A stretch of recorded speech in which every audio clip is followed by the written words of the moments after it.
Ah, yes. Existential questions abound in the world of Ice and Fire these days. What is the direwolf, after all? What is resurrection? What does it mean to be brought back from the dead?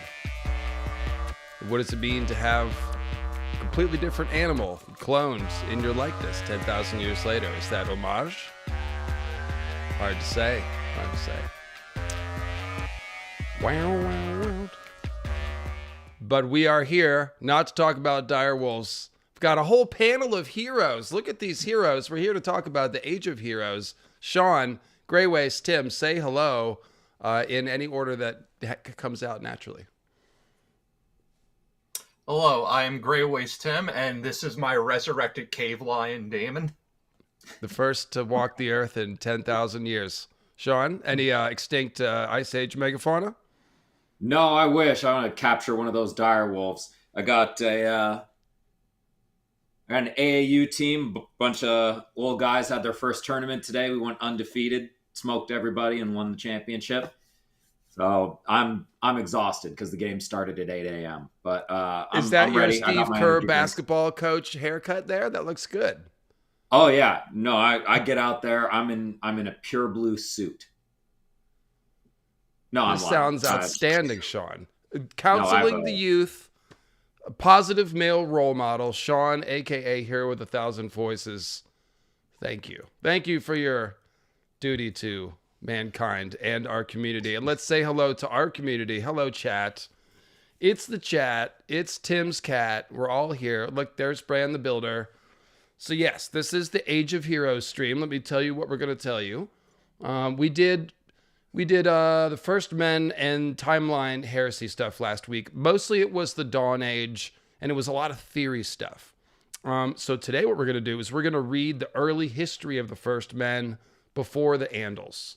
So it's basically, having dealt with the mythical Dawn Age, we're going to deal with the founding of the houses and those early dynasties before the Andals came. There's a lot of really good history, good little stories in there that we haven't had a chance to get into, just as with like the Free Cities and the other Essos explorations in the world of Ice and Fire. You get looking in there, and it's like, oh, I forgot about Calmango, or Cal, whatever he is, the Dragon of the North, Caldaco, that's what he was. In any case, we're going to talk about the Barrow King. Exactly, we didn't get into the Barrow King last week. Exactly, Ereka. Thank you. Justice for the Barrow King and a few others. So we're going to start off. Well, first of all, I'd like to give my guests a chance to tell them where they're from and what they're doing. So, Sean, your channel is called Hero with 1,000 Voices. The link is in the description so people can subscribe to it. What do you got cooking? First off, I just hit 1,000 subscribers, my first little milestone on YouTube. So thank you very much for subscribing, following me on Instagram, Patreon, etc. I appreciate the support. That's a lot of fun for me. As far as what I'm working on, I am about to start filming. I finally finished my script for Tolkien's doomed hero Beowulf. Finally ready to film and get that done. It's by far the longest video I've ever done. It was a huge undertaking, very, very brutal, but it's good stuff. I'm also... Well, you're going to have to teach people, you're going to have to Beowulf everybody before you can build on Beowulf, I imagine. So yeah, it's huge. And it's in A Song of Ice and Fire a lot too. But that, and then for Patreon, I'm working on Gilgamesh and the Quest for Immortality. That sounds relevant. So I'd like to, as I always say when I hear your topics, oh, that sounds interesting. I'll look forward to that. So yeah, that's cool. Gilgamesh. And of course, check out Sean's Patreon, where he has a lot of exclusive content as well. I just hit 139K, so we're almost to 140. And so I just need another 1,000. We'll be at 140, which will be pretty cool. And Tim, what do you got going on there? So to answer this super chat, yes, I did. I did, and it was the damn squirrels. So today, this will be our test moment, but I haven't had any outages the past week, so knock on wood, we fixed the problem. Anyway, on my channel, I just recently put out a video, the Scottish play and the Dragon Show, which is about the influence of William Shakespeare's Macbeth on the Harrenhal arc in House of the Dragon. Thank you everyone who watched that. I'm on that slow creep to 10,000 subscribers. I got a little under. I'm creeping up to 9,000, so we're gonna hit that 10K milestone hopefully soon. And then I'm already working on my next video, which is I'm jumping on the White Walker Shadow Wagon. I got my own ideas. I'm coming at it from a different angle. That's called the Ice Wagon, Tim. Mm. It takes the souls of the dead to the afterlife. The Ice Wagon, the Ice Dragon. Turns out it's all the same thing. Turns out it's just Psychopomp stuff with the North Star. Grave King approves of what we're doing, so I appreciate that, Grave King. All right. And as for myself, and by the way, remember to subscribe to Grey Waste Tim, link in the description. This is going to be my next video coming out this week, direwolf.net, aka Psychic Wolves. That's right, not making a video about the GMO direwolves, making a video about the psychic direwolves, because those are the ones we care about, and those are the ones that are real direwolves, so fictional, real. And there you go. So look forward to that. Organic, very organic. Yeah. We're very organic. Blood magic is as organic as it gets. So yeah, I'll have that little pearl up for you probably Thursday or Wednesday, depending on how fast I can edit this week. So with that said, let's talk about the Age of Heroes, and let's talk about Bottleneck Theory. So Tim's got a little something that he's brought to us. Yeah. And actually, let me see if I can make this bigger. There we go.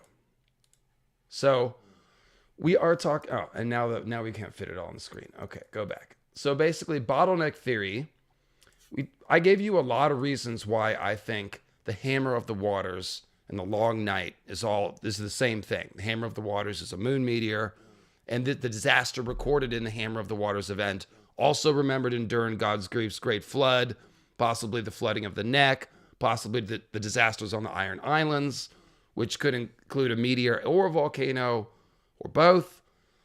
All that stuff is Long Night Fallout stuff. And what that means is that the timeline changes so that the pact of cooperation between the humans and the children is happening during the Long Night, which makes sense because that's when the first men would really be humbled and would really be looking for help and would be willing to switch religions and follow the children of the forest. And then we see the Night's Watch established where they're swearing their oaths to the Weirwoods about defending Westeros from the others. So that's where we're starting from.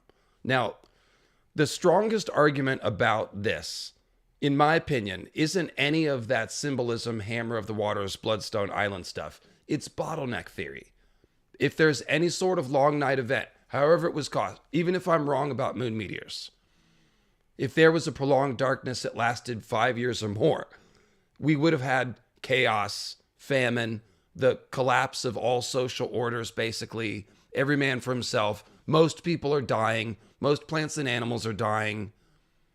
It's a bottleneck. It's like when we, there's a place in the genetic record where they think, Sean, you maybe know the answer. We got down to maybe like less than 10,000 humans alive, and then re-expanded. So it's something like that. And so therefore, the idea that the Age of Heroes, when House Lannister and House Stark and all these institutions that we still have were founded before the Long Night and then made it through to the other side, that doesn't make sense. What does make sense is that after the Long Night disaster, you'd have people all over Westeros forming new institutions. And they might remember a few myths from the Dawn Age. Oh, the Green Men, we should wear antlers, whatever. But they'd be starting new houses and new institutions. And those are the ones we have today, all the great houses and stuff. So it turns out that there is a very cool parallel to this in the world of Conan, which we know is a huge influence on George Martin. And Tim, you're looking kind of dim. Do you have a light that you can... Did you not turn on your... I have all my lights on. Okay, well... Maybe it's just because... Just want to see you better. I don't know, maybe it's because I'm wearing sunglasses. No, they out here trying to dim Tim's shine. I don't want that to happen. I don't want that to happen. Never mind. Forget I said anything, Tim, but take it away. Tell us about the Bottleneck Long Night Interregnum type event that we find in Conan. Yes, so Conan the Barbarian and Call the Conqueror, created by Robert E. Howard, huge inspiration on George's world building. Robert E. Howard was a very, very prolific writer, wrote many stories, many characters, created this whole age. It starts with, before there's Conan, there's Call the Conqueror. Before Cull, there's Spear and Fang, which takes place in a pre-Thurian age during a prehistoric time. So if you're a fan of Gennady Tartakovsky's Primal, those names, Spear and Fang, should be jumping out to you. You have Robert E. Howard to thank for that, going all the way back to 1925. In the age of Cull the Conqueror, before there was Conan, there was Cull. Before the Hyborian Age of Conan, there was the Thurian Age. So the tales of Cull the Conqueror take place along what's known as the Thurian continent, this massive landmass that's dominated by 7 civilized kingdoms, civilized as they consider themselves, and they're surrounded by 3 island nations populated by barbarians. Again, that's termed by those civilized Thurians. So let me just cut in real quick, Tim, and I'm going to cut in a couple times just to ask clarifying questions or sort of add my 2 cents or whatever. And Sean, you're welcome to as well. The 7 Kingdoms thing. I've found a couple 7 Kingdoms things this week. So you found this in Conan, and then of course Sean will be familiar with this. But in English history, the first set of Anglo-Saxon kingdoms were called the Heptarchy, which means the 7 kingdoms, and there were 7 of them. And similar to the way that the Iron Islands kind of isn't counted amongst the 7 kingdoms, because that would make 8. The Heptarchy is not all of the British Isles. It's just like the chunk that is important, quote unquote. So very, very good parallel with the Heptarchy. And yeah, so 7 kingdoms, take your pick. But you know how George likes to combine them. He must have seen this in multiple places and been like, well, I guess it's 7 kingdoms. Yep. And Howard... Go ahead, Sean. Well, it's kind of it's just a theme that he's gotten from so many different places. Like, he's obviously a huge fan of Robert E. Howard. He's getting it from there. He's getting it from real world history. He's definitely this whole, faith of the 7 and everything that he puts in 7s. He's also very much getting it from Lord of the Rings, where, Aragorn's sigil is 7 stars in a crowned white tree. So it's like, George is he has this formula for how he refers to things symbolically. And it's just kind of an interlaced mashup of all of his favorite things. Stew it up. We got to stew up in the stew pot. All right, Tim, sorry, go back to your presentation. 3 barbarian island nations and 7 civilized kingdoms.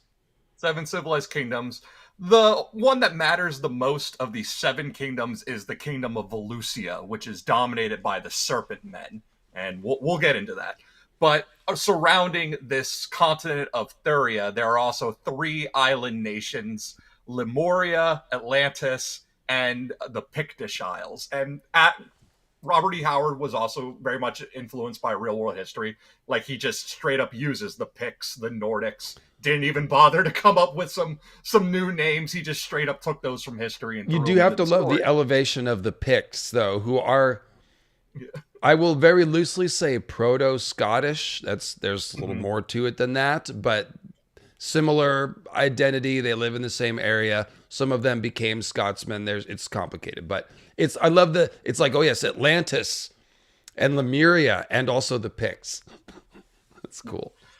So the Thurian Age ends and gives way to the Hyborian Age, and it reminded me a lot of the transition in George's story from when we move from the Dawn Age to the Age of Heroes, because the Thurian Age ends with this gigantic event known as the Cataclysm, a world-ending seismic event of volcano eruptions, earthquakes, tsunamis, floods, one right after the other, bam, bam, bam, and then it all culminates in an ice age. So put simply, the Cataclysm is the doom of Valyria, the hammer of the waters, and the long night, all rolled into one. Or, to be more precise, George took the events of the Cataclysms, broke it down into their individual components, and then used them to create 3 separate events in the history of his world. Because that's what George does. Takes an idea, breaks it down, and then scatters it. We've said this many, many times, how he does this over and over and over. Here's some picks for us, by the way. This is a British Roman centurion on his horse, dealing with a couple of Pictish warriors here. So just for vibes. And a fun fact that we will actually get to at some point when you cover the Celts. The cavalry sword that the Romans used, the spada, was actually taken from the Celts. Celts or Picts? Well, Celts in general, but I mean Picts are like a Celtic group, but Indeed. They most likely first saw it with the Gauls or the Franks. That's cool. And Tim, you just said something. I was talking about George taking yeah, ideas. Exactly. And the Iron Islands is a big place where we see that. It's like, moon meteors are the main thing, but we've got land collapse on the Arm of Dorne as well as on the Iron Islands. A lot of hints about a volcano for sure, and seems to be an earthquake around the neck. So, yeah, and that's what happens when a really big meteor impacts. It does cause earthquakes and volcanoes both, because it's just it's creating seismic waves with its own impacts. So it also depends on where it hits, obviously. Yeah. So when we look at these 3 barbarian nations, we have Lemuria, which is in the east, an island chain inhabited by the Lemurians. They are pirates or mercenaries. That's how they make their livings. And in the ages following the Cataclysm, some of the Lemurians will sail west and they'll settle on the broken remains of the Thurian continent. They come into contact with other groups of Westerners and they are enslaved. They endure a millennium of brutish slavery before eventually rising up, and they overthrow their masters, driving them to Stygia, in which George then takes Stygia, just replaces the I and the A, and we get Stagi for his own world building. So a couple things here. One, Sean, doesn't this remind you of the is it the Firbolg or is it the Tuatha who first show up and get enslaved by the Fomorians and then have to overthrow them? It's one of those two. So that both. But yeah, okay. It's there's some overlap. But yeah, it happens more famously to the Tuatha, just because that's the story of the hero King Lu. Right. They show up, get enslaved, toil under that oppression for a while, and eventually rise up and overthrow. So that does seem like a wrinkle. Since we're talking about the Picts, obviously Howard is familiar with this history, so it wouldn't surprise me. And then as far as Stygia, Tim, what's the implication for Ice and Fire here? We're talking about Lemurians and stuff. I guess we'll have to let you keep going and see what comes out of Stygia, and we'll see what the correlation is. Shadow binders come out of Stygia. Real quick point of order, though. Stygia is from the word Styx, like the river Styx in Greek mythology. That's where the root word comes from. Stygia is like a different tense of the same word. So it's literally River of the Dead. Mm-hmm.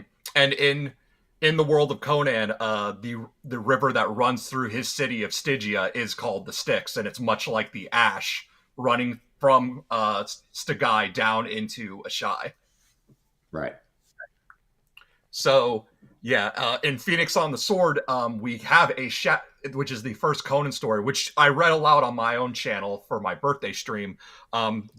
Conan runs afoul of a Shadowbinder from Stygia, who summons a shadow creature to try and kill him. And I've talked many times, too, about how Conan, black-haired, blue-eyed Conan, is like the Baratheons, and this is straight up so... Oh, and we have a Baratheon who is killed by a shadow baby. Right? It's the story of Renly. Oh, you're right. Yeah, totally. There is an attempted shadow assassination on Conan, who has these very Baratheon features in Phoenix on the Sword. And there you go. Sometimes George doesn't change it that much, especially when it's like one of these obscure parts of the world or whatever. But all right. And then, of course, Lemur Theory. This is one of the reasons why George chose the Lemurs to do Lemur Theory to help explain the Valyrian origins, because it's a cool tie to Lemuria. Yeah. Yeah. So what ends up happening is they drive off the slavers, the Eastern Mariner Lemurians, and what stuck out to me, because this is not just Ironborn theory. This is what me and you what Dave and I discussed in one stream about. This is literally ancient Mariner theory, right? The Eastern Mariner Lemurians, after generations of intermingling with these Western land-dwelling groups, they eventually form a new race and culture known as the Hyrcanians. So when we move from the Thurian Age to the Hyborian Age, the Lemurians have now, after intermingling with other people from the West, they are now the Hyrcanians, this new culture. Pushing northward, they come into contact and clash with groups like the Cimmerians, which are Conan's people, and the Nordics. The Hyrcanians are able to establish an empire of their own, owning to their naval prowess, which is inherited from their Lemurian ancestry, and their skills as horsemen and archers, which is inherited from their Western landed ancestors. And then the Hyrcanians eventually, when the Hyborian Age ends, because the story of Conan actually takes place in our own alternate Earth. After the Hyborian Age ends, we go through this void era where we don't exactly know what happens. We can just assume that humanity tries to claw its way back up from savagery again. It's a repeating cycle, and then we come into our modern area where we get the tale of Bran Mac Mor, the last king of the Picts, during the era of the Roman Empire. So just real quick, Tim, if I could pause you. Rich Ricardo is wandered into our stream here and is asking why we're talking about Conan. So just to catch everybody up, we are talking about long night interregnums and also a couple of inspirations for migrations to Westeros, basically. I started off by saying that what George is doing with the long night is a little bit of a puzzle, where the Maesters have it wrong. They have the Age of Heroes before the long night, but I've pointed out that just doesn't make sense, because during a long night, all the institutions and things that would be established would crumble. And so the Age of Heroes really makes a lot more sense as happening after the long night. And it turns out in Conan, there is a similar thing happening on. And Tim, you're actually saying there's more than one. But the point is that there are periodically these times when these great disasters happen, cultures get knocked back into the Stone Age, and it takes a while to crawl back out. And the main point is that when that happens, everything is different. You have a few refugees that remember the old places, but they're in new places and they're creating new orders. And these are what we have down to the present day. Yeah. In fact, the Hyborian Age ends with a second smaller cataclysm that also goes into an ice age. So the Hyborian Age ends with a second long night type event. Just what we're walking into should we ever get to the Winds of Winter. Okay, so then we move on from the Lemurians to the Atlanteans. So west of the Thurian continent, we have Atlantis. Depending on size, it's either a very large island or a very small continent. And Kull the Conqueror, is a king of Atlantis during this time. They're viewed as barbarians, but nonetheless, they're able to establish colonies and outposts on the Thurian continent. During the Cataclysm, Atlantis sinks. This is our classic story of Atlantis throughout the ages. Some groups of Atlanteans manage to survive. They sail east to the broken Thurian continent, and they scatter in all different directions. The surviving Atlanteans come into contact with numerous different groups, and we get all these new peoples, the Aquilonians, the Zangorians, all that stuff. The ones that go north, they develop into the Cimmerians, which is Conan's people. So Conan the Barbarian descends from the Atlanteans which is what Kull the Conqueror's people were originally. This is starting to get a little bit in the weeds of Conan world building here. Yeah. And I see this document is very long. Where are we going with this? Can I just ask you? We're going to the setting up like George's world building we have our Ironborn. The Ironborn are essentially the Lemurians. The Stormlanders and the North and the people of the North are essentially coming off of the Atlanteans, and then the Picts become our wildlings. I see. Oh, right. In the north, cut off, right? Which makes sense because, okay. Make a couple of quick comparisons here. So the Aquilonians, Aquilon is the Roman name for Boreas, the Greek god of the north wind, the frozen wind. So that we know where that's fitting.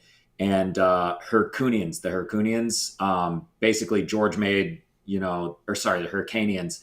George has his, kingdom of Hyrcun, or the Patriarchy of Hyrcun, patrimony. There we go. Patrimony of Hyrcun, which is basically a combination of the Hyrcanians and Yirkun from Elric of Melniboné. Yeah, I was wondering about that. It seems like another coincidence where he notices similar names, and they're coming from the same era of fantasy fiction, and so we sort of chucked them both in. Right. But you said the Hyrcanians became steppe nomads, Tim? Yeah, in the modern times, when they enter the modern age, the Hyrcanians eventually become the Mongols and the other steppe people. And it's interesting, the kingdom of Hyrcun was actually destroyed by the Jogosnai, but they're sitting right next to each other. So if you go far enough back, maybe they're cousins, Possibly, yeah. I mean, again, these always aren't one-to-one carbon copies of one another, but it's the overlapping themes that are the important thing. And then finally we get to the Picts, which are even further west, and they're known as the Sunset Isles. So what's in our west of Westeros? The Sunset Sea. What's west of Westeros? You get the idea. Just these raiding Scots. And the Picts, they're very primitive. They're brutish. They live in mud huts. I go into great detail about how they decorate with skulls of their enemies. That does sound like the wildlings a bit. Especially they wear skulls. They got skulls on their shields. They're very into the skulls up there. It's an Anglo-Saxon thing. So Anglo-Saxons were very well known for putting skulls on top of spears outside of they would do it outside of graveyards. It was just kind of marking like this is the land of the dead. They would also do it basically just to intimidate their enemies. So at the edge of battlefields or after they had won on a battlefield, they would do it, things like that. Yeah. So they worship a gorilla god who lives on the moon. That's just a nice piece of extra decoration on here. But that just makes sense. That's just common sense. But they practice human sacrifice. They have blood feuds. They're a very disunited people, despite being of the same culture. So much like the wildlings, they trade with hides and whale teeth and walrus tusks. They know agriculture, but they prefer not to do it themselves. They'd rather steal it from others and engage in more barbaric tactics. So it's all wildling talk. And then during the Cataclysm, what begins to happen is as the Pictish Isles begin to sink on one side, in the further west, new mountains start climbing up out of the ocean. So what happens is the Picts have to run from the coastline into these newly forming mountains in order to survive. So essentially, they are experiencing plate tectonics firsthand in the most extreme of ways. They go from a coastal dwelling barbarians into just savages living in the mountains, and they completely devolve back into savagery. And their time in the Hyborian Age is meant trying to claw their way back to some semblance of civilization. And then, of course, in the ages following the Hyborian Age, the Picts will come to be ruled over Bran Mac Morn, the last king. So our last king is named Bran. And obviously this is all coming straight from Irish folklore at this point. So Bran Mac Born, Bran son of Morn. And so this really reminds me of the first men in the Vale, the ones that used to be kings and have castles, but after the coming of the Andals, they kind of turned back into wildlings. Yeah, forced up into the mountains of the moon. It's a cultural reset after a bottleneck.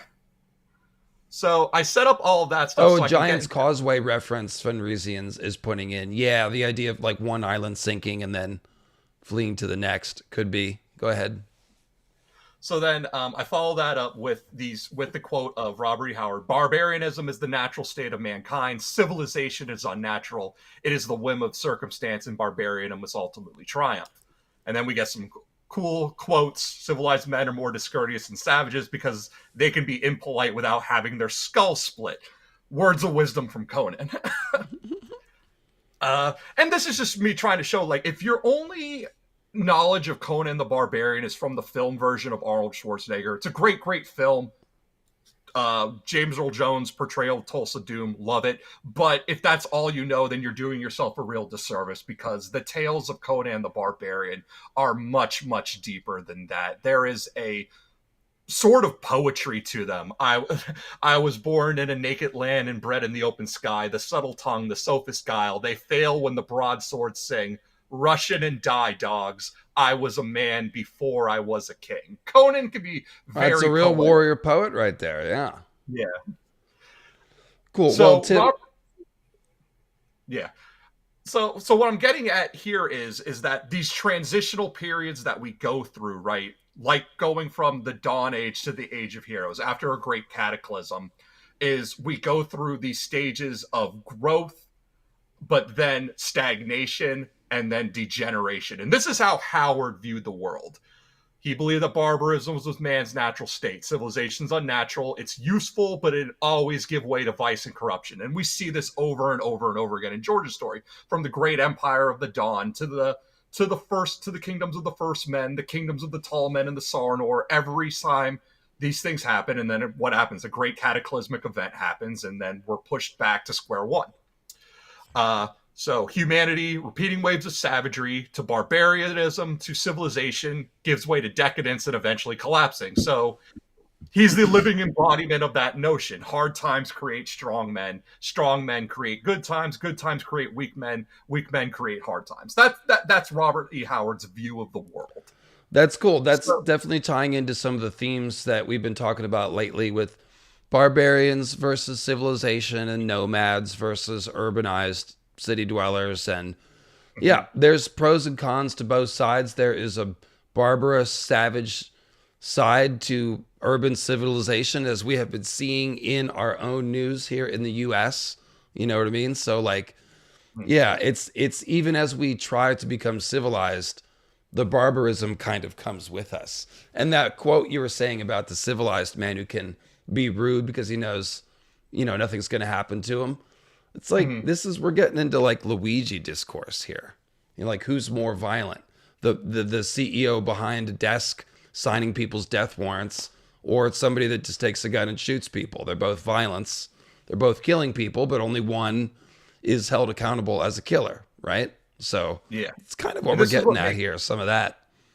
And it's what makes Conan such an intriguing character, is because he is a barbarian, but he knows how to work within the confines of civilization. He's constantly treading the fine line, because, and I'll get into that later, but anyway, the point is that Robert E. Howard use of characters like Cole and Conan and events like the Cataclysm, they are one part of Gurm's world building. The second is the Black Stone.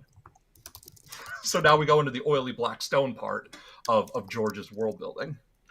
So, hold on. Where are you doing now, Tim? I really would like to get into the Age of Heroes and the Ice and Fire material that we have. Oily Black Stone is not really Age of Heroes. Can we come back to that when we're doing Oily Black Stone or something? Okay, I guess I thought because we were talking Long Night stuff. Can you sum it up quickly? It's been 20 minutes and it's been 30 minutes, and I really do want to get into the Age of Heroes. All right, so real quick, the Black Stone, we attribute it to Lovecraft. It's not Lovecraft's. It's actually Robert E. Howard's the first one to create it. The first time the words oily black stone are used in a story is in Robert E. Howard's story, The Black Stone. But Robert E. Howard and Lovecraft, part of this circle of writers, this whole book club where they encourage one another, and they're like, hey, I like this. If you want to use one of my characters or my settings, do that. Lovecraft loves the Black Stone, so he takes it and he incorporates it in his story, and we get the Shining Trapazahedron. This is the thing that summons the Chaos God. It's what falls to Earth. It's what becomes to be worshipped by the Black Pharaoh. He makes blood sacrifices to it. He tries to tear down the gods of Egypt in order to worship it. This is Bloodstone Emperor. George basically took whole cloth the story of Bloodstone Emperor from Nefrin Ka. We got two god kings worshipping a black stone that fell from space and making sacrifice to it. The difference here is that when it comes to Nefrin Ka, we're given a reason as to why he does this. We don't know why Bloodstone Emperor was making the sacrifices, but in Nefrin Kaw's case, he's making the sacrifices because the Black Stone offers the gift of prophecy and prescience, which means he can see the future, which is something that we're sort of getting in with Bran. Bran has been looking into the past and into the present through the Weirwoods, but he has yet to look through the future. In House of the Dragon, however, Daemon is able to see into the future by looking at the Weirwoods. So it seems like Bran is eventually Bran, especially with the hold the door moment, there's probably going to be a time where Bran's going to look into the future, and that's what's going to give us our time travel aspect. It's not actually going into the future, but seeing into it, and that's exactly what Nefrin Kaw does. And and what happens is he sees his own downfall, so he starts doom prepping. And the other thing that comes to me, Tim, is the way that George sort of, subdivides these sort of inspirations. So we've got the oily black stone, but there's also the glass candles, which enable various kinds of sight. And we don't know what the limits are to those either. So, like, we've not seen future sight with those, but Melisandre can see the future in her flames, and the glass candles are some kind of flame vision. They seem to mostly operate in real time, but no one would be surprised if they can see the future as well. And the same thing with the Green Seer stuff. It's mostly dealing with the past, but no one's going to be surprised if we get a glimpse of the future somehow. So yeah. Well, and we talk about this, oily black stone, like, is it Lovecraft's? Is it Robert E. Howard's? And it's what it is the real world. We've seen meteors come down. We know what happens. It is a phenomenon that we've seen in real life. When meteors come down, they have a certain chemical makeup. They come through the atmosphere on fire. When they land, they are charred, black, and oily. So when we talk about that oily black stone, all these authors are pulling this from real life. When we start adding magical themes to it, that's where it gets interesting. And we should also mention the Kaaba stone, of course, which I should do the research and do the whole presentation on it, but it's one of the most holy objects in the Muslim world. It is thought to be a meteorite. It is a black stone. Not associated with any particular witchcraft or necromancy, so definitely don't want to conflate those two ideas. But the point is that starstones are sacred because they come from the heavens. It's just a very basic idea. And then when you pick them up, once you find them, it's kind of unique and different than everything else. It's super duper heavy and shiny, and it's got ready-made alloys and stuff like that. So, go ahead, Tim. So for the purposes of the Blackstone, we've also talked a lot about corruptions. The Blackstone in Lovecraft, this trapezohedron, is a corrupted starstone. It is purposefully dropped on Earth by the Elder Things, and it finds its way into various Lovecraft stories. It becomes the centerpiece of the Church of Starry Wisdom, and every time it surfaces, it causes havoc. Now, Robert E. Howard loved this idea, and since it was half his anyway, because he created the Black Stone, he yoinked it back and introduced it to the Tales of Kull, and he gives it to the Serpent Men of Valusia. So this is why I say of the Seven Kingdoms, Valusia is the one that's the most important. So what we have here now is the Serpent Men, these scaly lizard people, have just gotten their hands on this magic black stone that causes all kinds of chaos. The reason for that is because it also summons a chaos god who thinks that world-ending extinction events are the funniest thing he's ever heard. And what happens then is we get the Cataclysm. What causes the Cataclysm? We don't know. It's left murky. It's left ambiguous, just in the way that George's events are left ambiguous, like the 14 Flames. Is this a natural event? Is this, faceless? Is it an inside job? Go check out Dave's Faceless Men. Is it inside job? Is the Hammer of the Waters, the Long Night, are these naturally occurring events, or is there something running afoul? We got myths and legends, but nothing definitive. Same with the Cataclysm. We have nothing definitive. But what we do know is that this one empire that was vying for control of the continent by lizard people, serpent men, gets this magic black stone, and then this cataclysm happens. So when you read between the lines, what happened? Well, they probably used it. They used a power that they couldn't control. So what we get is serpent men use a power that they cannot really control. The idea that we control the dragons is an illusion. They meet their downfall alongside the rest of the Thurian kingdoms. New inheritors come and rise up. One of these is the Aquilonians, and then they themselves are conquered by Conan. So the black-haired, blue-eyed Conan comes to conquer the inheritors of the Serpent Men, and then he spends his first story waxing poetic about how fighting for and taking the throne was more fulfilling than holding it. We just entered and the beginning of Game of Thrones. We've come full circle. Everything from the Long Night, the 14th Flame, the Doom of Valyria, the Hammer of the Waters, the entrance from the Dawn Age into the Age of Heroes, and finally into our modern age of Game of Thrones with the Baratheon dynasty. All of it, whole cloth, Conan and Call. Well, and one thing we should definitely talk about is, you're bringing up the Eleusians, and they're like, ancient lizard people. And that's something, David, I know you've talked about the, is it the Indonesians and Malaysians who believe in like ancient snake-like lizard people? Oh, the people. Nagas, the Naga tradition. Yeah, that's all throughout Southeast Asia. Yeah, I wouldn't want to pin it down to one place, but yeah. Well, yeah, and it's not even just them. The myth origin story of the city of Athens is that before it was consecrated for and given to humans, is that originally it was ruled by lizard people, and they had a whole society going on there, and they got a little bit too bloody and violent and evil, and so they gave it to humans. I had not heard that myth, actually. It's a weird myth, and it kind of conflicts with the other founding myth of Athens, where it was a contest between Poseidon and Athena about who gave the best gift. Poseidon made a saltwater spring. Athena gave them the olive tree, and they chose Athena and named it Athens. But yeah, the lizard people myth, it's a real myth. And at a certain point, they started distancing themselves from that myth because it's not very fun or good or cultural. It's very weird. All right. So, we threw a lot at you. I know that. I'm sorry, but it was a lot that when I started digging, I just find more. Well, so what I'm trying to come up with is a sentence that packages up what you just said. But I guess you kind of did. Like, this is basically the timeline of a lot of the Valyrian stuff. I think it'll come back up when we get to the Iron Islands too.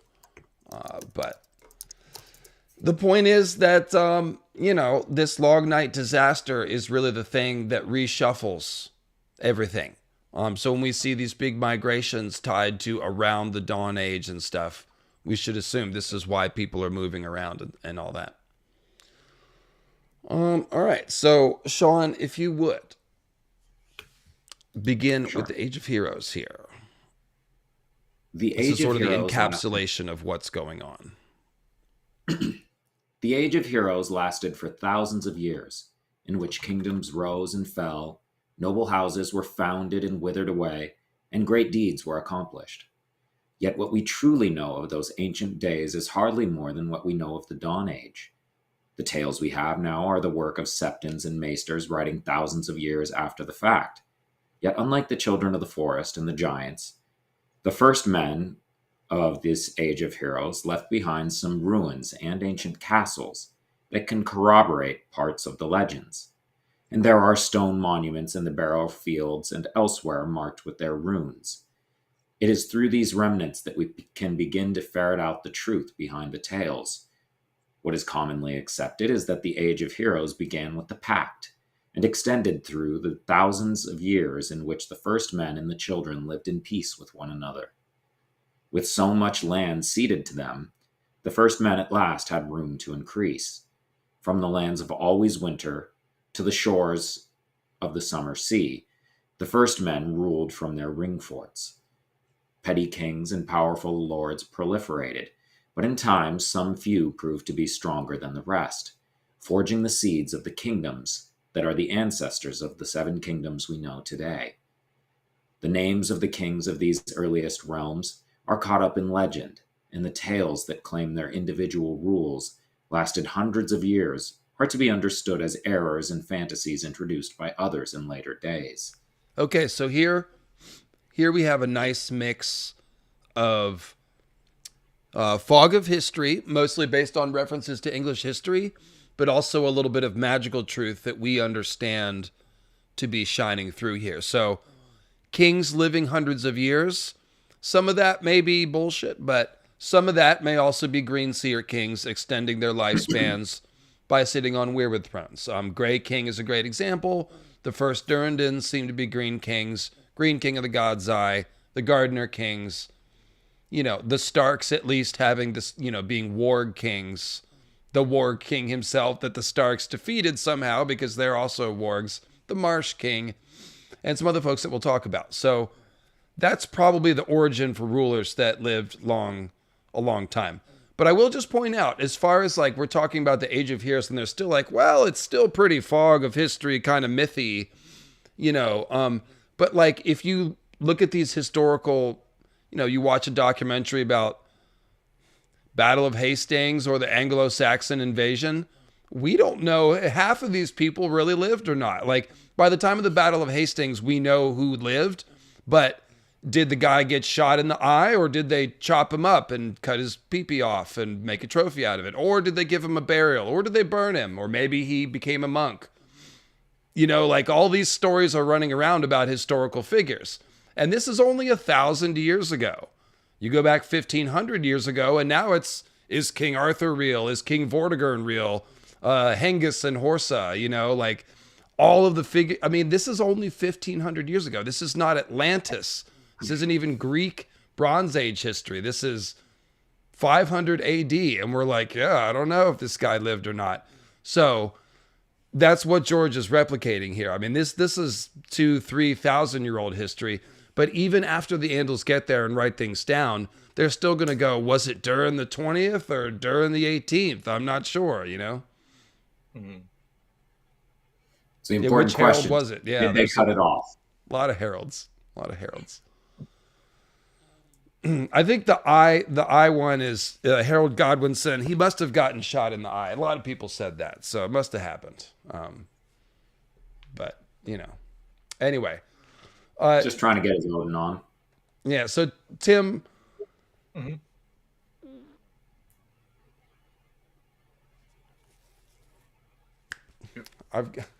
My brain will kick in gear. I'm doing a sentence blank thing today a little bit. Hopefully I will get past this.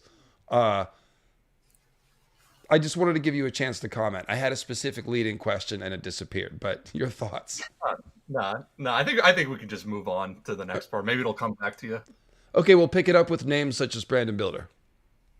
Brandon the Builder, Garth Greenhand, Land the Clever, and Durin's Godgrief are names to conjure with, but it is likely that their legends hold less truth than fancy. Elsewhere, I shall endeavor to sift what grain can be found from the chaff, but for now it is enough to acknowledge the tales. And besides the legendary kings and the hundreds of kingdoms from which the seven kingdoms were born, stories such as Simeon Stareyes, Serwyn of the Mearshield, and other heroes have become fodder for septons and singers alike.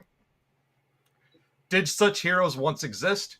It may be so, but when the singers number Serwyn of the Mearshield as one of the Kingsguard, an institution that was only formed during the reign of Aegon the Conqueror, we can see why few of these tales can ever be trusted. Timeline heresies. The septons who first wrote them down took what details suited them and added others, and the singers changed them, sometimes beyond all recognition, for the sake of a warm place in some lord's hall. Because telling a better story is better than telling the truth. Telling a story is better than telling the truth. In such a way does some long-dead first man become a knight who follows the seven and guards the Targaryen kings thousands of years after he lived, if he ever did. The legions of boys and youths made ignorant of the past history of Westeros by these foolish tales cannot be numbered.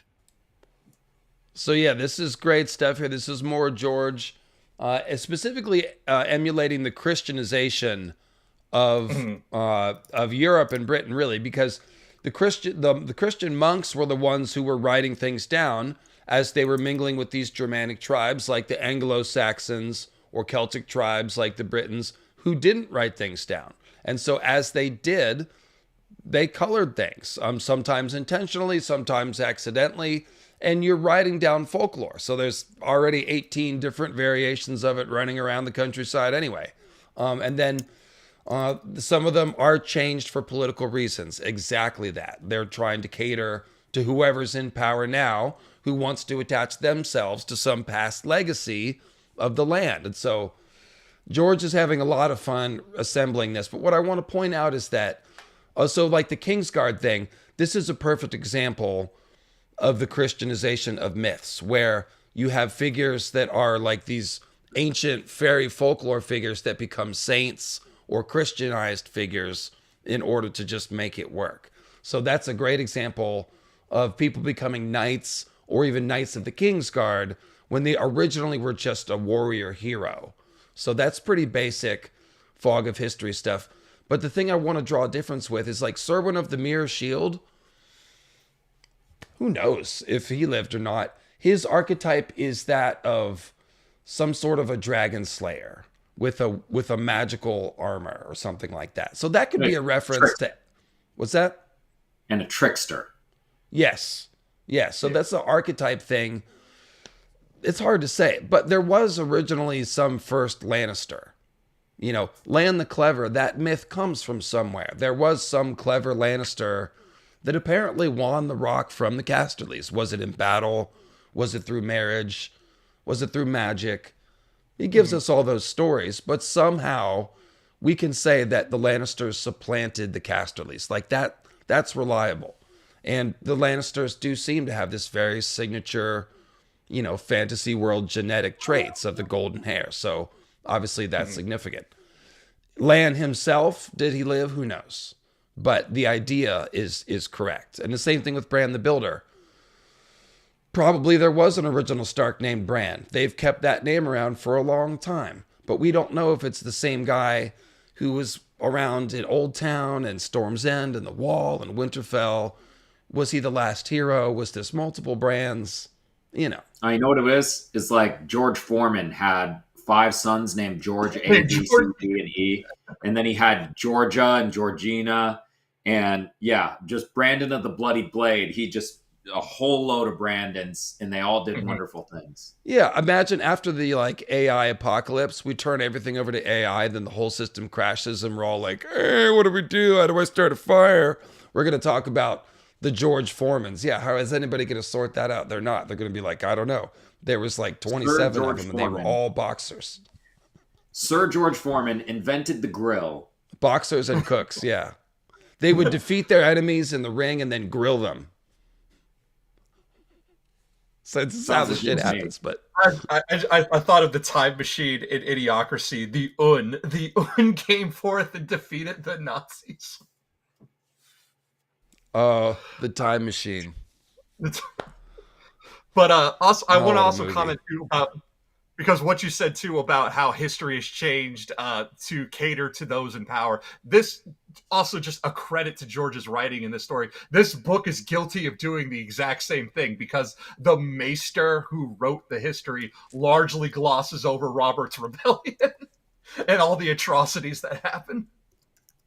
It sure does. It sure does. Yeah, there's some interesting Tywin Lannister shining up going on as well. So, good call, guys. Good call. All right. So, Sean, why don't you pick it up with, oh no, we finished the section. I flipped back. Okay. So that just sets the tone for what we're doing here. It's best to remember that when we speak of these legendary founders of the realms, we speak merely of some early domains, generally centered on a high seat, such as Casterly Rock or Winterfell, that in time incorporated more and more land and power into their grasp. And that's basically true. If Garth Greenhand ever ruled what he claimed was the kingdom of the Reach, it is doubtful his writ was anything more than notional, beyond a fortnight's ride from his halls. But from such petty domains arose the mightier kingdoms that came to dominate Westeros in the millennia to come. And you can see this in various parts of the world. To use British history as an example, the same thing happens. Like, it's more like little castles and regional powers that eventually assemble into kingdoms and disassemble at various times. And then you see, like, you go back to the Middle East, The first empire was like the Assyrian Empire, quote unquote. And before that, it was all city-states. But sooner or later, one of them has a grand idea to subjugate the others because they get some breakthrough in war technology or something like that. So, or some new manifest destiny type of belief set that enables conquest. So that's all pretty cool. And the other thing I want to point out with this, Sean, we were talking about this during the week. You know, we drew a heavy parallel between the Andal invasion and the Anglo-Saxon invasion, but we should also mention the Norman invasion because of castles and the tradition of knighthood specifically. The Andal invasion, in many ways, is like the Norman invasion as far as war technology, because the Normans invaded essentially with this new tradition of advanced castle building, and they used it as an offensive weapon. This is something I didn't understand. Like, as soon as they conquered land, they would throw up Moat and Bailey castles right away to hold the land, and then over the next year or two at most, they would build real castles. And from then on, they were there, and you couldn't get rid of them. And before that, it was like smaller towers and ring forts. Go ahead. Yeah, which is something we see in A Song of Ice and Fire. We see Moat and Bailey castles going further and further north. We see them basically being all but replaced in the southern states. But we see the Moat and Bailey castle of Deepwood Moat. The Fist of the First Men is a Moat and Bailey castle setup. There are a number of them going further north, but obviously they used it for some offensive purpose going further and further north when they got to the Fist of the First Men, and then later they lost it. But yeah, George's version of all these immigrations is a lot cleaner. In English history, it's messy. There are more of them. And George is obviously like William the Conqueror versus Aegon the Conqueror. There's some overlap there. But there's also some overlap with the Norman invasion, with the Andals. It's a little bit more. I just finished the William the Conqueror series. Shout out, the rest is history. And I didn't see a ton of Aegon parallels, really. I almost think that's the Roman invasion of Britain is a better parallel to the Targaryen invasion. We should talk about that a different time. So, sure. Let's get on to the next section. I think it's more the person himself, William the Conqueror. And he was also known as William the Bastard. So they kind of split him into two with Aegon and then his bastard brother who became the first brat. He doesn't have sisters and he's not sleeping with them, though. So it doesn't really check out to me. He can work on that. Well, a lot gets left out of history. They shine things up. William the Conqueror is pretty brutal, though, so there's that. Aegon's a bit more judicious. I don't know if he's quite as brutal. Like what William did in the north, starving all those people, like that's more, it's almost more like Tywin, but another time. Kelly Johnson, the Ring Fort didn't help the Night's Watch much against the White Walkers in the first battle against the dead in thousands of years, because they didn't know what the hell they were doing, Kelly Johnson. They didn't even have dragon glass. I mean, why would you go north? Why would you march north of the wall with no dragon glass? That's silly. And we see an echo of this in the Night's Watch today, going to the Fist of the First Men. They find dragon glass there, but they weren't armed with it. They didn't know what we to do see with it, them originally shooting out normal arrows and doing a terrible job holding back the dead. And then they switched to fire arrows, but they still got overrun. Exactly, Kirsty. So ring forts and more primitive castles of the First Men, exactly, they correlate to the Celtic and Bell Beaker era of British history. So yeah. And the Picts. And the Picts. In the world of Conan, as everyone else is building stone castles, the Picts are still in their mud and thatch huts. Kelly Johnson, we should talk about Lord Mormont one time. He's a good dude, and he almost met the moment. Like, he was sniffing around at the truth. He was so close. He needed better support. He needed some counsel. He needed some Bloodraven counsel. He needed to listen to his Raven more, or he needed Sam to dig up records a little sooner. He was so close to kind of being able to organize the watch, but he had to go, because John's got to do that, just like Ned Stark. So look at Sam teaching the Ravens how to talk like he's the first maester. So we read this Long Night section last time, and the point is it happened everywhere. There's records of it from Ashai to Yi Ti to the Rhoyne, etc., etc. It really happened. You can debate why it happened. We believe in moon meteors in this house, but it happened is the point. There was a great darkness. And the others are in all the stories. And the Night's Watch was helped. That's the main thing. Is the Children of the Forest helped the Night's Watch band together. And again, according to my reorganized timeline, this is the same thing as the Pact. And this gives an explanation for the Pact. They needed to help each other because they were all getting killed by the others, more or less.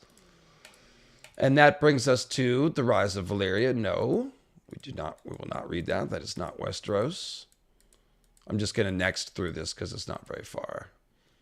Okay, never mind. I'm going to use the table of contents. And after that is the arrival of the Andals. Oh, yeah, we got to go through all the Targaryens. We want the Seven Kingdoms. Okay. Here we go. Tim, do you have a Kindle up on your own screen, or are you reading from my screen? I'm reading from my own Kindle. So okay, cool. I'm going to run to the restroom real quick. Take it away, and I'll be right back. Yeah, just let me, the vast and frigid. Let me hop onto the same page. Vast and frigid. Chat, I appreciate y'all. Y'all got your real quick political takes in, and then you moved on like reasonable people. I appreciate that. We don't mind a little take. But yeah, we're back to Ice and Fire. That's why I love y'all. We'll talk about it on the Discord. There you go. Ba-dun-dun-dun-dun-dun. Yeah. All right, the North, the vast and frigid realm of the Kings of Winter, the Starks of Winterfell, is generally considered the first and oldest of the Seven Kingdoms, in that it has endured unconquered for the longest. The vagaries of geography and history set the North apart from their southern neighbors. It is often said that the North is as large as the other 6 kingdoms put together, but the truth is somewhat less grand. The North, as ruled today by House Stark of Winterfell, comprises little more than a third of the realm. Beginning at the southern edge of the neck, the domains of the Starks extend as far north as the New Gift, itself part of their realm until King Jaehaerys I convinced Winterfell to cede those lands to the Night's Watch.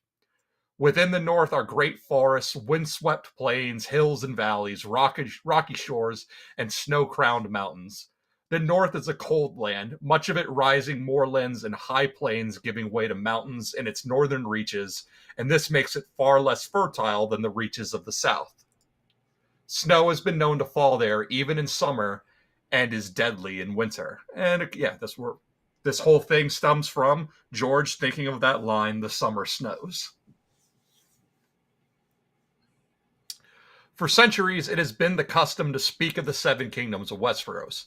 Tim, sorry. I was muted. I was trying to cut in a second ago. That was a great point you just made. It really did start with one line of inspiration about the summer snows, but then you asked the question, well, why do you have summer snows? What kind of weird place is this? And he's like, well, maybe it's a place where the seasons are all, and from there comes so much of the world building. So it's just a really good example of how to follow your inspiration and build out a story, just from one idea. Because we all know he loves that. Nothing burns like the cold. Love and hate can mate. Like, he loves the yin-yang concept of mingling of opposites. So summer snows started him off, on that path. Very cool. Go ahead, Tim. For centuries, it has been the custom to speak of the 7 kingdoms of Westeros. The familiar usage derives from the 7 great kingdoms that held sway over most of Westeros below the wall during years immediately preceding Aegon's conquest. Yet even then, the term was far from exact, for one of those kingdoms was ruled by a princess rather than a king, Dorne, and Aegon Targaryen's own kingdom of Dragonstone was never included in the count. Nonetheless, the term endures. Just as we speak of the 100 kingdoms of yore, though there was never a time when Westeros was actually divided into 100 independent states, we must bow to common usage and talk of the 7 kingdoms despite the imposition. And again, it's a reference to the Heptarchy, so I kind of felt dumb for not knowing that until just like a couple weeks ago, but I'm not from Britain, so I didn't learn that in school. isn't it really perfectly on theme when they call it the Seven Kingdoms? And that's, we use that for your other math. But really there's 9. So it's kind of the, icy she covering up the original legacy of the more, Odin-like Green Seer people, because that 9 is all poetic Norse mythology. You're probably right. 9 realms, Yeah. Yeah, and 9 circles of hell in Dante's Inferno. How powerful a sorcerer was Bran the Builder? Probably the most powerful sorcerer that the world has seen until the current Bran, who is still fleshing out his power. But if he had anything to do with raising the wall, I think that might qualify as the greatest magical act, along with like calling down the comet, if that's a thing that somebody did. Like that's kind of magical act Hall of Fame. Summoning the comet to break the moon, building the wall, fixing the long night. However, we still like. Is it wind? It's got to be wind. If there's smoke in the atmosphere and it's blocking the sun, it would be wind. Or carbon capture technology. I don't know. I don't have that answer. We're waiting for George to write it. So, my favorite little musical at the moment, I always have a musical that I'm singing way too much, is the Epic, the musical about Odysseus. And one of the lines he keeps repeating is, when does a comet become a meteor? And I just, There's a scientific answer, but I don't think that's what he's asking. It's not. So let me pull up White Harbor. I had White Harbor. Damn it. Go ahead and start reading, Sean, and I'm going to pull up my picture of White Harbor.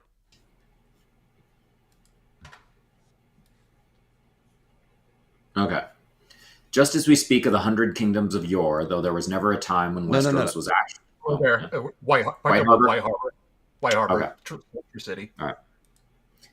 White Harbor, the North's true sole true city, is the smallest city in the 7 kingdoms. So smart. The most prominent towns in the north are the Winter Town, beneath the walls of Winterfell and Barrowton in the Barrowlands. The former is largely empty in spring and summer, but filled to bursting in autumn and winter. Oh. Rick, come on, buddy. I'm on the stream. Sorry about that. With those seeking the protection and patronage of Winterfell to help them survive the lean times. Not only do townsmen arrive from the outlying villages and crofts, but many a son and daughter of the mountain clans have been known to make their way to the Winter Town when the snows begin to fall in earnest. So here is White Harbor, and they were talking about Winterfell as well, which we know they do have a big winter town. Not so much in this picture. It's better represented in other pictures, but yeah. Then we got a bit about House Dustin. The rusted crown upon the arms of House Dustin derives from the claim that they are themselves descended from the first king and the Barrow kings who ruled after him. The old tales recorded in Kennet's Passages of the Dead claim that a curse... Is Kennet... what's that a reference to? All the Maester names are references. What's Kennet? Oh, God damn it. I had this and I was going to bring it up. Somebody in the chat got to help me out. What's the frequency? Kennet. Passages of the Dead claim that a curse was placed on the Great Barrow that would allow no living man to rival the first king. This curse made the pretenders to the title grow corpse-like in their appearance as it sucked away their vitality and life. This is no more than legend, to be sure, but the Dustins share blood and descent from the Barrow Kings seems sure enough. So I think I just figured out what this means. Oh, is it just a reference to kenning? It's a kenning, yeah. You could have just said that. I did. Sorry, I kind of interrupted you. I thought you were in kind of a pause, but you weren't. You were just, pacing out your words. And yeah, jumped it in, blew it. Maester Kenning. So here's what I think. I think that this is simply a part of the Green Seer King mythology. The greatest kings of the Dawn Age were Green Seer kings, and they would look like Bloodraven or Grey King. And we know what happens. They grow gray and corpse-like, and they literally rot into the Weirwood thrones. They smell like death. You could see Bloodraven's skull. Grey King is petrifying and turning into a statue, it sounds like. So basically, this is like, yeah, anybody who tries to become a great king and live for thousands of years and equal those first Green Seer kings, they're going to turn into a corpse. And of course, I think there's more about this first king. Yeah, Barrowton. Why don't you pick this up, Tim, with Barrowton? And by the way, Kirsty, I saw your messages, and I will check the DM about the video that you're describing. I think I know what you're talking about, but I just want to say I saw your chat messages here. And then Hypatia says, sending love for Timeline Heresies. Thank you very much. But yeah, Tim, take it away with Barrowton. Yeah, sure. I just pulled this out too because this is this is petrified wood. It's carved in the shape of an egg, but you can see like petrified wood basically becomes a stone. So we can think of petrifying in statues. So this is just an example of what petrified wood would look like. And honestly, it would be sick. Just Grey King petrified statue would look so cool. Yeah, this is what Tim is worshiping. Carved in different shapes. So, and since we're showing off, this is my bloodstone ring here. Oh, nice. Just got that. This is a toll violation. I'm not on the guy's level. I got like 18 of those. Those things are like... you don't have easy pass? That's functioning as a placemat for one of my bongs right now. Do you guys not have Easy Pass? No, I moved to Texas and they just have so many tolls all over the place, everywhere. They're like mini tolls, like $2 here, $3 there. Oh, that's like me going into Jersey, the free bridge that isn't actually free.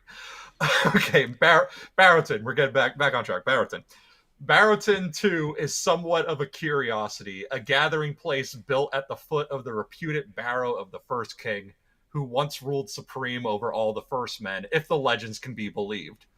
Arising from the midst of a wide and empty plain, it has prospered thanks to the shrewd stewardship of the Dustins, loyal bannermen to the Starks, who have ruled the Barrowlands in their name since the fall of the last of the Barrow Kings. The men of the North are descendants of the First Men, their blood only slowly mingling with that of the Andals, who overwhelmed the kingdoms to the south. The original language of the First Men, known as the Old Tongue, has come to be spoken only by the wildlings beyond the wall, and many other aspects of their culture have faded away, such as the grislier aspects of their worship, when criminals and traitors were killed and their bodies and entrails hung from the branches of weirwoods. Shout out Garth the Jailer at White Harbor. So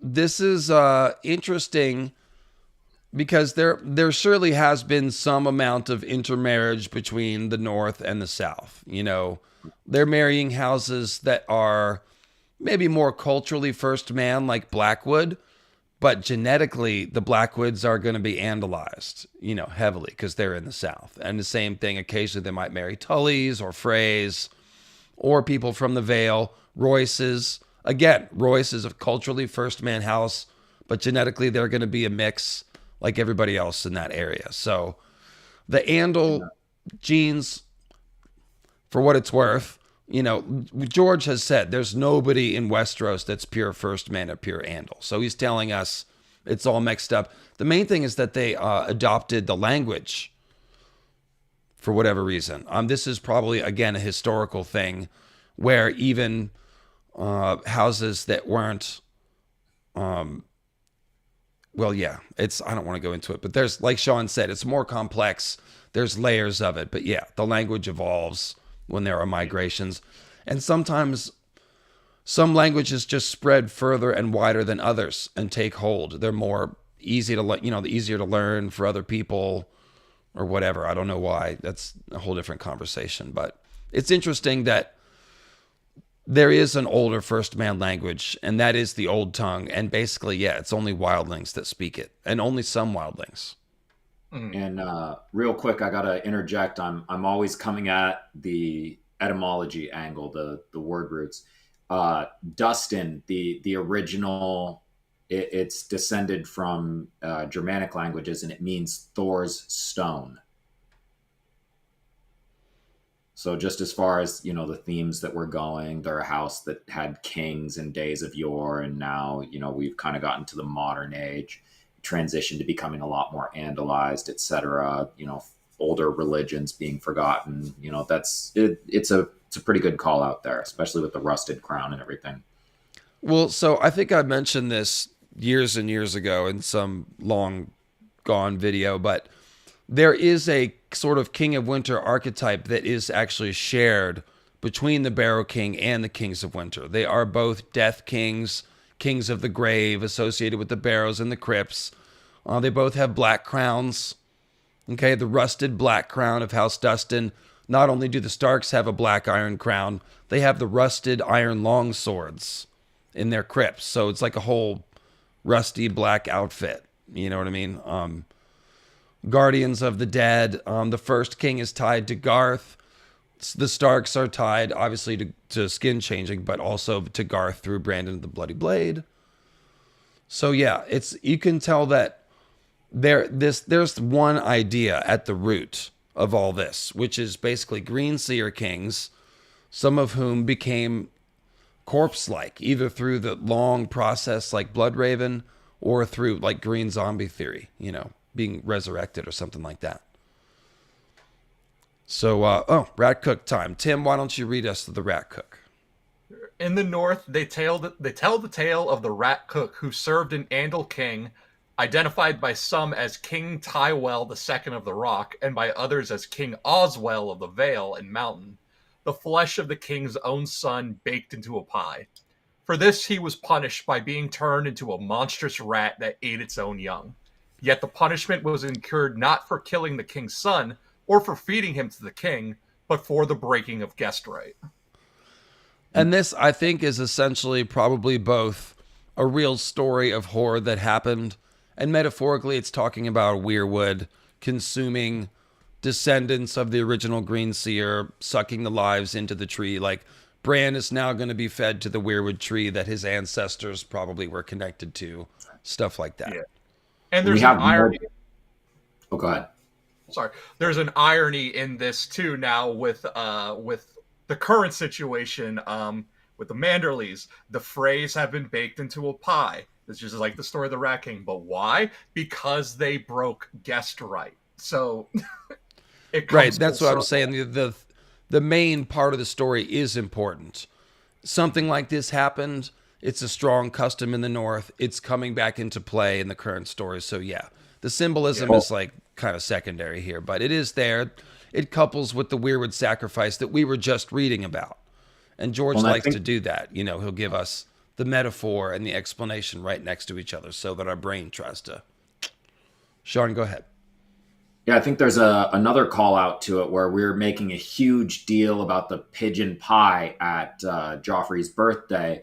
And then all of a sudden Joffrey's dead. And that kind of coincides with it being a punishment for Tywin being part of that breaking of guest right. Or, Jaime Lannister sends his regards. He wasn't really responsible, but his name is invoked there. And now his son is not baked into a pie, but he's killed at his own wedding, where there was a very prominent pie. They're talking about it. They thought he choked on the pie at first, so it's definitely a similar idea. Yeah, it's that sort of occult folkloric sense. That's what guest right is all about. It's like this permission thing. It's definitely drawn from fairy folklore, invoking permission or trespassing without permission. Like, these are very important concepts. So, and it's where vampires I want to go back to something Kirsty said a minute ago. As you guys said in your vampire stream, that's definitely where vampires got it. Right. Yes. Right. It's all about the permission and the wards and all that stuff. Exactly. So Kirsty says the name Kennet is from Scottish Gaelic, coinage, perhaps, coinic, meaning handsome or comely. Also used by the Picts, who introduced it to Northern Britons and bestowed it upon their king. So it's part of a royal title or set of titles, royal description, something like that. So this was Maester Kennet. It was Passages of the Dead, talking about a dead king in the north. So that That fits pretty well, doesn't it? Yeah. He was handsome in real life, I guess we can say. Yeah, well, and we're always going to have more layers. And naming a maester something to do with kenning is also good. George is always going to have multiple reasons for naming someone something. And go ahead with But the Northmen, Sean. But the Northmen still retain something of the old ways in their customs and their manner. Their life is harder, and so they are hardened by it. And the pleasures that in the south are considered noble and thought childish and less worthy than the hunting and brawling that the Northmen love best. I'm a little disappointed that George didn't put caber tossing somewhere in the north. Like, why aren't they doing that? I know they don't have telephone poles, but you could just use logs. My grandpa was trying to tell me about caber tossing. He's super Scottish, It's so friggin' manly, dude. There's nothing manlier than a good caber toss and some beer. I just throw a thing. What? I just throw. I didn't get it. I was like, I was really little. I was just, so I throw a thing. That sounds so stupid. Like, what's the game? How many points do I get? Like, anyway, I was a very ADHD kid. It is what it is. Thanks, Kelly. Yeah, we're going to do some more Night Fort stuff. Every time I see any other YouTube channel make a Night Fort video, I go like this and like want to make another one. So, yeah. Trying to match that Iron Islands video count. Yeah, it's more like every time I come back to it, I have new ideas about it because it is one of those things where we have tons of clues and you can assemble them in a lot of different ways, but I don't know that we have enough to get to, like, there's some secrets that aren't revealed also. Hanyaki says, love your work. Even more when I found the Elden Ring stream. Let's see, I know you're not as familiar with the lore, but nowadays it feels a lot like a new Elden Ring regime is forming. Not sure what the Ice and Fire parallel would be. It would be all of Ice and Fire. We went 3 hours on that, and there was still more. But okay, right. Carry on, Sean. Even their house names mark them out. For the first men bore names that were short and blunt and to the point. Names like Stark, Wool, Umber, and Stout all stem from the days when the Andals had no influence in the north. One notable custom that the Northmen hold dearer than any other is guest right, the tradition of hospitality by which a man may offer no harm to a guest beneath his roof, nor a guest to his host. The Andals held to something like it as well, but it looms less large in Southern lands. In his text, Justice and Injustice in the North, Judgments of Three Stark Lords, Maester Egbert notes that crimes in the North in which guest right was violated were rare, but were invariably treated as harshly as the direst of treasons. Only kinslaying is deemed as sinful as the violations of these laws of hospitality. And I'll ask you guys what you think the reason for this is. I would go with a non-magical explanation of just like, it's the North. It's a natural custom that would arise in such a harsh climate. Like, if somebody comes struggling through the snow, you let them in. And then you take care of them and you don't just kick them back out. Because if you don't have customs like that, how would you hold together in that kind of a land? I don't know if there's a magical reason behind it, but that's basically my explanation. Tim, what do you think? And I pretty much of the same mind, like where food is scarce and where survival requires community, you need people coming together and, just being good to one another like that. There's no room for schemers and backstabbing because we're all in this. We're all screwed if we can't come together and make it through winter. Right. Yeah. We've all got to get along in the winter town and such. I would say any magical reason is going to be purely symbolic. The idea is, first off, you guys covered it. It's a harder place to live in the winter. Let them in or they're going to die. And now that blood's on your hands. But it's also definitely, you can't have any, negotiations. You can't have any, peaceful talks about ending war, which, you don't want to be fighting wars during winter. All of these things, diplomacy can't exist if you can't guarantee safety under a roof together. And these things are just less important when life is less serious in the South, when they're having an easier time. And I did allude to it earlier, but one of basically the most brutal act that William the Conqueror is remembered for is some sort of thing where he kind of went and sacked the North right before the winter and destroyed their harvests and stuff like that. And a lot of people starved to death, innocent people.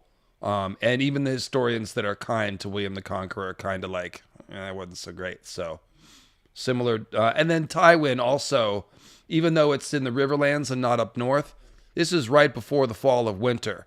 And he is just pillaging the Riverlands. So that is a very harsh tactic that he is employing there. From the guy that brought you the Reigns of Castamere. Total psychopath and finalist in our villain's tourney, Tywin Lannister. Yeah. I was going to say, we can't trust the guy who drowned out 2 entire families and their seats and servants and small folk. Those kids would have grown up to be Castameres and Reigns. So, I mean... Well, what do we say? Well, at least he didn't grow up to be a Frey. Hey, that was funny when he said it, okay? Because it was only a joke. We like those people. That's different. That's there you go. George got us again. He's always trying to do that to us, isn't he? David Lightbringer, did D&D earn your eternal enmity with Dany in season 8? More or less. I mean, enmity is almost like a little petty, and trivial. It's just, I made a 90-minute video about it. I took multiple shots at them in said video. So I think that it is what it is. I reserve my true, disregard for people who really, well, let's not get off topic, but we mentioned the health insurance CEOs earlier. So, yeah, where are we here? Kinslaying. Maester Egbert. What's Egbert a reference to? Is that Qbert or what is that? Egbert. Bert and Ernie? Possible.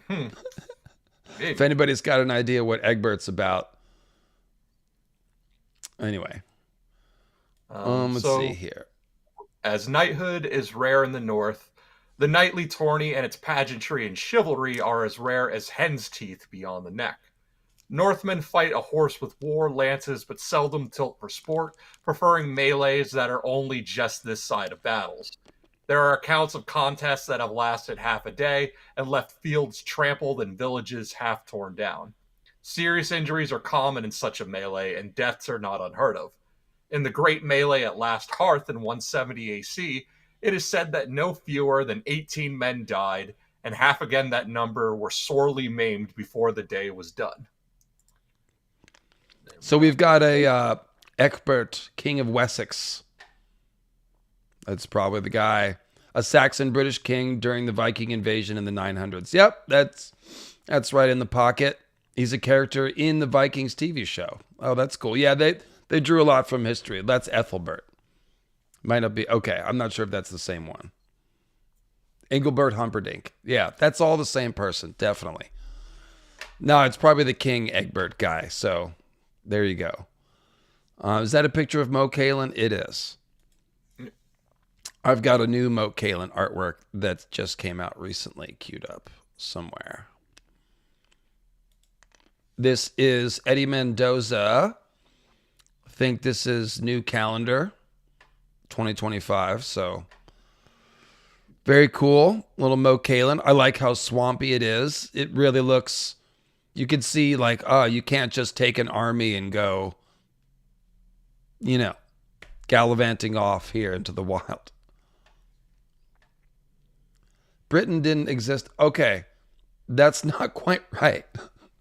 The term Britain comes from Britons, which is older than, they were there before the Angles. So, yeah.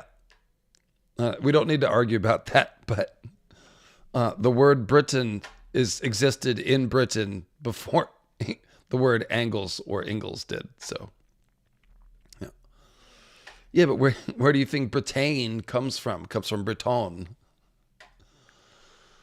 What are we talking about? All right, so Age of Heroes, Moat Cailin. The Kings of Winter. Song and story tell us that the Starks of Winterfell have ruled large portions of the lands beyond the neck for 8,000 years, styling themselves the Kings of Winter. The more ancient usage and in more recent centuries, the kings in the north. And it's interesting that they threw out 8,000 here and not like, 8 or 6 or 10. They frequently do that. 8,000, I think, is about the right number for the Long Night, though, which is when the Starks should have been ruling from. So in this case, I think that's actually an accurate date. I don't know where that's based on, but yeah. To me, the 8,000 years, one single family ruling that long is actually the most unbelievable part of this, because no dynasty has ever lasted that long. The Targaryens' 300-year run is actually a really, really good run in the span of time. Yeah, I mean, so even with their monopoly of warg magic, they're intermarrying into all these other families. Sooner or later, you'd have a rival warg king. The Boltons are trying to steal their magic, by skinning them and stuff. So, yeah, it is. We'll just take it at face value. Their rule was not an uncontested one. Many were the wars in which the Starks expanded their rule or were forced to win back lands that the rebels had carved away. The kings of winter were hard men in hard times. And this is a bunch of sigils there, which are very tiny. Ancient ballads, among the oldest to be found in the archives of the Citadel of Old Town, tell of how one king of winter drove the giants from the north, whilst another felled the skin changer Gavin Greywolf and his kin in the savage War of the Wolves. But we have only the word of singers that such kings and such battles existed. More historical proof exists for the war between the kings of winter and the Barrow kings to their south, who styled themselves kings of the first men, and claimed supremacy over all of the first men everywhere, even the Starks themselves. Runic records suggest that their title, dubbed the 1,000 Years' War by the singers, was actually a series of wars that lasted closer to 200 years than 1,000, ending when the last Barrow king bent his knee to the king of winter and gave him the hand of his daughter in marriage. So this is actually telling us something about the sources. The singers say it's 1,000, but then they say runic records suggest it was about 200 years. That means that the runes are doing some amount of dating. Whether it's chronologies of dynasties, just like one king followed another king followed another king, or they could have had their own way of keeping track of years. But that gets into the question of, how do people measure years? How good was the astronomy of the first men? Because the seasons don't give you an even year like they do here. You have to use astronomy to figure a real year. So they could have been counting years every time winter comes, which means their years are like 4 years. Well, I think something you brought up is important, is that they are going to have different ways of measuring years. Now we're doing it, after Conqueror, after Aegon the Conqueror. That's a very new way of keeping track of time. They presumably had a very different way of keeping track of time with the Andals, which is part of the reason why we're not sure about dates. And presumably they had a completely different way for the first men to do it. And that's if there's even one homogenous way that the first men did it and one homogenous way that the Andals did it. And it's not something that's solidified later. So really there's just going to be confusion beyond maybe 1,000 years ago. It's hard to date anything with any accuracy. Yes, more or less. But there is at least some amount of dating in the runes, I guess was my conclusion. But it is going to be a foggy, thing. But they're saying, probably more like 200 years, sporadic wars. And that makes sense. They're powerful houses sort of next to each other.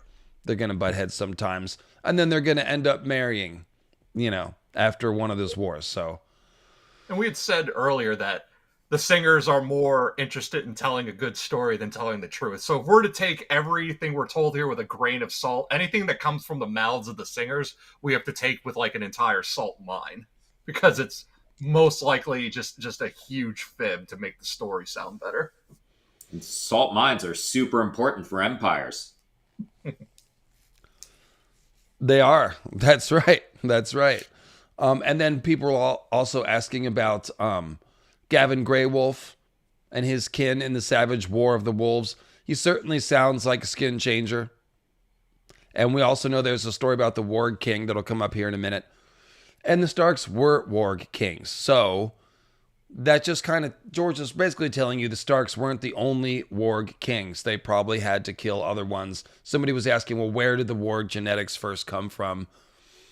Probably Garth the Green and Bran the Builder and Brandon of the Bloody Blade, but, you know, it's hard to say.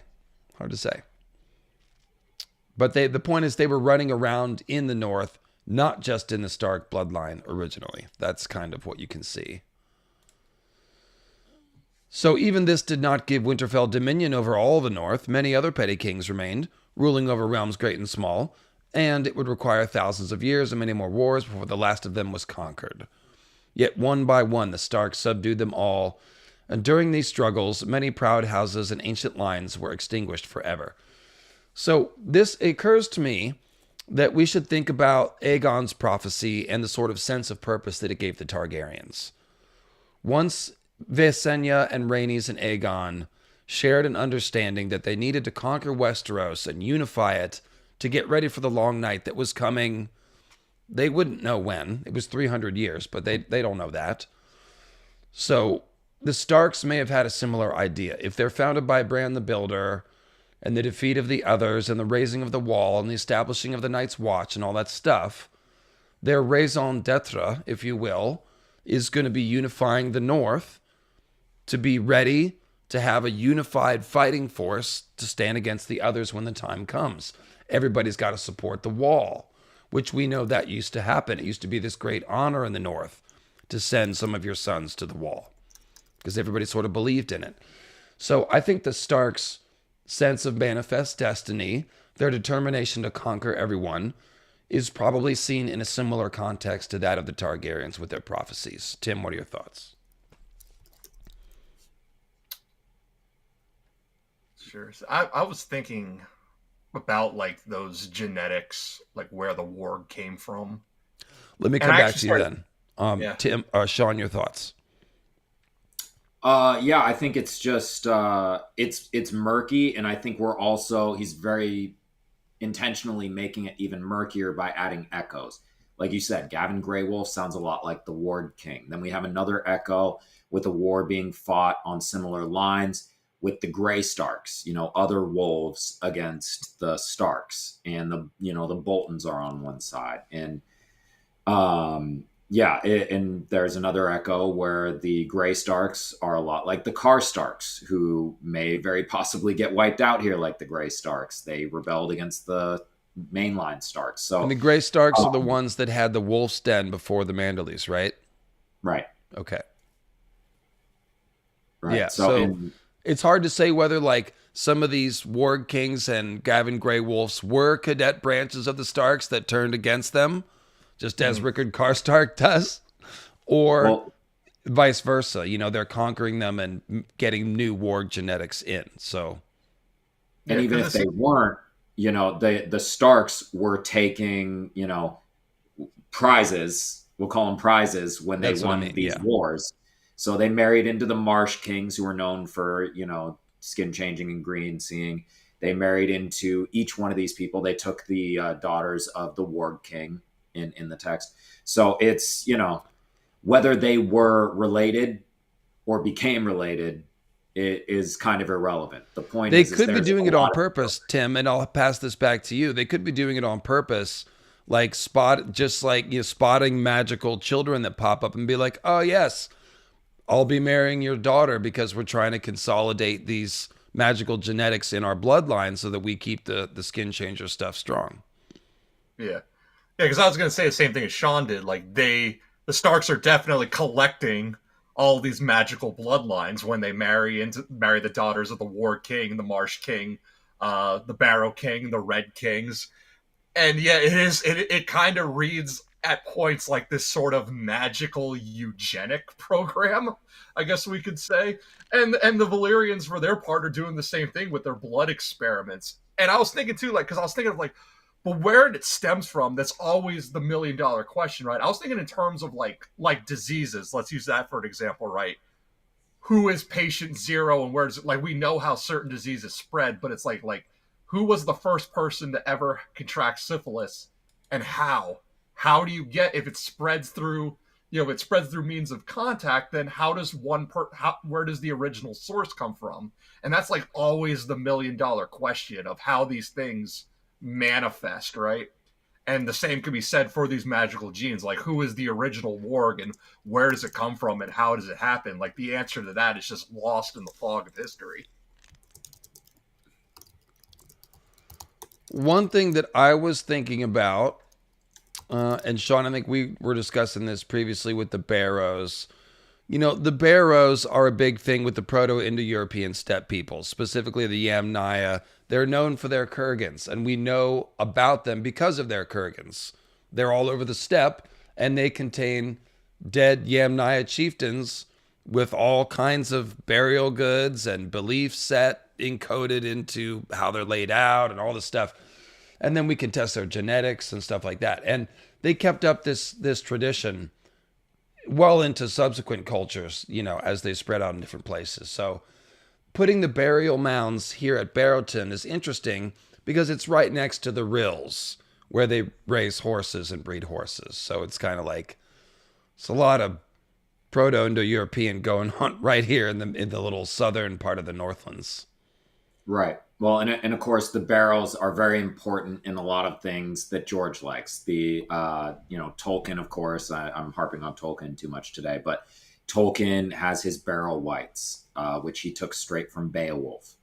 And then, the saga. And Beowulf has them because they're still a part of Germanic culture, even several, subsequent, parent cultures down the line, going all the way back to those Yamnaya Kurgans. Right. Well, and he fights a dragon at some barrows. So it's and it's also a big thing in the saga of Grettir, with a haunting ghost that Grettir has to fight, who glamours him, and there are a whole bunch of themes that tie into the others coming from the saga of Grettir, which was a large inspiration for Tolkien. So it's all very incestuous, but the idea is these, hills that dead people live under with riches in them. And then we have these hills with symbolically dead people or dying green seers growing into the trees. And it's a very, it's a macabre version of the same thing. Well, and in true Martin, synthetic style, it's also the burial mounds of the Sidhe, who became, their strongest correlation is the others. And when we look into the Sidhe folklore, as Quinn did so many years ago, it leads us to conclude that the others are related to either the Children of the Forest or the Green Men, who are, very, very similar folklorically, archetypally, just tall and short, really, the same thing. So down here in the Barrowlands, we've got these barrows that remind us of the Sidhe, and of course, who's in there? It's the first king, who sounds a lot like Garth the Green. So Garth the Green is a green man.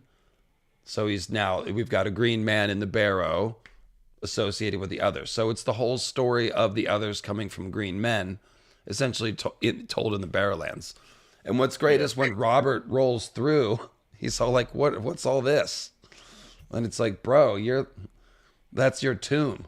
I mean, archetypally anyway, but. Same too for the origin story of Night's Queen. One of the things the Maesters attribute that to is that, she might have been the daughter of a Barrow King, which would make her a corpse princess.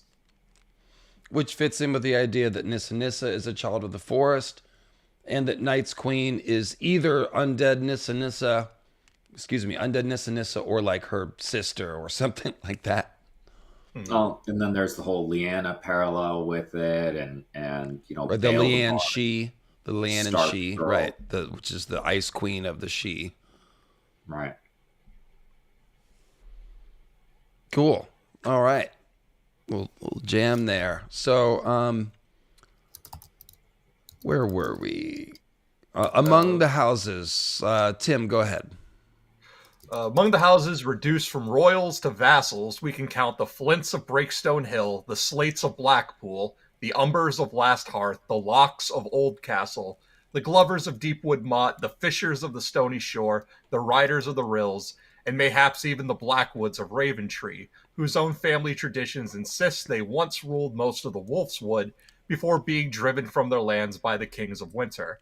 Certain runic records support this claim if Maester Barnaby's translations can be trusted. Well, let's stop right there. That's pretty friggin' cool. Tim, what do you think about that? Yeah, because this one definitely stands out to me because, of course, of Bloodraven and his Blackwood ancestry, and we know that he's a warg. The fact that the Starks more or less subjugated these other families, but still reduced them, obviously, from kings to lesser vassals, but still allowed them to keep the lands. But the Blackwoods are chased completely out. Makes me wonder, like, well, why? Why weren't they just subjugated? Like, were they too much of a burden? Were they constantly putting up a fight? Were they uprising? Or were they just like so much of a rival that like just to just let them stay in the north would be inviting too much trouble, and they just had to go. We had to completely uproot them. So I would get, Sean, I'll ask you what you think, but I would guess two things. One, he wanted a really northern house in the south for world building purposes, so he gave them this kind of an origin story to add to make it credible. And then the other thing is there's probably a symbolic idea, you know, where they're being expelled from the wood. Their tree is dead.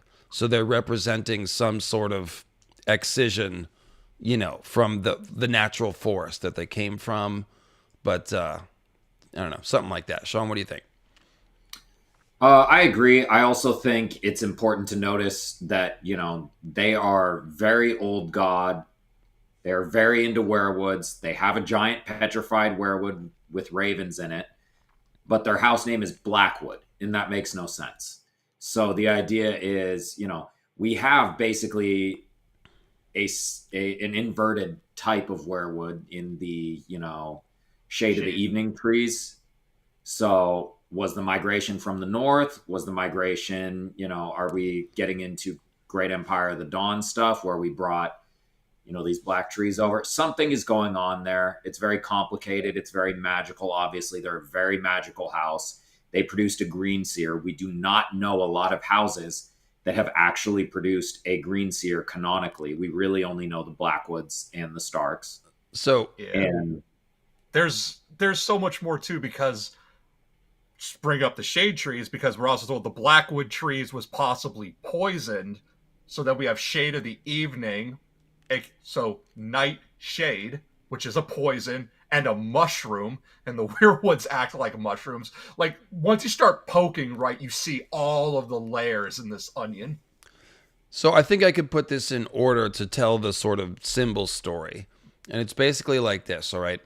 All of the black trees, whether that's the ebony tree, the ironwood trees, or the shade of the evening trees, they're kind of all telling us about the same idea, which is the corrupted side of the weirwood net, which is associated with the others. Coupled with that is the idea of dead, cut weirwood. That's like the frozen dead weirwood. That's the same. That belongs to the others. So in the Eerie, it's an ice temple. They have dead weirwood thrones. Okay, so every time we see, so for example, in the House of the Undying itself, where we have the actual shade trees, what do we find? Cold blue shadows around a blue shadow heart that seems to represent the heart of winter and the others. And they're tied to these black trees that are like inverted weirwoods. So this whole thing is an idea, which is corrupted weirwoods, you know, the other side of the weirwood net. So when we go to when we look at the House Blackwood, they were kicked out of their forest. So that's part of the other story. They were kicked out of their side of the weirwood net. They're exiled in the cold, dead lands. They're associated with dead weirwoods and black weirwoods. And so it's House Blackwood that was excised from the weirwood net. Now, why is Bloodraven a Blackwood? Because Bloodraven is kind of like the last hero. And the last hero usually is a son of the others. He's that child rescued from Knight's Queen and King that has the other symbolism but plays for team living. That might be Bran the Builder's story, or whoever raised the wall. Like, if we were looking for somebody that is on Team Living, I like to say, or Team Stark or whatever, that can work with ice magic and raise a wall to keep the others out. We need a Stark that can use ice magic. And there's all these, I don't want to get into it, but like Jon Snow and Gilly's baby, there's this repeating pattern of a child that's rescued from parents that are like knights, queen, and king. So a lot of people, myself and other people from the old forums and stuff, think that there was an ancient Stark who was supposed to be an other baby but was rescued, just as Sam rescued Gilly's baby. And so this is what Bloodraven is. He's descended from a house with all this Blackwood symbolism, corrupted weirwood symbolism, but he was taken to a cave by the children of the forest and taught their language. And now he helps organize the Night's Watch. So that's all just like the last hero. And he even has a black dragonsteel sword, just like last hero's dragonsteel. Well, and very important, he is also a dragon king archetype. He's very much like Jon. He's half Targaryen, half, old folks Greenseer type thing going on. And, you brought up the House of the Undying, where there are these, blue husk, other-like people. Well, before we took off the illusion, they were Sun Kings. Just like the Targaryens, just like the Lannisters. They looked just like Lannisters. They were all in gold and red. And anyway, so like we see this transition over and over again. We see Garth coming from the south, a very obvious Sun King. We see him, becoming, the first king in the north of the Barrows. He's now a king of the dead. He's, it's converting into that werewood aesthetic. And we're seeing Bloodraven, who served the king in King's Landing. He's part of this dragon dynasty. He's a hand of the king multiple times. They keep talking about how he's the real king. And then he goes to the north. He's Night's Watch. He's growing into a tree. At some point, we saw this conversion where a Sun King became the kind of frozen good other archetype that you talk about. And even if you go further back into Blackwood House history, we have another significant Targaryen marrying into Blackwood, which would be Egg. He marries Black Betha and puts those Blackwood genes into the Targaryen bloodline. So that could be literally important to revive, the Targaryen genes, maybe for Dany to be able to hatch the dragons or something. But it's the same symbolism where it's like, Bloodraven is his last hero figure. He's symbolically the child of the Blackwood tree, and I forget who is, I guess he's got Aegon the Unworthy, and I forget the name of his mother. The name of his mother is significant. It's got symbolism attached, but Aegon the Unworthy? No, his mother. His mother was Bloodraven's mother. Rowena Tyrosh. Is that wrong? No, that was Daemon Blackfire's wife. No, it would be Blackwood. Oh, Missy Blackwood? Melissa Blackwood. Oh, Melissa. Yeah, so it's got the Nissa and the Melisandre in there. Right, yeah. Okay. Betha Blackwood is Egg's wife. And Black Betha. Yeah, so Black Betha. Again, the emphasis on the... Betha, yeah. Well, and they go Melissa, like Melissa Blackwood, she goes by Missy. So she is essentially the archetypical female.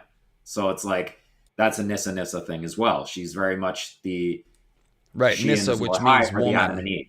In both Arabic and Sindarin, it turns out. Right, Adam and Eve going on down there. Yeah, to the point of Adam and Eve, like so if the Blackwoods are kind of like this original sin against the Weirwoods, whatever they did, or possibly that is like Adam and Eve being kicked out of the Garden of Eden. They're at least modeling it, I would say. Yeah. Well, also, isn't there the angel? Who was the? I might be conflating biblical with film or TV or something, but wasn't there an angel who was supposed to be like on guard duty who let the serpent slip past him into the... Was that Samael? I couldn't tell you, but... You're talking Apocrypha or something. Yeah, that's not straight from the Bible, but... We do see this pattern played out, though, with in the second Dunk and Egg, with Sir Eustace's son being Adam, and he was in love with our Nissa, our fiery haired Rohan. Mm-hmm. And like all good Azor Ahais, he died. Yeah. So maybe like I'm just looking at maybe the Blackwoods were maybe their sin, the reason they're kicked out is they allowed something to happen to their weirwood tree, like you weren't paying attention and this corruption was allowed to happen. So your punishment is exile. So other houses keeping the old gods south or west of the Blackwoods at all? Well, Yeah. the Royces would probably be the other one. The Red Forts. Red Forts. Yeah, the Red Forts is a big one because they're mirroring the Boltons of the Dreadfort. And in fact, Roose Bolton's son, who was probably murdered by Ramsay, fostered with the Red Forts. Oh, okay. So and the Red Fort, the Dreadfort, yeah, their seat is called the Red Fort. There could be other Riverlands houses. I forget when Robb is leading his army, he's praying in the Godswood, and a lot of his lords join him. And there might be some river lords in there, but this would also vary by generation because a lot of these houses do have Godswoods, even though they're worshiping the Seven mostly and they have a sept. So every once in a while, you might have a lord that inherits the house and was like, I like the old gods. I'm gonna worship the old gods. So, well, and something we see with like Sansa and them is that they do a little bit of both. Like Sansa goes to the sept and she sings and she lights the incense, but she does some old god stuff too. And she's kind of a marriage of both, and it's a little bit confusing at times. But what we saw very recently in the Riverlands at the end of the Dance of the Dragons is there was a huge influx of Northerners who settled into the Riverlands because they weren't going to go all the way back far north. And the Riverlands got hit hardest by the Dance of the Dragons. All the men are dead. And so all of a sudden they need husbands to keep the farms going and all of that. So we saw a huge influx into the Riverlands of Northerners, and they brought their gods. So whether or not they actually technically believe in the faith of the Seven or the old gods, it's going to be familiar to them just from that huge immigration. That's a great point. And this is what happens with neighboring kingdoms is periodically you get these little influxes. So, yeah. Good question here from Scott. What are the chances the Blackwoods used to have ebony trees in the Wolfswood instead of weirwoods, and that's where the name came from, and the Starks didn't like it? That's an interesting idea. I tend to think that the Shade of the Evening trees don't exist in Westeros. They are an Essos thing. Something happened, like the breaking of the arm of Dorne might have severed the connection or something. Or I think what really happened is that the shade trees come from Ashai and the Shadowlands, and that's what happened to the weirwoods there. The ones in Karth are transplanted from there, I think. And I don't think there are going to be shade trees in Westeros. But Tim, I would ask your opinion. When I think of the shade trees, I also so the shade trees they create the shade of the evening that the warlocks drink. So I think the shade trees are George's version of the witchwood trees from Memory, Sorrow, and Thorn, because by being drunk by the warlocks of Karth, that would make them a sort of warlock tree, which would be the male inversion of witch. And Memory, Sorrow, and Thorn, weapons are crafted from the witchwood, and the witchwood being poisoned is one of the triggers, the thing that triggers some of our major events in Memory, Sorrow, and Thorn. So, yeah, shout outs to Gray Area for sending me down that road. I got to read more of Memory, Sorrow, and Thorn so I can get more of that. But I was just chatting with Gray this morning on Twitter DM, and we were talking about Child of the Forest conspiracy ideas. And she gave me yet another Memory, Sorrow, and Thorn parallel that would made me go, holy crap. So like, it really is packed with stuff. I got to read it. Do we think both trees are altered forms of an origin species? Yes, I think so.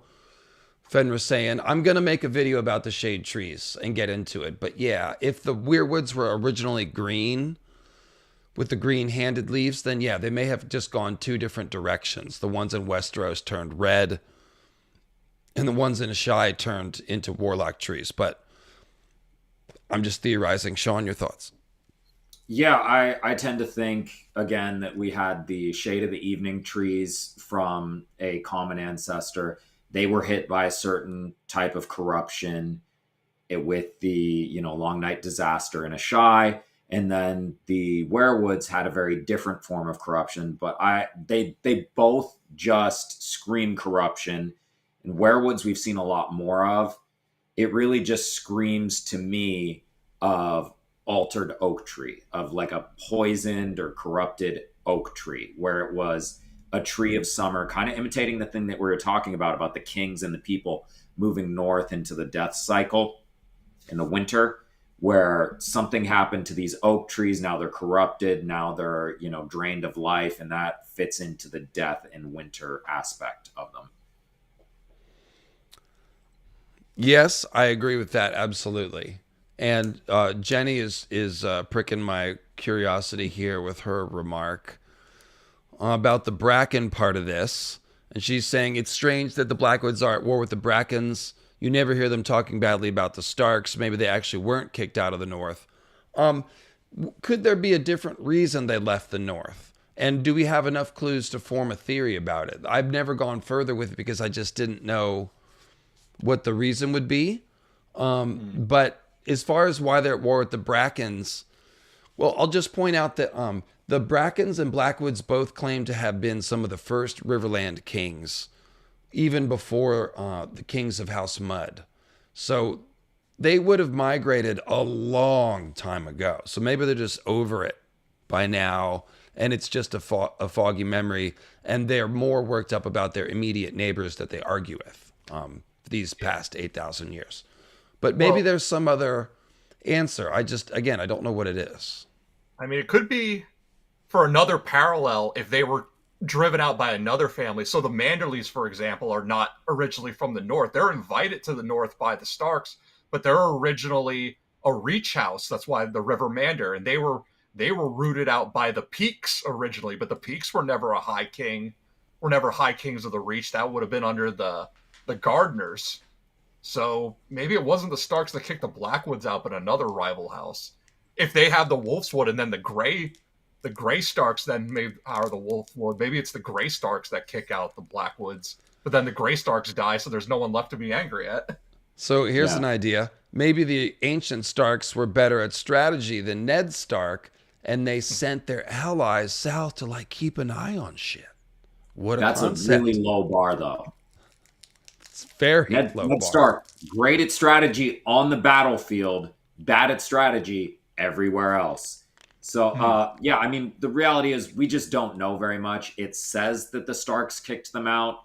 It's possible that they could be wrong. We are in the fog of history, but we really just don't know much. What we see with the Brackens and the Blackwoods is that they're both very, very old First Men houses with a lot of ambition, used to be kings. And then they have the main structural difference is that the Brackens adopted the Andal gods and went very Faith of the Seven, and the Blackwoods did not. Yeah, so the Blackwoods are a plant. Get it? It's a tree joke. All right. So go ahead and pick it up, Tim, with Chronicles found in the archives. Found in the archives of the Night's Watch at the Night Fort before it was abandoned. Speak of the war for Sea Dragon Point, wherein the Starks brought down the Warg King and his inhuman allies, the Children of the Forest. When the Warg King's last redoubt fell, his sons were put to the sword along with his beasts and greenseers, whilst his daughters were taken as prizes by their conquerors. House Greenwood, House Towers, House Amber, and House Frost met similar ends, together with a score of lesser houses and petty kings whose very names are lost to history. Yet the Greenwoods. I was gonna just comment, yeah. And Frost, what the Greenwoods became. Yeah, and Greenwoods also, covered Robert Frost.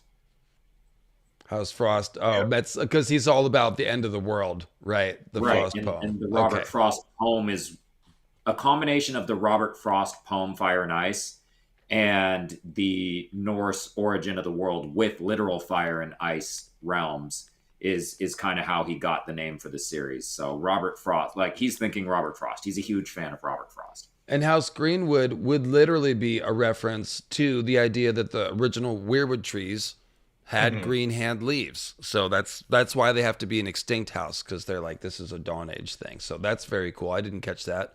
And then the amber, that's a very important symbol, especially in Greek myth. And it's we see various versions. The honey sap, it's the food of the gods, it's the nectar.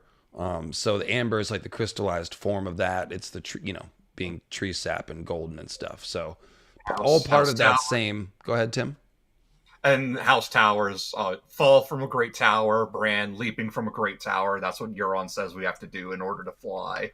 Yeah, this is why we have the panel of heroes, because every single line of every sentence will be hashed out for at least half an hour. You try to get that nectar of the gods, that fire of the gods. You go up into the tower, you fall down, the greenwood turns into frost, blah, blah, blah. But yeah, amber is also, there's a fertility motif there as well, just because it's heavily associated with things like wheat, crops like wheat and corn, amber waves of grain. That's a motif for the harvest. Always trying to add one more, Sean, but you might be right there.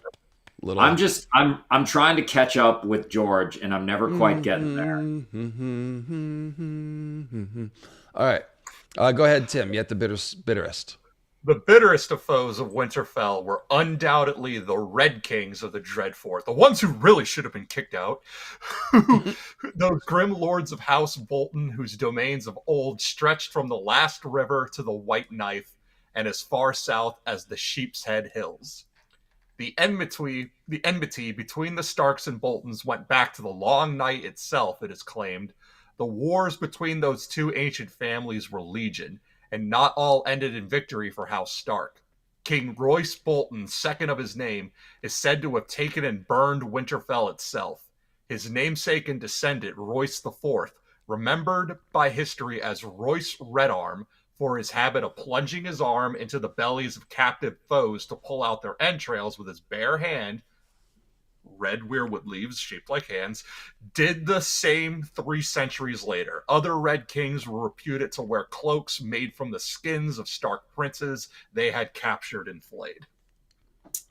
Yet in the end, even the Dreadfort fell before the might of Winterfell, and the last Red King, known to history as Rogar the Huntsman, swore fealty to the King of Winter and sent his sons to Winterfell as hostages, even as the first Andals were crossing the narrow sea in their longships. Okay, so let's pause there, Tim, and talk about skinning werewolves. And when we first found this in the one George Martin werewolf story, the skin trade, I found it because I was starting to think, well, what if the Boltons are skinning the Starks to steal their magic? Because we've seen that, the skin remembers, if you will. When Arya wears the face, she has the memory of the person who's been skinned. So maybe, and then somebody somewhere suggested, hey, George wrote a werewolf story where that's a whole thing. You can skin a werewolf and wear it as a cloak and then steal their power. And now it turns out that that's like a thing in multiple George Martin stories. It's also in the one that just got turned into a movie with Grey Alice. What's it called? In the Lost Lands? Yes, the Lost Lands, which we covered on this channel. So yeah. So and go ahead. Oh, sorry. I was just saying, I do plan on doing on my own channel a live table reading of Skin Trade. There's a lot of unsavory aspects to that story, so I'm going to do it on my channel because I don't care about being demonetized. Demonetized. Go ahead, Sean. So when the Red Kings of the Dreadfort, when they finally stop fighting against the Starks, bend the knee so that they can fight off the Andals, would you call that a Red Dread redemption arc? But Wyatt from the chat has a serious comment, Sean. And he says, as George's time in the Southwest shaped A Song of Ice and Fire. Absolutely. And let me just go back up. As a native reader, I wonder if elements reflect native beliefs and stories. I don't see native ideas discussed much in history. Have you explored that? Anything you can point me to? So there are several things. I have discussed a few different aspects of Mesoamerican mythology One being the Lion of Night, having to do with the Mayan jaguar god of night, sun, and terrestrial fire and war. No, it's the god of terrestrial fire and war, who is also the night sun. And he is Akbal. And so that is a big influence on the Lion of Night. The more obvious thing would be the glass candles made from obsidian. This is just a different shaped scrying mirror. And of course, those Mesoamerican shamanistic scrying mirrors are famous in the Western world because John Dee used one very famously. So yeah, take your pick. But those two things for sure. I've talked about the hero twins because they are based on Venus mythology, although I could go into that more. There's probably more there. I should go through. It's been a while since I've gone through their story, but they journey to the underworld and back. It's pretty good. Are there any other ones you can think of, Sean or Tim? Yeah, definitely a few. Axolotl is an underworld god and the embodiment of the Even Star, and they wrote down that particular mythology in the Florentine Codex. So Xolotl or Axolotl, and we have House Florent with Axel Florent, and that's and they're doing underworld dog stuff. Axolotl, or more accurately Xolotl, is he's an underworld dog god and an Even Star. So there's definitely that kind of stuff going on. Among other inspirations, the Eerie is almost certainly built on the Hopi Indians who built into cliffs. They built entire I didn't think about that. Into cliffs. That's definitely a thing, and they were definitely very fond of eagles, which works well with the Eerie falcon. So yeah, there are obviously other influences for the Eerie in Europe and in other places, but it's always going to be more than one thing. But yeah, Aztecs are huge. Basically everything about the Aztec Genesis story, the origin story of the universe, and the 4 different attempts to have replacing different the sun. Yeah, I think he likes that a lot. He talks about the second sun and all this stuff. Tezcatlipoca means smoking mirror, so that just gets back to the glass candle idea. And then also,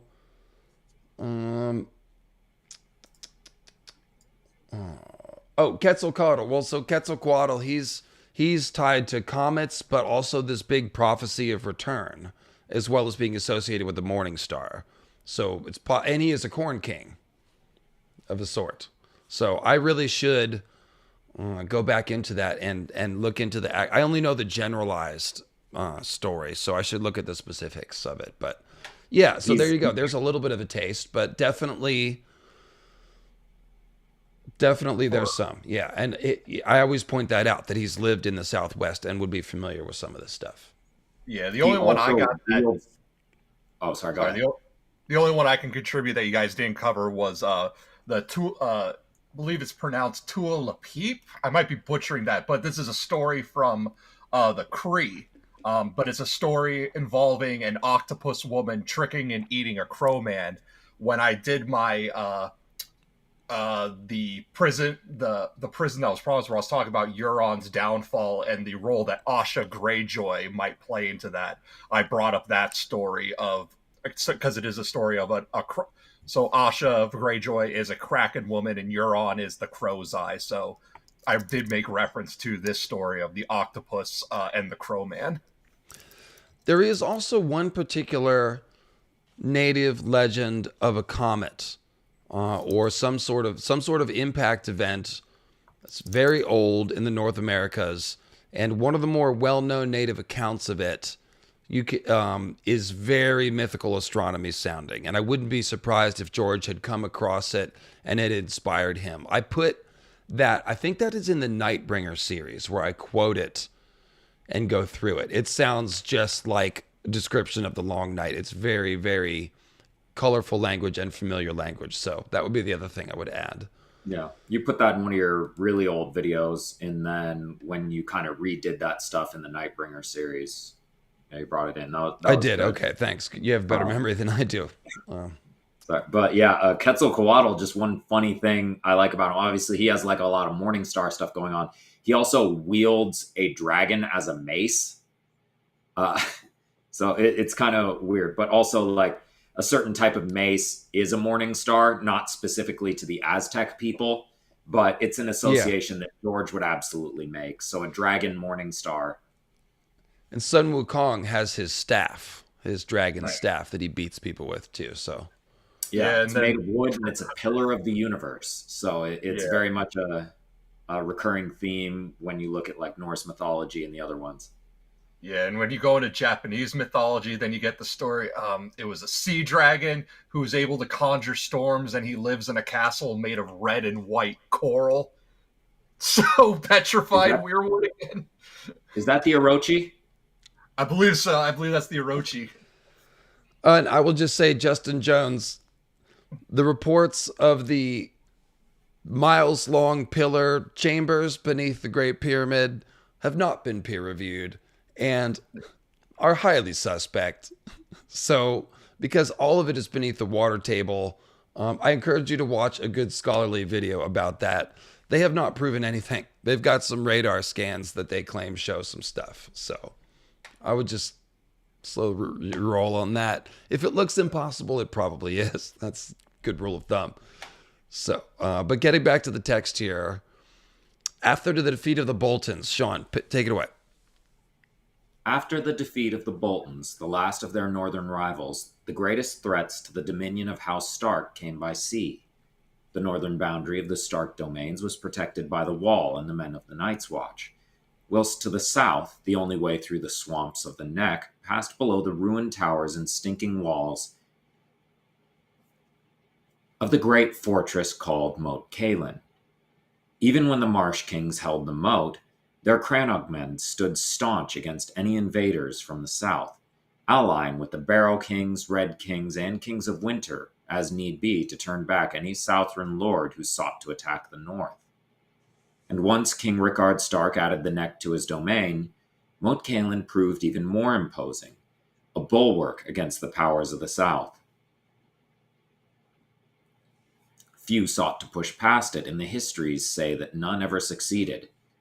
The North's long, ragged coastline, both to the east and the west, remained vulnerable, however.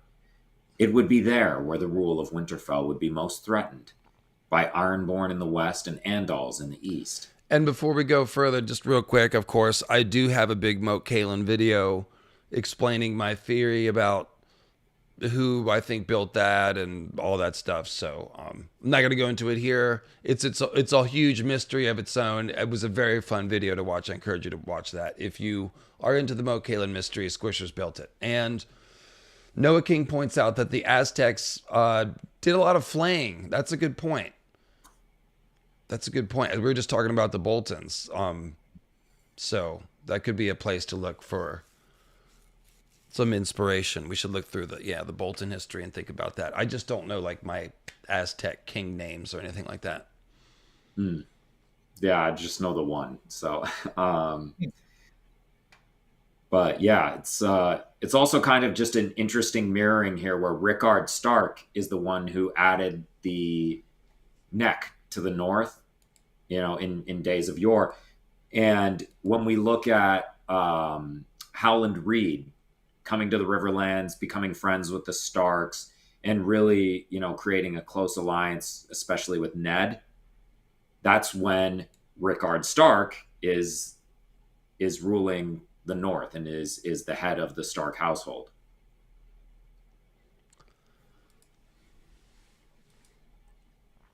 Tim, did you have anything you want to add before I go back to the text here? No, I think we've detracted too much. This is what we do here now. We're three guys who have read 4-hour world building streams. This is what people want. So, let's see here. Until King's Landing rose beside the Blackwater, White Harbor was the newest city in the Seven Kingdoms, built with the wealth that the Manderleys had brought with them from the Reach after having been driven into exile by Lord Lorimer Peake at the behest of King Percy III Gardiner, who feared their swelling power in the Reach. White Harbor has more in common with the fine castles and towers of the Reach, then with the castles of the north, it is said that the new keep was built to reflect the castle of Dunstonbury, which the Manderleys had lost in their exile. So this would be after the Andals came. But the thing is that when they took over White Harbor, it was already a place before then. So Tim, would you go ahead and read about White Harbor before the Manderleys?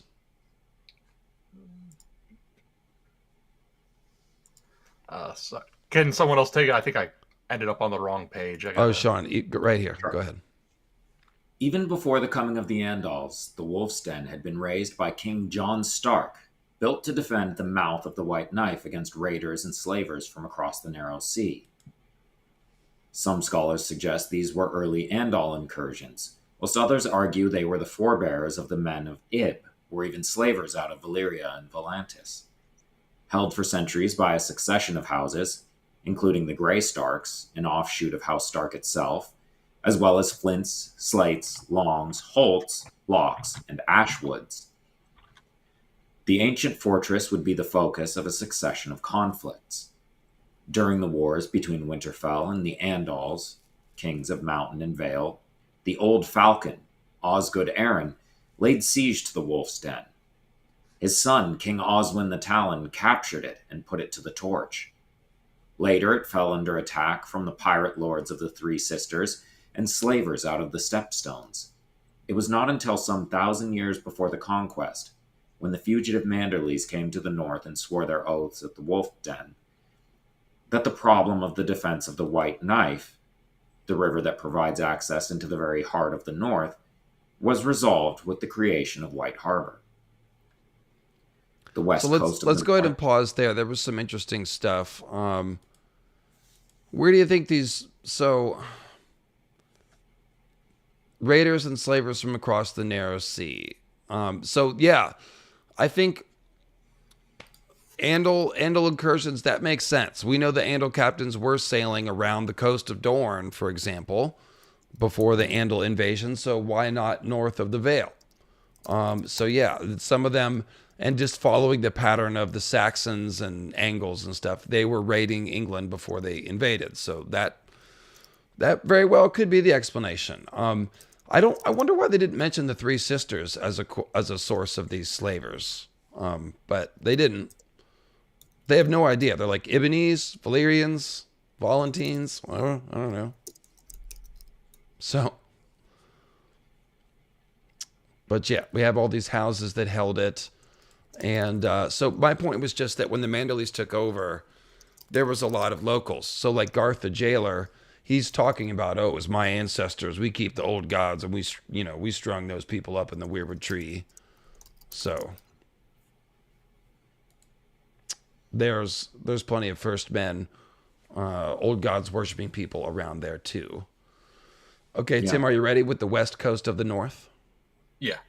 The west coast of the north has also oft been beset by reavers, and several of the Hungry Wolf's wars were forced upon him when longships out of Great Wick, Old Wick, Pike, and Orkmont descended upon his western coast beneath the banners of Harig Hor, King of the Iron Islands. For a time, the Stony Shore did fealty to Harig and his Iron Men. Swaths of the Wolf's Wood were nothing but ashes, and Bear Island was a base for a reaving ruled by Harrig's black-hearted son, Ravos the Raper. Though Theon Stark slew Ravos with his own hand and expelled the Ironmen from his shores, they would return under Harrig's grandson, Eric the Eagle, and again under the old Kraken, Loren Greyjoy, who retook both Bear Island and Cape Kraken. King Rodrik Stark reclaimed the first of those after the old Kraken's death, whilst his sons and grandsons battled for the latter. The wars between the North and the Ironborn would continue thereafter, but less decisively.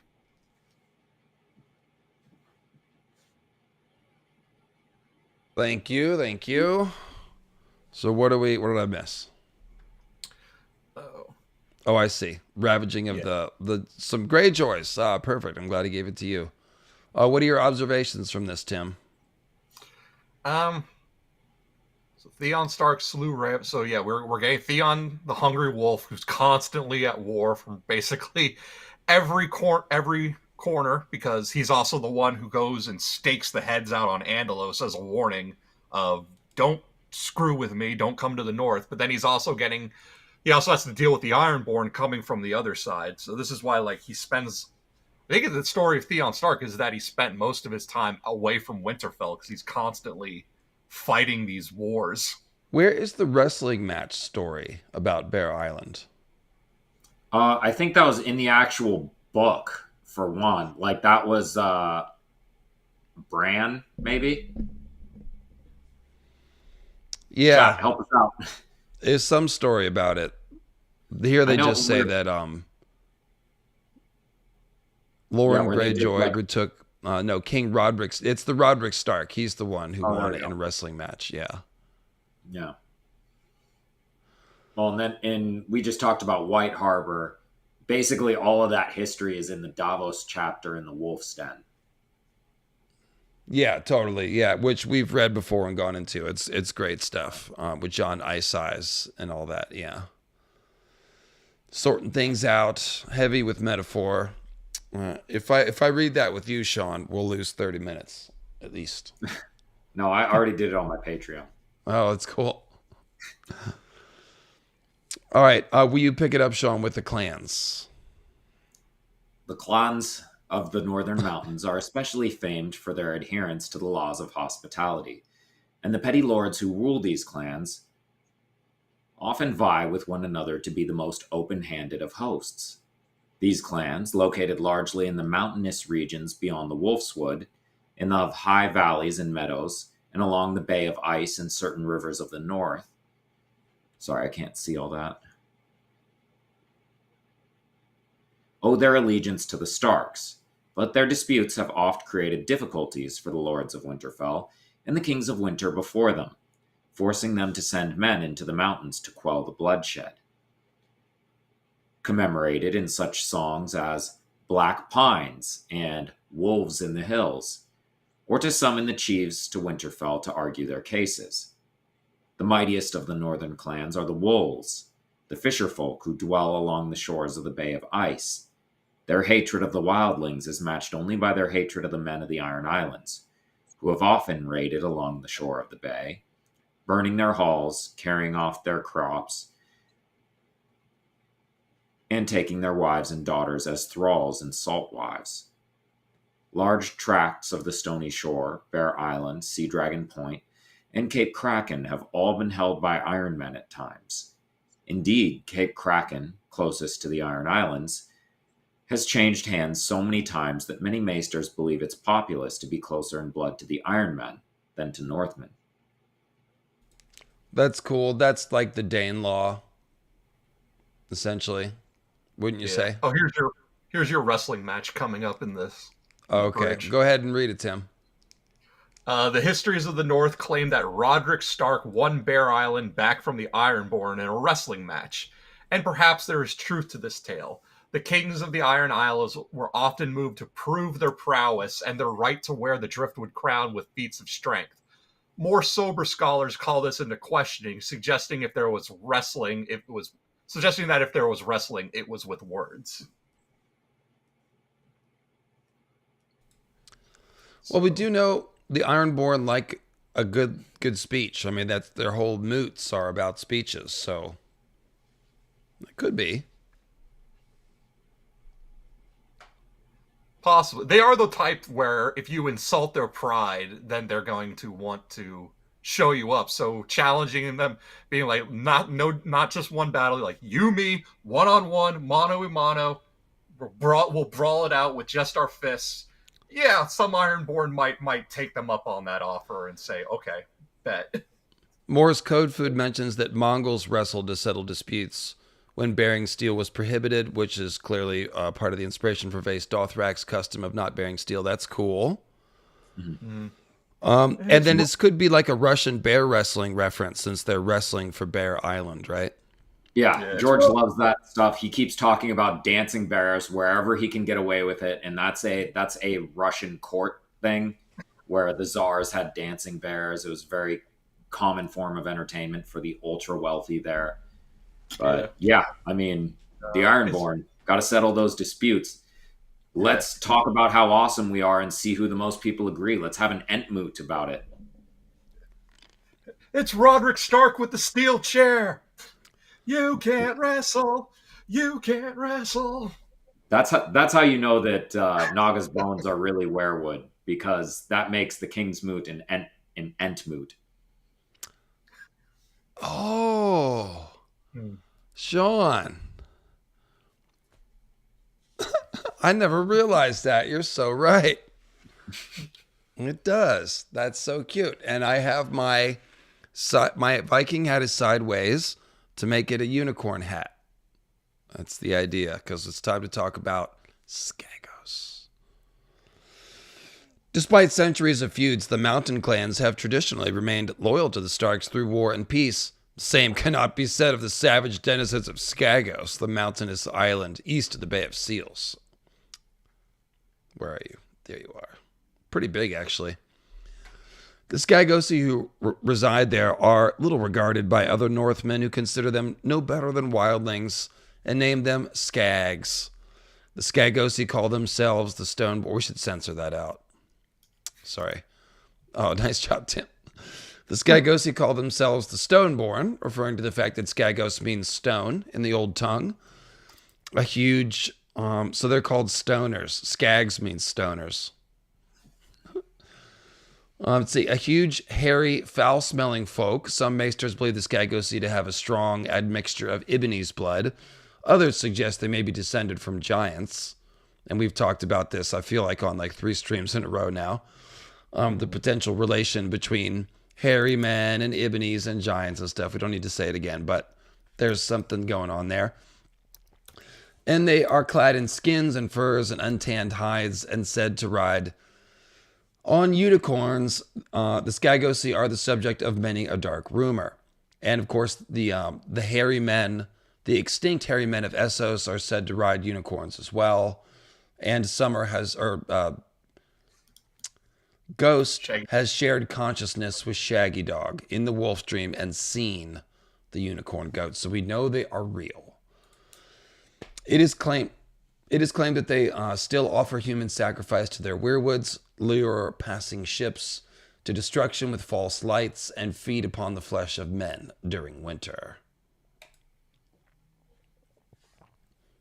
So I think we have to talk about how they call themselves stone. Like, because basically what we're doing here is it's a reference to Stoneborn Mithras, and it is compounded by the fact that, you know, when we had was it Bael the Bard who adopted a Skagosi identity?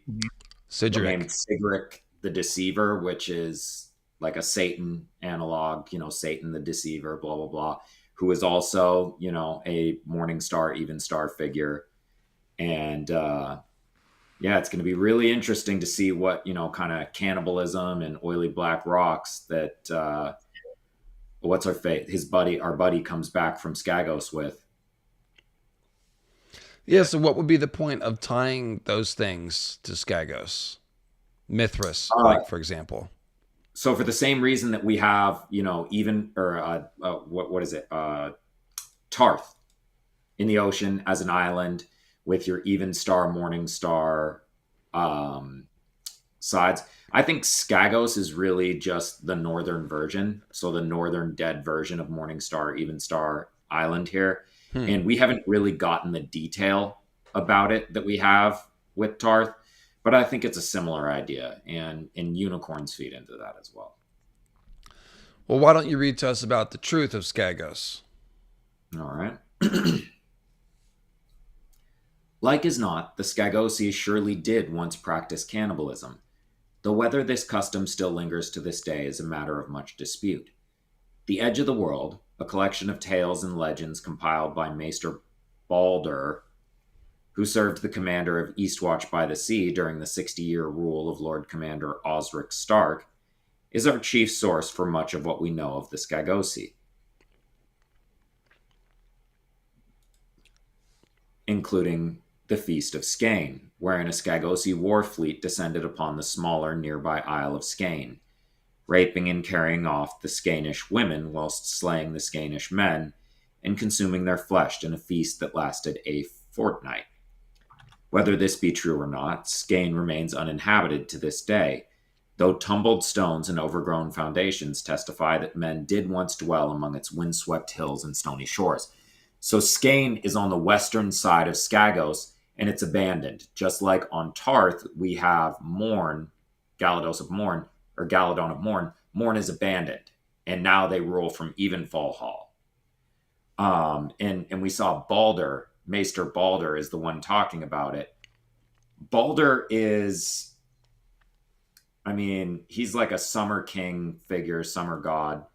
But he's also, when we look at how Snorri Sturluson treated him, the implication is that he's Jesus. Like when he's reborn at the end of Ragnarok and he's the one god to come into the new era, he talks about him and he all but says Jesus. He is not trying to be subtle about calling Balder Jesus. So yeah, no, I agree. Another Morning Star, even star figure. So it's, yeah, we're seeing it replayed again and again here on Skagos. We don't have as much information again, but it's what we do have is very tied into that. Tim, you have any idea about the truth of this or what the point is? I was actually wondering if there was a reference to Baldur's Gate in there as well, because with Balder being by Eastwatch by the sea, it is sort of guarding a gate out to the sea. And we know that George is a huge D&D fan. Yeah. I don't even know what you're talking about. Sorry. Baldur's Gate's a big city in Dungeons and Dragons, and it's also it's a video game based on Dungeons and Dragons. Just one game of the year last year. There you go. So, Feast of Skane. The unicorns. Tim, go ahead. The unicorns of Skagos were once scoffed at by maesters at the Citadel. The occasional unicorn horn offered by disreputable merchants has never been more than the horn of a kind of whale hunted by the whalers of Ib. However, horns of quite different kind, reputed to be from Skagos, have been seen by the maesters at Eastwatch upon occasion. It is also said that those seafarers brave enough to trade on Skagos have glimpsed the stone-board lords riding great shaggy-horned beasts, monstrous mounts so sure-footed they have been known to climb the sides of mountains. A living example of such a creature, or even a skeleton, has long been sought for study, but none has ever been brought to Old Town. Though rarely seen off their island, the Stoneborn once were accustomed to crossing the Bay of Seals to trade, or more oft raid, until King Brandon Stark, ninth of his name, broke their power once and for all, destroyed their ships, and forbade them the sea. For most of recorded history, they have remained an isolated, backward savage folk, as like to murder those who land upon their isles as to trade with them. When they do consent to trade, the Skagosi offer pelts, obsidian blades and arrowheads, and unicorn horns for goods they desire. Some Skagosi have served in the Night's Watch as well. More than 1,000 years ago, a Krau, a member of a clan that passes for nobility on Skagos, was even Lord Commander for a time, and the Annals of the Black Centaur speak of a Stain, a member of another Skagosi family, who rose to become First Ranger but died shortly thereafter. Skagos has often been a source of trouble for the Starks, both as kings when they sought to conquer it, and as lords when they fought to keep its fealty. Indeed, as recently as the reign of King Daeron II Targaryen, Daeron the Good, the Isle rose up against the Lord of Winterfell, a rebellion that lasted years and claimed the lives of thousands of others, including that of Barthagen Stark, Lord of Winterfell, called Barth Blacksword, before finally being put down. And of course, his nickname will be based on the sword Ice, which is very dark gray but looks black, and it's a cool Elric reference as well. Bane of the Black Sword being one of the Elric books. Yeah. And I feel like we covered Skagos in our Wildling stream, Tim, so we don't really need to go into this a ton. Because let's see, Noah King, new prediction, Rickon conquers the Veil and his Skagosi Unicorn Cavalry. We did a whole thing on that, and we brought in the stories of the three Billy Goats Gruff and where the wild things are to prove it. Rickon's corrupted story, children's tales. I do want to point out, I got vindicated there. He started actually calling the Skagosi Stoneborn in that section. And then it as well, it's funny, they brought up narwhals, like whales with a unicorn type horn. And narwhal, that's an interesting reference because narwhal actually, like, the etymology means dead. Nar is for dead because they were corpse pale. So it's like a dead whale is like a dead thing swimming the green sea, especially it's going to be in the north in the frozen shivering sea. Anyway, okay. It's been overruled. It's been overruled. Causing a commotion. So I had to get you at least one, Sean. But we're still in the north. We haven't moved out of this region at all. So we do have to move on a little bit. Cranog men of the Neck. Last and some might say least, of the peoples of the north of the swamp dwellers of the Neck, known as the Cranog men for their floating islands, or the floating islands on which they raise their halls and hovels. A small, sly people. Some say they are small in stature because they intermarried with the children of the forest, but more likely it results from inadequate nourishment, for grains do not flourish amidst the fens and swamps and salt marshes of the Neck, and the Cranog men subsist largely upon a diet of fish, frogs, and lizards. They are quite secretive, preferring to keep to themselves. Now, again, I will say, I made an entire video about the Cranog men, and I found some new theories I didn't know I was going to come up with and stuff. So I really went ham on that. I will refer you to that for like deep analysis of the Cranog men. There is stuff to talk about. But yeah, I made a whole video about it. So let me just keep reading for now. South of the Neck, the river folk whose lands adjoin their own say that the Cranog men breathe water, have webbed hands and feet like frogs or squishers, and use poisons on their frog spears and their arrows, which they do. That last, it must be said, is true enough. Many a merchant has brought rare herbs and plants with many queer properties to the citadel, for the maesters seek such things out to better understand their properties and their value, and not at all to assassinate people. But of the rest, there is no truth to it. The Cranog men are men, albeit smaller than most, even if they live in a fashion unique to the Seven Kingdoms. Long ago, the histories claim, the Cranog men were ruled by the Marsh Kings. Singers tell of them riding on lizard lions and using great frog spears like lances, but that is clearly fancy. It is clearly not fancy.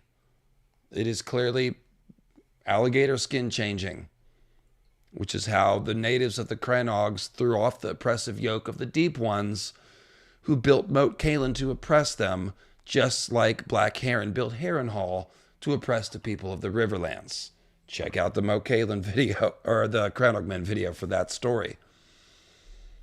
So, long ago, let's see, were these Marsh Kings ever truly kings? As we understand it, Archmaester Iron witnesses that the Cranog men saw their kings as the first among equals, who were often thought to be touched by the old gods, a fact that was said to show itself in eyes of strange hues, or even was speaking with animals as the children of the forest. So this is all boilerplate stuff here, really.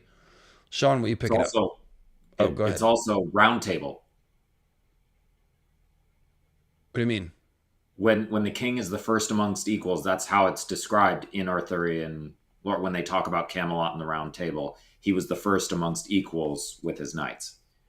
Oh, that's because the Shardane is in the swamp, so we need some Arthurian. Yeah, okay.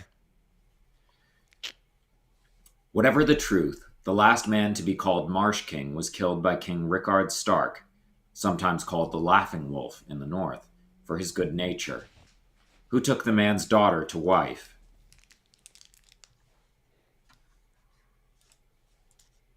Whereupon the Cranog men bent their knees and accepted the dominion of Winterfell. In the centuries since, the Cranog men have become stout allies of the Starks, under the leadership of the Reeds of Greywater Watch.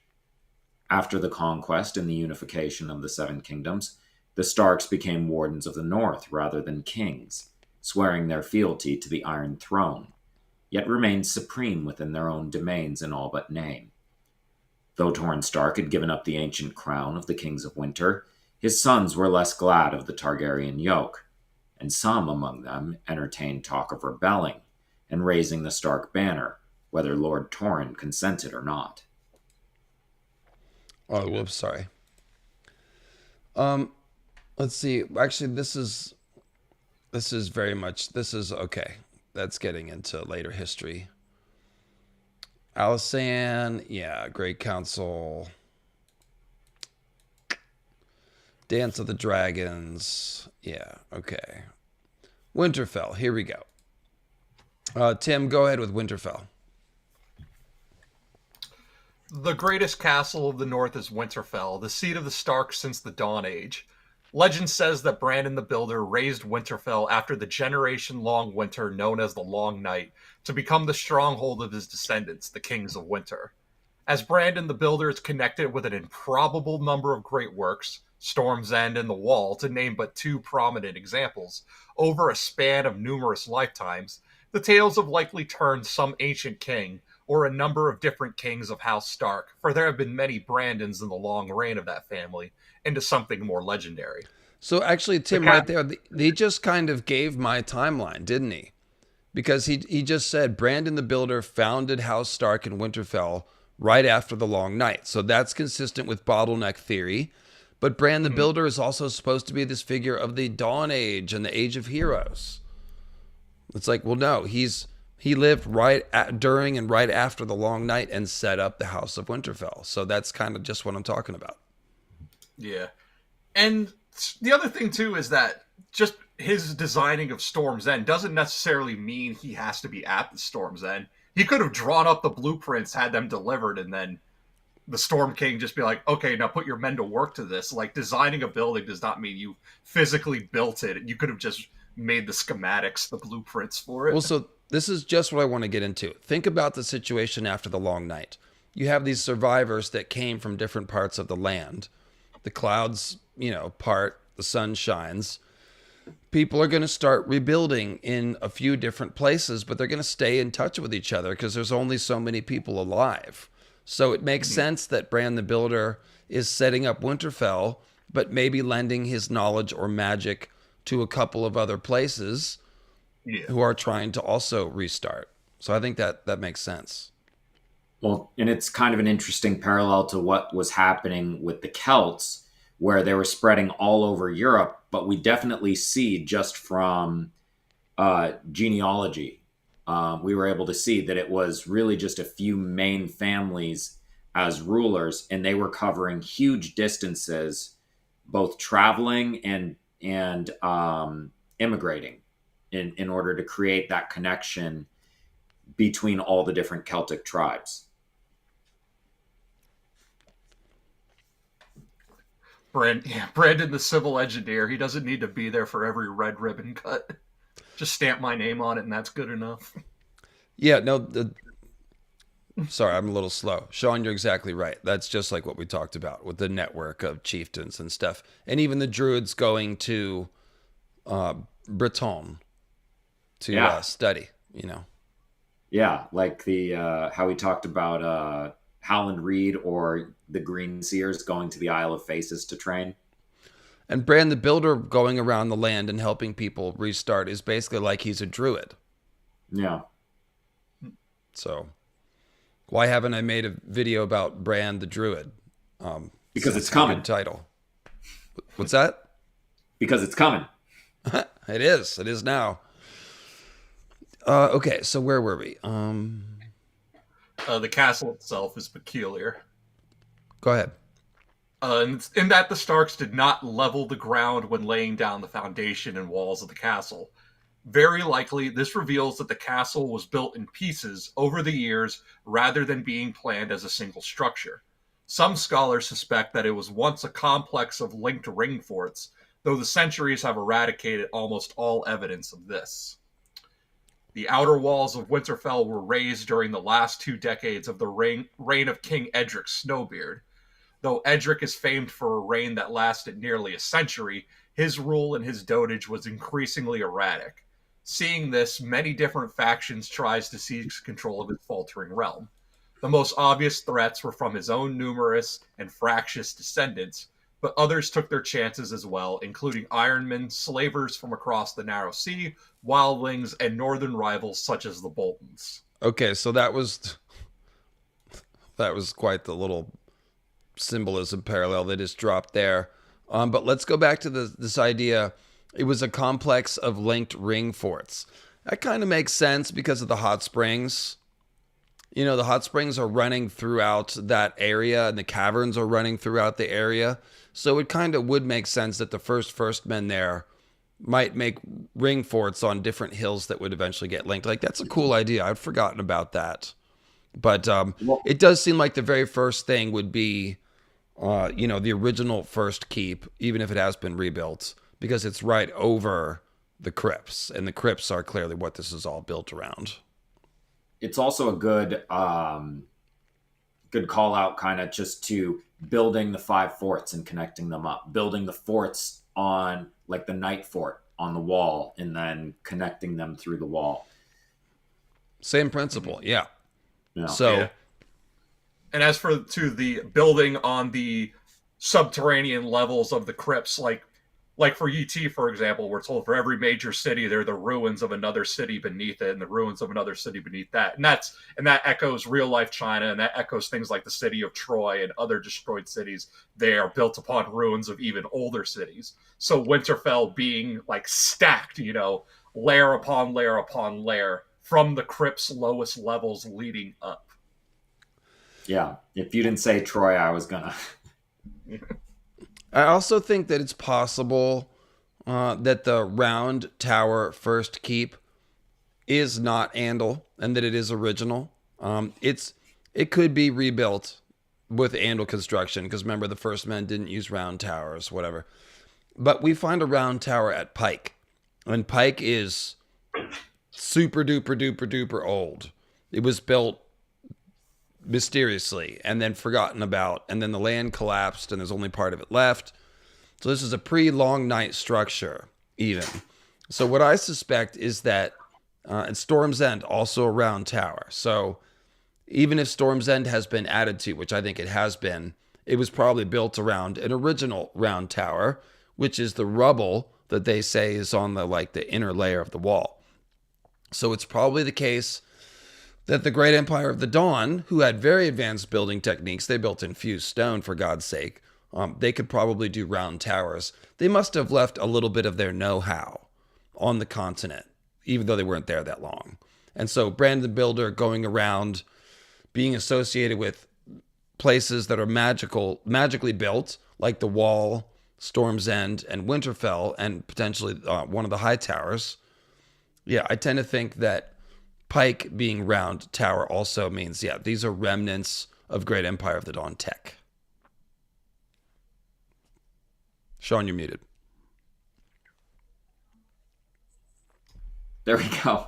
I had to do it once. So it makes sense to me on a conceptual level, where you have areas that are good to fortify, whether you're fortifying them very early on with ring forts or later with round tower. And the fact is if you're kind of skipping an age of construction style, it's pretty easy to go straight from round fort to round tower, or ring fort to round tower.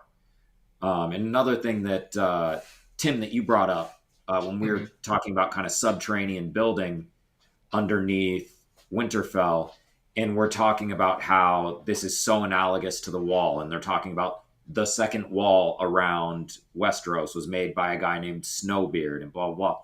Well, the subterranean passages beneath the Wall are pretty constantly called something to do with ice dragons.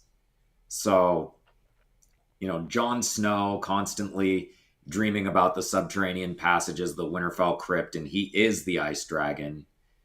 I mean, and we talk about, a dragon creating the hot springs by breathing fire underneath the earth. Like, this association is there for a reason. It's like hot dragon, cold dragon. Yeah, totally. And also the Black Pond in the Winterfell Godswood being a shout out to the melted ice dragon from the Ice Dragon story. Now, I'm glad you mentioned Edric Snowbeard, because I think this entire Edric Snowbeard thing is telling us how the Wall was really built. Okay, so Edric is riffing on Elric, and Elric is an Azor Ahai name. It's Eldrick Shadow Chaser is one of the names of Azor Ahai, and of course it's a reference to Elric of Melnibone. That's what Azor Ahai is partially based on. So Edric Snowbeard is an Azor Ahai name attached to a Stark. So this could be one of these original magicians who's blending fire and ice magic. His name, Snowbeard, makes him sound like someone who is an icy person. Remember, I'm talking about these children of Knights, King and Queen and stuff like that, right? So it says he raised the wall, and he lived for a long time, a century. So this is a long-lived king raising a wall who is like an icy person. That's Bran the Builder on an archetypal sense. He's a Stark who's obviously a green seer and seems to be able to work with ice magic, or else how did he build the wall? I mean, it's just, there has to be Starks that are like icy. And Edric Snow, I'm not saying that the literal Edric Snowbeard is a wizard. I'm saying that the name describes the archetype of an ice wizard. Elric is a sorcerer, but here it's Edric Snowbeard. So yeah, this is all code for building the wall and then living a long time as a green seer. But then, of course, the threats come from, the others and also his sons. Right? So. Yeah. Like Craster's sons are the others. Exactly. Yeah. Yeah, and Craster is an old, snow-bearded man. He is. Wearing sheepskin as well. He's doing, Night King type stuff. And then, yeah, Snowbeard also gives him white hair, like a Melnibonéan. Totally. Good point. Right. So go ahead, one of you guys, with the inner walls. I guess Sean. Okay. The inner walls, which were once the only defensive walls, are estimated to be some 2,000 years old, and perhaps some sections are older still. In later years, a defensive moat was dug around them. Then a second wall was raised beyond the moat, giving the castle a formidable defense. The inner walls stand 100 feet high, the outer walls 80. Any attacker who succeeded in capturing the outer wall would still find defenders on the inner walls loosing spears and stones and arrows down at him. Okay, so in later years, a defensive moat was dug around them, then a second wall raised beyond the moat. Is this a clue about the original wall of the original watch being Moat Cailin? Because remember, the Watcher on the walls could imply that this oath dates back to a time when the Night's Watch were on walls, plural.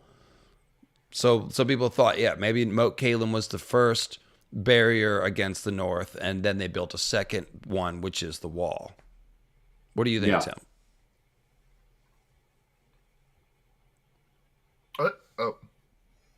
What was the question again? Sorry, were you looking at the chat?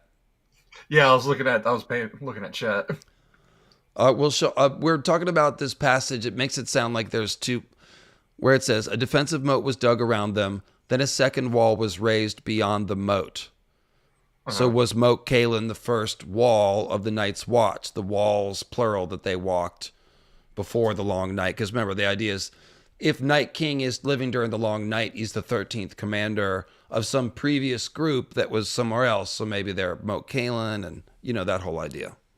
So are you saying, like, you think the original wall might have been further south? Like before the wall was built, Moat Cailin may have functioned a similar way. Yeah, possibly. But then what are they guarding against? Would it be squishers in this case? The Picts.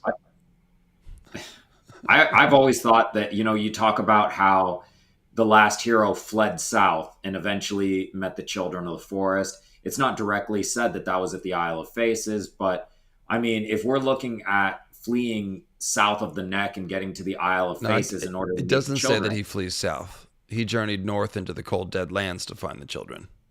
Oh, yeah. Well, anyway, my kind of thoughts here are, if the others are coming out of the lands of Always Winter and they are pushing further south and destroying armies of men, blah, blah, blah, the Black Stone, it seems a lot more like something that you would use to oppose the others, whereas the white icy walls just feel a lot more othery. That is one of the reasons why people have always been pulling at that mystery. Exactly right. Let's see. Mushrooms claim of Vermax. Okay, we've talked about that. Okay, yeah. First keep time. Tim, go ahead. Within its walls, the castle sprawls across several acres of land, encompassing many freestanding buildings. The oldest of these, a long abandoned tower, round and squat and covered with gargoyles, has become known as the First Keep.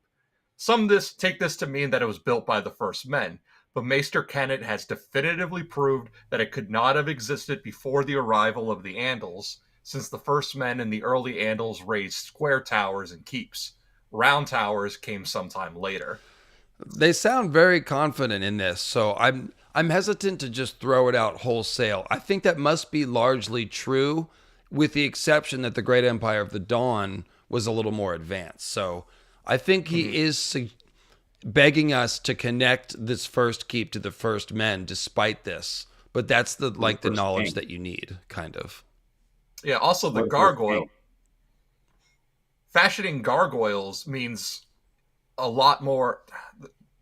That's a lot more skill to fashion a gargoyle than to build just a square squat tower, right? There's sort of gargoyles are associated with dragon mythology and really only ever seen at Dragonstone, and then also randomly at Cold Moat, which might be for symbolic reasons. And the Winterfell gargoyles are conspicuously so old that they have become lumps and you can't tell what they are, which begs you to think, were they dragons originally and George is hiding them or something, you know?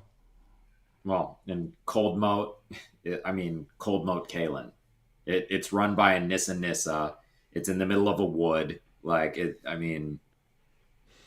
to talk about that sometime, Sean. That's interesting. I never put those together. Yeah. Okay, so that's what I suspect is going on with the timeline. That they're right largely about round towers coming later, but that this first keep may have been original, and that Bran the Builder may have some Great Empire of the Dawn knowledge. Not that round towers are. We're really just playing along with the Maesterly analysis. I don't know that they're that hard to make, but let's see. Hot Springs. We don't need to read that. Let's see. To the trained eye, the architecture of Winterfell is an amalgam of many different eras, and its vastness not only encompasses buildings but open areas as well. In fact, 3 acres alone are given over to an ancient godswood, where legend tells us Bran the Builder once prayed to his gods. Whether this is true or not, the antiquity of the grove cannot be contested, and the godswood no doubt benefits from the hot springs that are contained within it, protecting the trees from the worst of the winter's chill. Indeed, the presence of the hot springs, which pepper the land around Winterfell, may be the chief reason why the first men initially settled there. One can easily imagine the value that a ready source of water, and hot water at that, would have had in the depths of a northern winter. In recent centuries, the Starks have raised structures that have made direct use of these springs for the purpose of heating their dwellings. And then they've also got the glass gardens, which was a really good idea. They're like, hey, what if we just made a greenhouse and let the steam just kind of do its thing? And so, yeah. Good stuff. The Wall and Beyond. Okay, well, so Tim and I did a whole Wildlings and Beyond the Wall stuff where we did read this exact history. Is there anything that we want to say? Anybody got a random Fist of the First Man theory they want to throw out, or should we go on to one of the other regions? I just got a couple quick things to say. I don't want to go too deep into it because I have a lot of thoughts on the Fist of the First Men, but it is set up and built like a Moat and Bailey. It is on a hill. It is fortified. The first thing they do when they get there, the Night's Watch, surround it with wooden stakes, which is what a Moat and Bailey is ringed by. And then they put all of the officers and everybody on the top of the hill where the castle would be, and where there is a ruined, castle fortification type thing on the Fist of the First Men. And of course, they have it's basically mirroring the scene that happens when Asha loses Deepwood Motte, which is an actual Motte and Bailey castle. I think I missed one thing in the connection. What were you saying about Asha? Yeah, Asha is at a Motte and Bailey castle, Deepwood Motte, and they have set up a castle on a hill ringed by wooden stakes at the Fist of the First Men. They lose the castle to people coming out of the woods, dead people coming out of the woods, and it's, you know, very othery. And of course, Asha thinks of her little, when they get invaded by the northern clans, she thinks of her little children's nursery rhyme about the children of the forest turning the trees into soldiers against the First Men. And it's all very othery as well. I just know there are definitely parallel scenes. They even have the similar quote about the trees being a green sea, you know, in both places. But what were you bringing that up for? Just on the layout, and we've seen it in other places. There is Motte and Bailey stuff going on with the original. But no, what's the conclusion about the Fist of the First Men that you're drawing? Essentially that it's replaying some great fight that happened during the Long Night Opera. I kind of wonder why, like when it was built. Like, was it built before the wall or after the wall? Well, like you said, they built those ring forts offensively. Like they were fairly simple construction, so they were able to get them up fairly quickly. So you conquer an area, you throw one of those up as quickly as you can. And then obviously they've, you know, lost north of the wall for the most part. They send rangers and stuff, but they don't own that territory. Like so when they say it's an ancient stronghold of the First Men, like that could be wildlings post wall building, or it could be First Men before it. Do you have a guess, Tim? Right. Oh, sorry. Go ahead, Sean. Finish, and then go to Tim. Oh, and I was going to say, in Deepwood Motte, we see change hands twice, right? So we see, you know, it's ruled by the Starks and House Glover, and then it's taken by the Ironborn, and then after that, it's taken by the Boltons and the new, you know, rulers of the North. So I imagine something similar happened north of the wall. That something similar did happen with the Night's Watch and the others and the Wildlings and blah, blah, blah. But I imagine something similar happened during the Long Night. Yeah, I think it might be. Dave, have you done just like a chapter read of that Asha chapter where that was done? I don't know. I was thinking about like possibly worth re-examining maybe. It's been a minute. Yeah, that one it was my very first chapter read along, and it got demonetized actually. So it is on the list to go back to. But I've been playing with my format a little bit. I've been doing the character streams where I clip large chunks from various chapters. But yeah, I mean, it's basically my favorite chapter. So it's a good one. But let's get back to this here. It was not always so. Whether the legends are true or not, it is plain that the First Men and the Children of the Forest, and even the giants, if we take the words of the singers, feared something enough that it drove them to begin raising the wall. Did I skip a page?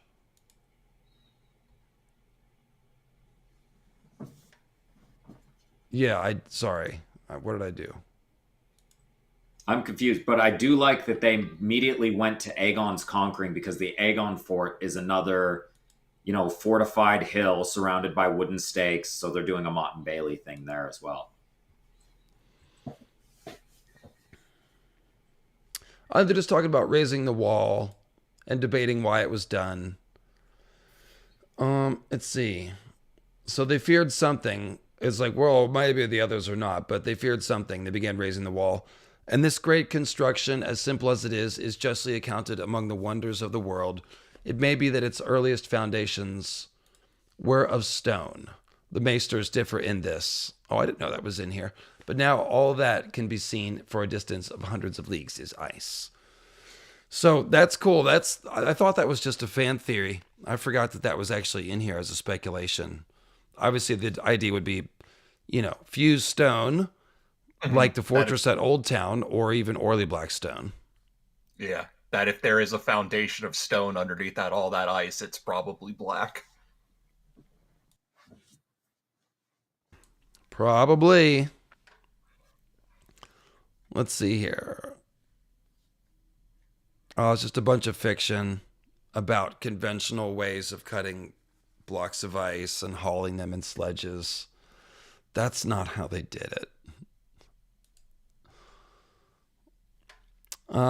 Tim, why don't you read this legend here? Legend has it that the giants helped raise the wall, using their great strength to wrestle the blocks of ice into place. There may be some truth to this, though the stories make the giants out to be far larger and more powerful than they truly were. These same legends also say that the children of the forest, who did not themselves build walls of either ice or stone, would contribute their magic to the construction. But the legends, as always, are of dubious value. So speaking of constructions, I just got a PayPal on my phone, and I am still taking contributions if you want to get your name on the list for sponsoring the art for my next Dothraki video, which I've actually pushed back a little bit so I can put more art in it. So I'm going to have Huzor Amai on his chariot, as well as Gibson, Zokora, and Cimeri. And it's looking good. I've seen some of the initial proofs. So if you would like to help sponsor the art, there's a PayPal link in the description below, and that is how you do it. So thanks, anonymous PayPal person, for reminding me to say that, because I meant to say that earlier. So yeah, I'm running up a nice little commission bill, but I think it'll be worth it because this stuff has never been seen. I mean, Tim, we got to have Huzor Amai on his chariot. I mean, I just can't believe it doesn't exist, you know? Yeah, I actually have commission work that I'm going to be seeking out an artist for, too, that I want to get done. Okay, well, I've got a couple I can refer you to, but yeah, so thanks to all of y'all who've donated so far. And yeah, but yeah, so good segue. We're contributing to constructing the wall here. Anyway, yeah, like I said, it was done with magic. I mean, it just seems obvious. I mean, I don't know if anybody disagrees with that, but. And the giants helping, and somebody in the chat mentioned it, and I was gonna if they didn't, but gigantic werewoods running throughout the wall maybe as supports. I don't know if werewoods are necessarily in the wall, but the idea of like icy giants helping to build the wall, green seers being in werewoods, which are called giants, and there are these, icy type trees in the north. The idea of green seers helping build the wall is kind of covered by that, at least in, symbolic, metaphorical sense. Yeah, that makes a lot of sense as the sort of layer underneath the conventional story. Mm-hmm. Okay, so this is just about the Night's Watch castles, the Night Fort, which is kind of its own thing. The main thing about the Night Fort is that it says it's the oldest castle on the wall, but it's very likely to predate the wall, especially because it's built around the Weirwood organism. But I've got a whole 3-hour Night Fort stream, so we don't need to just sort of do a short version of that. It's its own little thing. Won't be the last. Yeah, and it won't be the last. Then some say a Night's Queen was maybe a woman of the Barrowlands. We talked about that. A Bolton, a Woodfoot, an Umber, a Flint, or a Nori, or a Stark. That's Night's King. Yeah, that's all stuff we're going to skip. So blah, blah, blah. And then we did the Wildlings with Tim. We did that really well just a few months ago. Yeah. Hardhome needs its own video as well.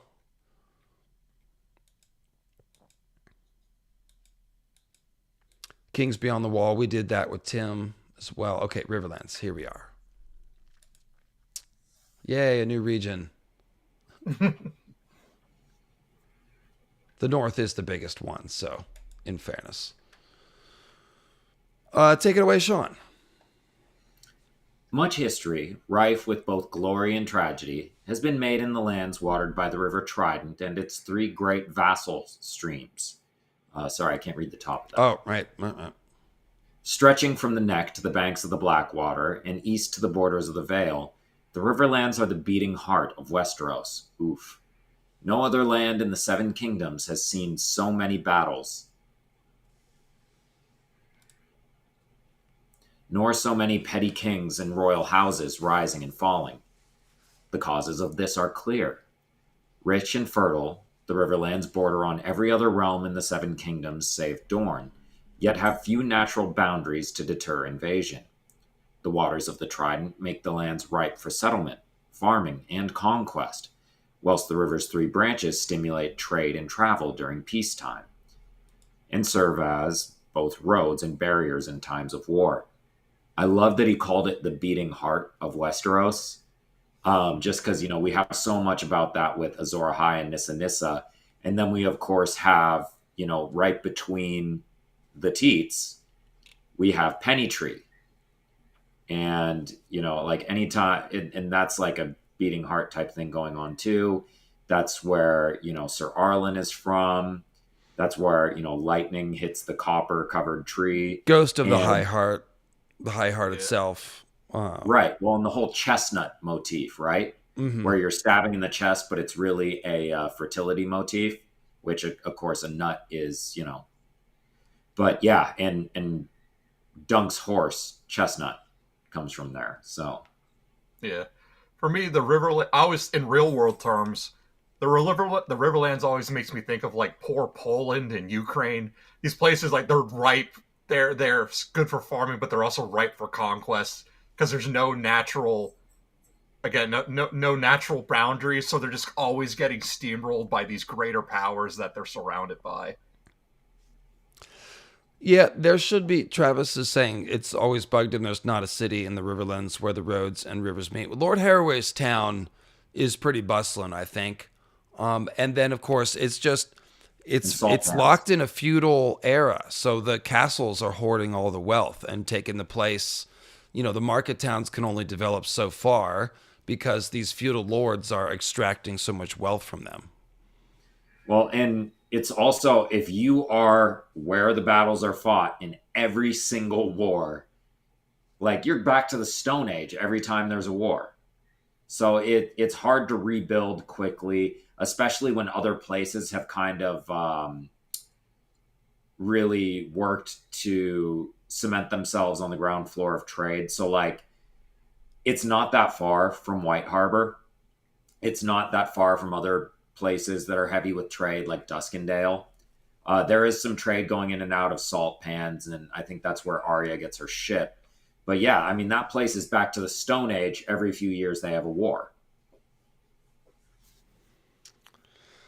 Yeah, that's definitely going to set them back periodically. But there's also a lot of wealth in there too. So that's why people are trying to conquer it.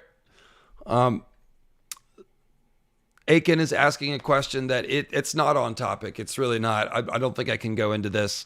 Asking about different factions of the Children of the Forest. I mean, maybe, but they're elves and they have a hive mind, so they don't necessarily have to have different factions. They could very well be functioning in unison. They seem to be. But there is the whole idea that the others could be some splintering. But yeah, that's just beyond the purview of today's stream, and we have a lot to cover. I am going to go into it in my next video about the idea of a rogue faction of the Children, so we can put a pin in that one. Yeah, people have definitely talked about that. Both Tony Teflon and Quinn's ideas, I believe, as well. Yeah, I mean, don't be discouraged here. If they hold still long enough, you'll hear them talk about it. Oh yeah, it's just we can't today because we're still going to be going 2 hours from now or something. I mean, it's. Oh God, are we? We need to go faster. I don't know, but this is why I keep bitching about this. Yeah. I'm sorry.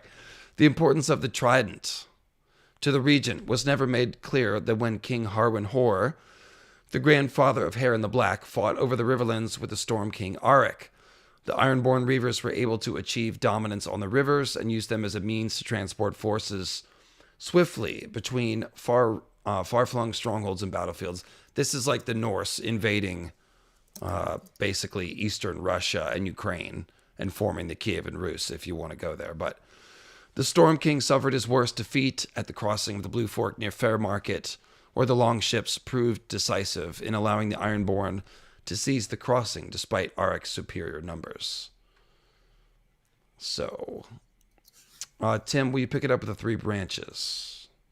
The three branches of the Trident give the Riverlands their name. The Red Fork, colored by the mud and silt that tumbles down from the western mountains. The Green Fork, whose mossy waters emerge from the swamps of the Neck. And the Blue Fork, named for the purity of its sparkling spring-fed flow. Their wide waters are the roads by which goods pass through the Riverlands, and it is not unknown to see lines of pole boats stretching a mile or more. There has never been a city in the Riverlands, strange as that might seem, though large market towns are common, likely because of the fractious history of the region and a tendency for the kings of the past to refuse the charters that might have given some salt pans or Lord's Holloway Town or Fairmarket leave to expand. So there you go. We should have just kept reading. Yeah. So we can't have cities because they just get destroyed every day.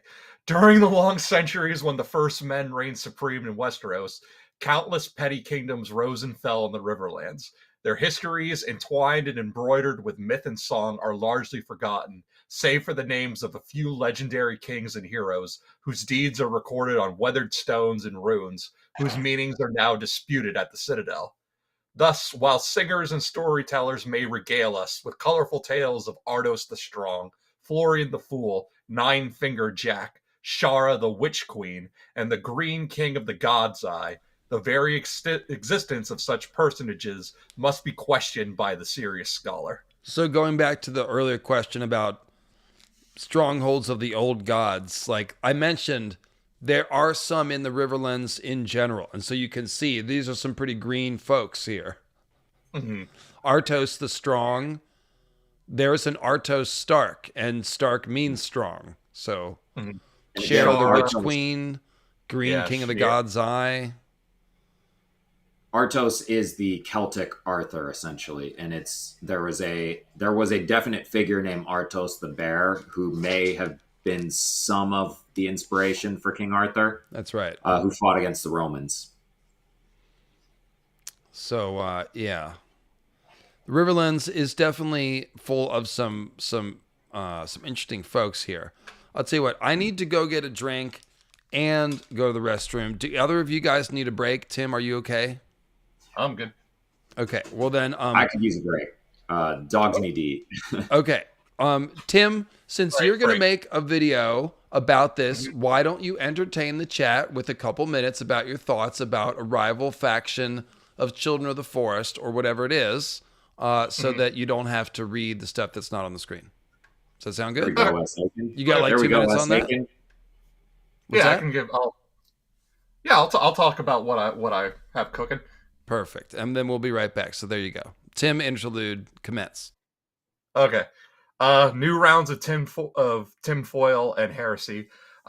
So my next video that I have planned is my own version of my own thoughts on the White Walkers as icy shadows, but which you may be saying, like, well, didn't Gray Area and Michael talks about stuff just do this? And I say, yeah, but shut up. I'm coming at it from a different angle.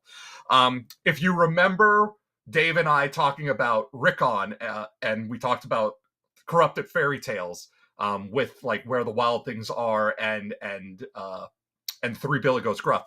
I am going to be looking at the children.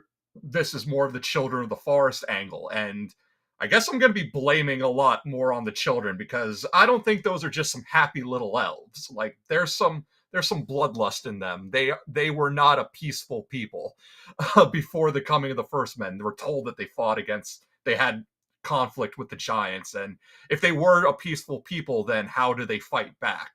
So the idea is of the White Walkers, if they're not spirits from the trees, then are they weaponized shadows of the children? And this is going on Gray Area's idea of shadow binding. And then I connected it to the fairy tale of Peter Pan, the original Peter Pan, before it got Disneyfied. Because as with most fairy tales before they get Disneyfied, they're a lot darker. Peter Pan is described as wearing a patchwork of skeleton leaves, green and brown, spiderweb together. So this is making me think more about the Children of the Forest and mischievous fae. I also have ideas on the Jungian idea of the shadow, which Michael talks about, stuff goes into, but what he left out is the idea of what happens when one loses their shadow. There is this sort of nihilistic death knell to it, and it made me think of the Children of the Forest and their more or less acceptance of their fate. So my idea of a rogue child of the forest and these shadows these are like the last holders on, right, to the war. think of like Japanese soldiers who were still in the forest fighting decades after the war came to an end. That's kind of my idea, revolving around shadows of the children and the point they played. And it comes back to that line from Viserys. The dragon, the idea that we control the dragons are an illusion. Well, if dragons are fire made flesh and controlling them as a weapon isn't really possible, then what about the others as shadow, as ice made flesh, or at the very least ice made shadow? And the idea that they could ever be controlled even by the children who created them is an illusion. So Tim, a couple things. One, sounds like you were cooking. Two, congratulations on not decreasing the view count while we were gone. That's probably better than the interlude music, so nice job. Tim Foyle was cooking. And what leapt to mind as I was listening to you was Brandon Snow, the brother of Torrhen Stark, who... Was it Brandon Snow, or who's the one that didn't want to submit and so made a free company? Yeah, so Torrhen Stark's bastard brother Brandon Snow is the one who offered to assassinate Aegon's dragons, that he would do so with weirwood arrows. So who's the one that didn't want to submit and formed a free company? There's the Wandering Wolf. There was a Tim Snow, but that comes after the Dance of the Dragons. He's one of the Northmen who came south and didn't die in the war. He ends up forming a free company in Essos, whereas other surviving Northmen, they take up residence in the Riverlands, marrying all the widows to the dead Riverlanders. Well, a Stark not wanting to submit and crossing the sea to form a rogue company of warriors kind of sounds like what you're talking about as far as that pattern with the children is what I'm saying. It could be a parallel. Those are two separate people. What? Two separate people. So Rodrik Stark, known as the Wandering Wolf, was a member of House Stark, the fifth son and youngest child of Lord Baron Stark and Lady Laura Royce. He's the one who founded he joined the Second Sons. Mm-hmm. That's not the guy I'm talking about. There's another northern bastard named Tim Snow, who... I only know that because he's the only character literally named Tim. He finds a free company in Essos after... I don't know if he's a Stark bastard, because it's just Snow, but he's a northern bastard. He came south with Cregan's men. He didn't die, but the idea of going back and living in peace was just not possible for that guy. I see. Timothy Snow, bastard of Flint's Finger, was a Northman who joined House Flint. He co-founded the Wolf Pack after the Dance of the Dragons. That's what I'm talking about. Okay, so he wasn't a Stark? Wasn't a Stark. No, just a northern bastard, but he came south looking to die, didn't die. The name Snow is actually more important. The fact that he's a Snow who did that. So this ties into the idea of, child of the forest becoming the others or something like that. Cool. There's also a Tim Stone, who's a Night's Watch bastard from the Veil of Arryn, Talk Studio says. Okay, I'm going to have to look up Tim Stone then. Poor Tim knowledge, Tim. Okay, the true history of the Riverlands begins with the coming of the Andals. Oh, well, that we already read that. So let's go to... Actually, there's some Riverrun stuff we probably want to read. But yeah, we don't need to do all that because we read this. Ereg, Peristan, Highheart, did all that stuff. Here we are. Oh, well, Christopher Mudd, this just real quickly mentions the Riverlands houses that came before, the Mudds, Blackwoods, Brackens, and House Fisher. And Fishers are interesting because it says there's a mystery about where they're from. But let's see. Where does this get to that? Let's see. Andal Kings, blah, blah, blah, blah, blah.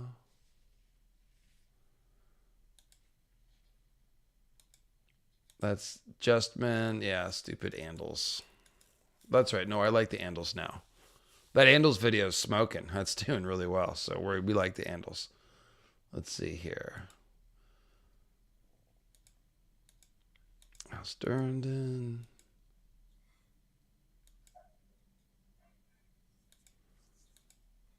Ugh, this is so long. Why is there so much?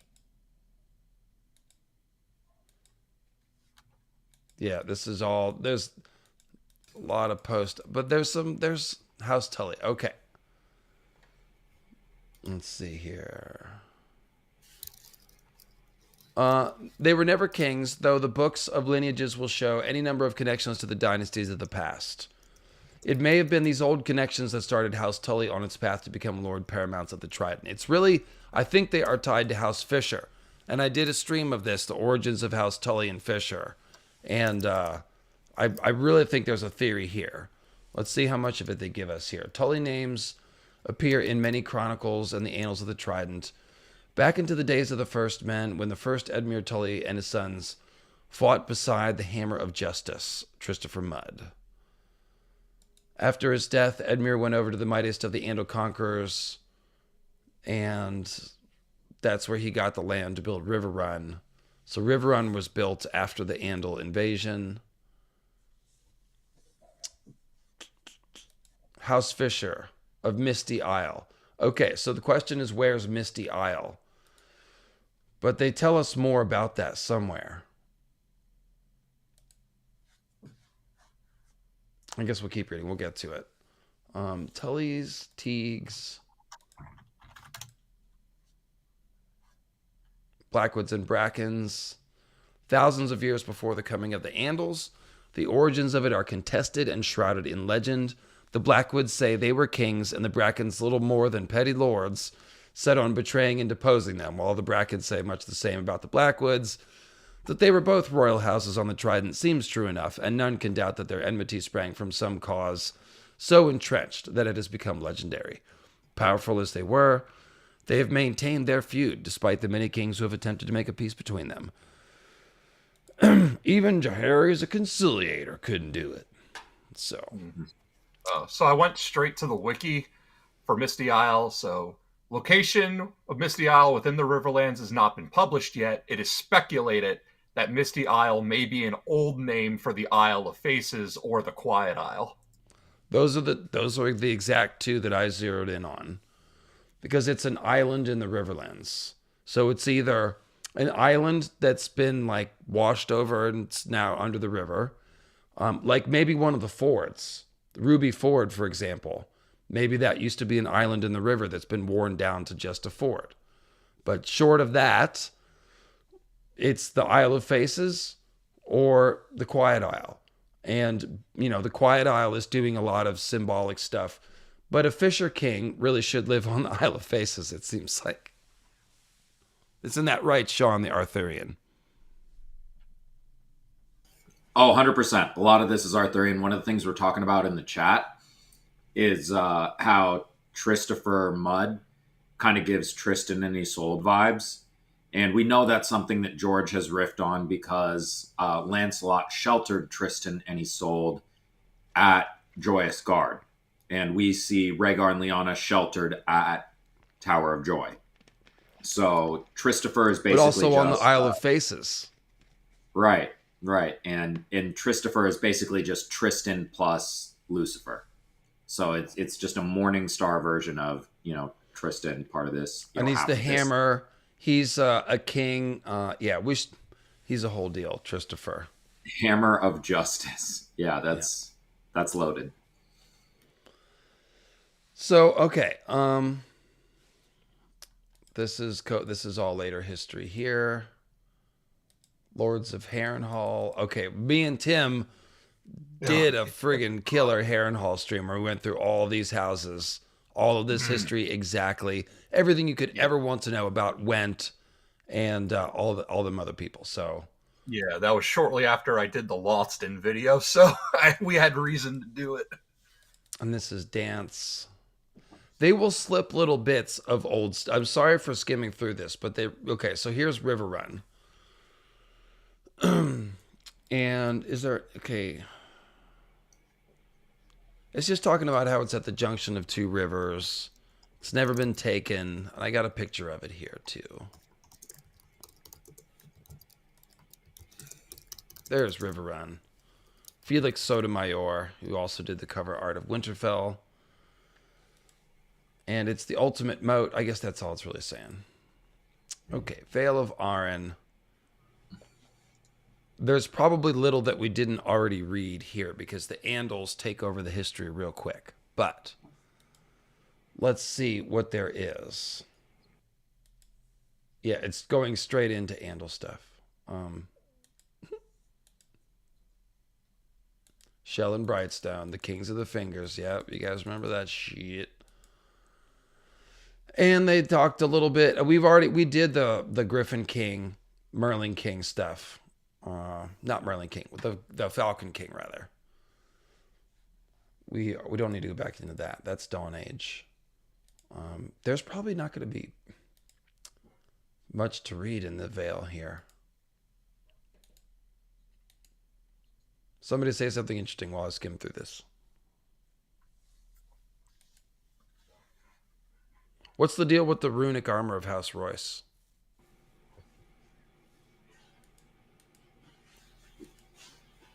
Yeah, this is all about Battle of Seven Stars. Just now gotten back off of mute stuffing my face here. Sorry. You're you got anything about? You got anything on House Royce, runestone armor? Yeah, I mean, I've got a lot of stuff. So Royce, like the name means secret king. So when we go Waymar, like wayfarer, but Mar means ocean. Like Mar, both are Latin root for the sea. So it's like a king from across the sea is what Waymar Royce is playing, or a green sea king type thing going on. And the Royces are really like they marry into the Starks, and they're really just trying to give you that vibe. The same kind of first men house used to be kind of the main kings in the Vale. So they're basically playing Starks of the Vale. They're the OGs. And they're still probably now the most powerful just because House Arryn is dying out. Yeah, and they were there before the Arryns. So I speculated last time, and this is in the last week's stream, the first Men in the True Timeline. I think we went through all the Artus Arryns. Yeah, we did that. Yeah, King Arthur. It's basically there is some older legend of the Falcon Knight that got grafted on. The name probably got grafted on, but I suggested that Arryn might not be an Andal name. It might be something the Andals adopted when they came there. Could be because the place is called the Eerie, and it's probably been called the Eerie since the days of the first Falcon King and Griffin King, because they're both bird skin changers, it sounds like, living at the top of this mountain. So why wouldn't it be called the Eerie? So maybe the people from the Eerie are called the Eerians, which became the Arryns. So I think that's just something I came up with, but yeah, I went into all that last week. So if you want the longer breakdown, I don't want to repeat it because we already did it. But that's what I think is going on. And obviously if it's not that, it's just an Andal name that got applied on the original one, who's just the Falcon Knight, or maybe Artis the Falcon Knight. Right. Well, and another thing to keep in mind is we keep seeing these cadet branches of House Stark crop up, like the Grey Starks and the Car Starks, and they eventually get to the point where they're rebelling against the main Starks. We're seeing something like that happen right now with the other branch of House Royce, with Nestor Royce, where he's allied with Littlefinger, and they're kind of plotting. Mm-hmm. Oh, I didn't want to go any deeper into it, but yeah, I mean, we see Miranda Royce involved in this. That's another, C name, by the way, like Miranda. So let's go back to the runic armor, because I think it is worth talking about. It's obviously based on Norse ideas. They believed in putting runes on their shields and their skin and stuff, and that made those were protection. You see that referenced a little bit in the Iron Islands lore. But I guess the real question here is, like, does this have anything to do with the others? Not only are the Royces a first man house culturally, Waymar, of course, is in the prologue playing the last hero Jon Snow role, confronting the others. So is there real runic protection against the others? Tim, do you think that's a real thing? I do think so, like runic protection, because we talked about like magic, like the use of magic charms, these things that are supposed to dispel the others, and then of course the others also play into other ideas, like they don't like iron, they don't like and salt, and that's plays off of old ghost stories. So the idea of warding spells being used to try and keep these things at bay. Same too with vampires, like all the different things that can be used to ward off vampires. It's playing all into those tropes and those motifs. I tend to think that it's kind of an echo of something else that they used to do in older times. Like I don't think it does anything now, but I think it's probably call out to an older tradition with the first men and how they fought the others. Because like you said, we see Waymar Royce facing off against the others quite literally. We see King Robar II Royce facing off against, House Arryn and the Andals, who were very other-like in a lot of the ways that they were portrayed when they came across the sea. House Arryn, they've always got that, white and blue motif, cream and blue sometimes. But the blue blood, white others, the whole veil, you've talked about it before. Like veil also just means like the veil between life and death. And then we have like Well, hold on. So slow down. You said something good there. So I think it may have flown by a couple times. Essentially, you're saying symbolically the Arryns are other coded, both with their look and the idea of their being blue blooded and very noble, as high as honor. Like they're playing up their nobility, which is the sort of colloquial meaning of blue blood, but the others literally have blue blood, etc., etc. So who's contesting with them? It's the Royces. Those were the ones fighting them. So yeah, I think, and the working theory behind the runes protecting against the others is that we know wards work. Bloodraven's Cave is warded. The Wall is warded. So magical barriers do keep out the others and whites. So that's what a rune is a magical barrier affixed to something that moves instead of like a wall or a castle or a cave entrance or something. So yeah, Storm's End as well. Same idea. Right. Maybe there's runes in the walls, and that's how the wards work, because the first men are carving runes. So I mean that's essentially the theory behind that runic armor, and it would be bronze, because the King of Winter's crown is made of bronze and iron, metals, dark and strong to fight the cold. So there's some sort of folkloric belief that bronze physically can withstand, low temperatures without becoming brittle. So it actually is a good metal for the cold. Yeah. Iron and bronze both, they get stronger with the cold, as opposed to things like even steel. It actually gets weaker when it gets, super cold. I don't see that connection, Fenris saying, just to respond to your comment. I don't see any bread symbolism there. Let's see here. Where were we? No, I was skipping through here. That's right. I told you guys to say something interesting. We're trying to figure out where we're going to stop and resume, because a lot of this got covered either last stream or in the video you just put out about the Andals. Yeah, basically the story of the first men here is that they become the clans. So I guess let's read about the clans. Pick it up right here, Sean. Though the Veil. Actually, though the Veil is guarded by mountains. Oh. Some of the first men surely survived. Go ahead from there. Joining their own blood with that of the Andals, but many more fled westward to the high valleys and stony passes of the Mountains of the Moon.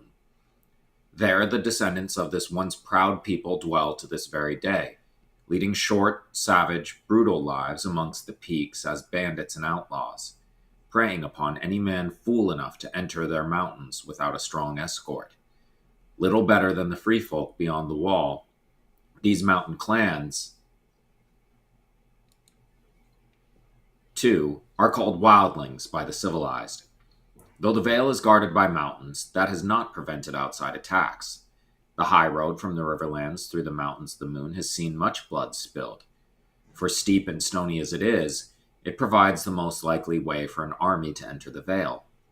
Its eastern end is guarded by the Bloody Gate, once merely a rough-hewn, unmortared wall after the fashion of the ring forts of the First Men. But in the reign of King Osric V Arryn, this fortress was constructed anew.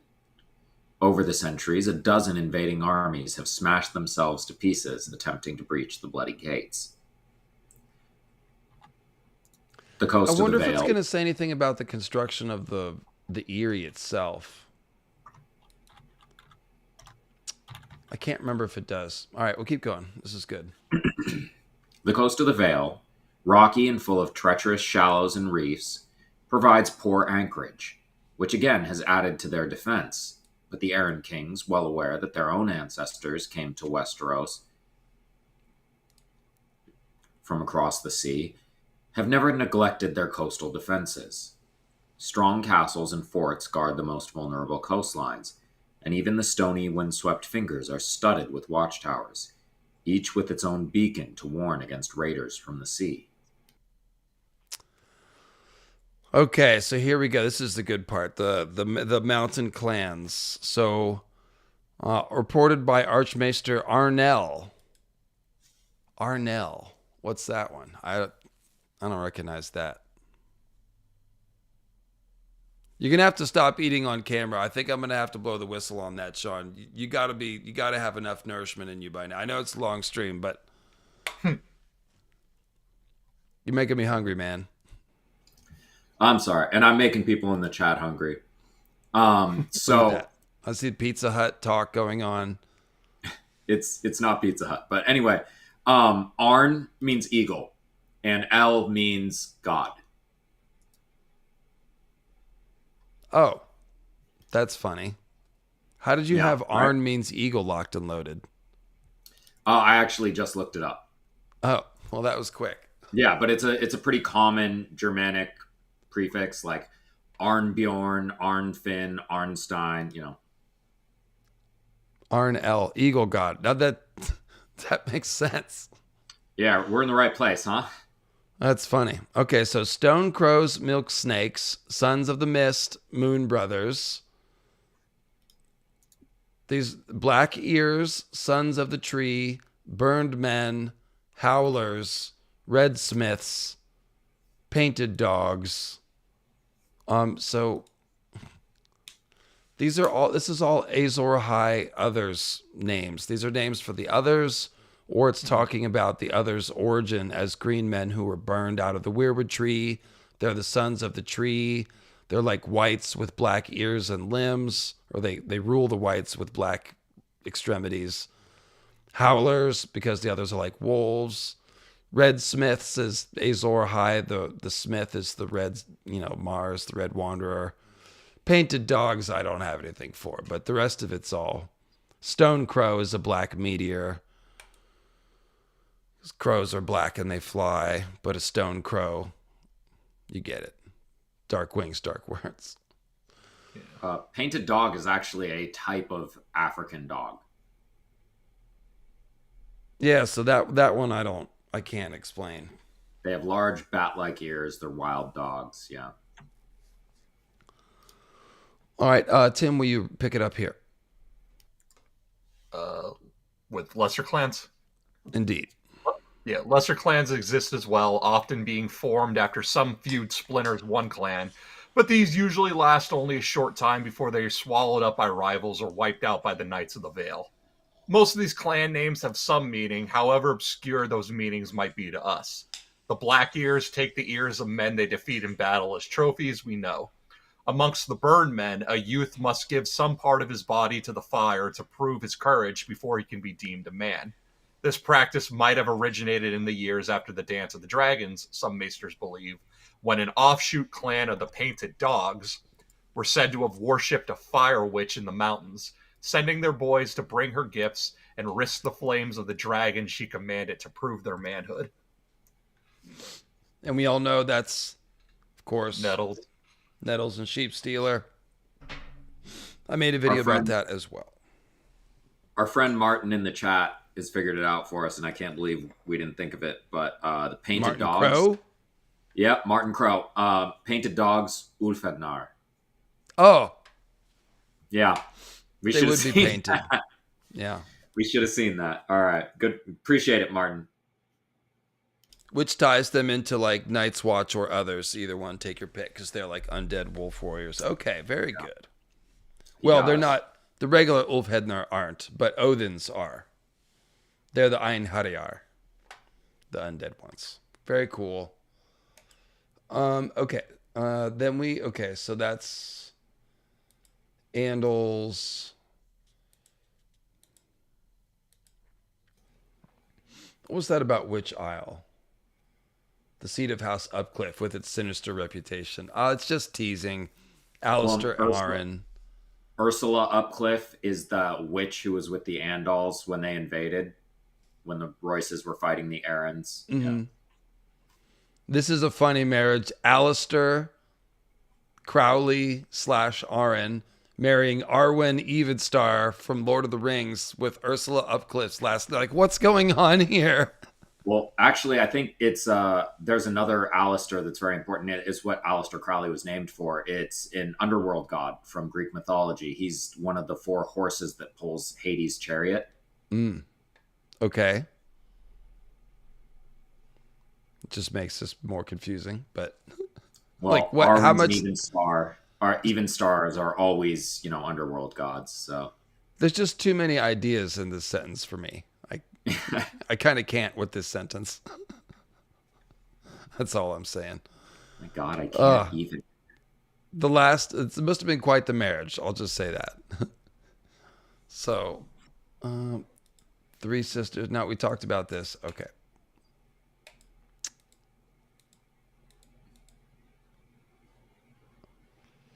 Let's see if they'll talk about the Eerie. So this is all talking about the Arryn kings can proudly trace their lineage to Andals itself. Well, that means the name Arryn must go back to Andals. I mean, maybe that could have been mixed up. But no, if they trace their line to Andals, then I think they must have brought the name Arryn. So we have to assume the original Winged Knight. My Eerie theory is fun, but I think it is not true. It was probably just the Winged Knight.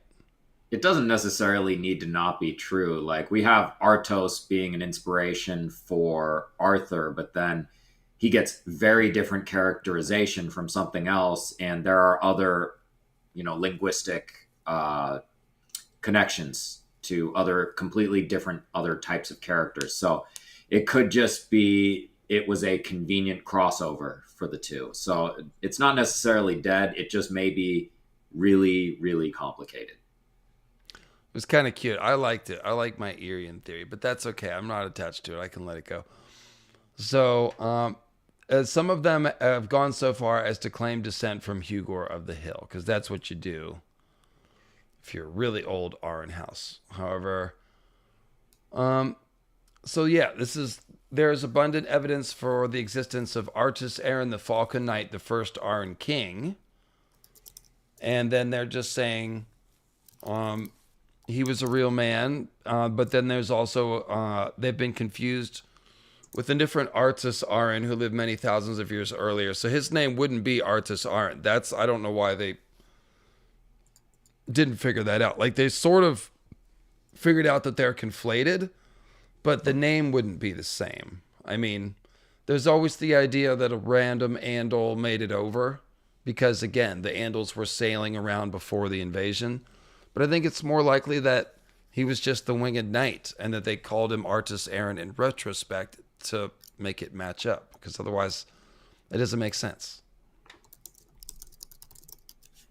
And I don't think anyone was riding a dragon in the Veil either. I think that he wants us to think about an archetype of someone marrying a child of the forest and riding a dragon. But I don't think the dragons were really in the Veil. There's no other evidence for that. Like, all the other Dragon Slayer myths are in the south, in the Reach, which is near the Fewstone Fortress. So that all kind of goes together. And then there's some dragon ideas up north, tied to the wall and last hero, dragon steel and stuff like that. And that makes sense. I think it's artist Aaron was the original. What? Oh, you never saw that Key and Peele sketch where he's calling out roll call and he says Aaron instead of Aaron. Jaqueline. I love that one. Sorry. D nice. Timote. Oh, there's some Tim knowledge. All right. Like as not, it was the singers of the Veil who conflated these two figures, attributing the deeds of the legendary Winged Knight to the historic Falcon Knight, perhaps in order to curry favor with the real Artis Arryn's successor. So that's what I'm saying. Yeah, that makes a lot of sense. Placing a great hero of the first men amongst their forebears. Because it kind of can't be both. Okay, so I wanted to see if they have anything about the Eerie. The construction of the Eerie, but I don't see it.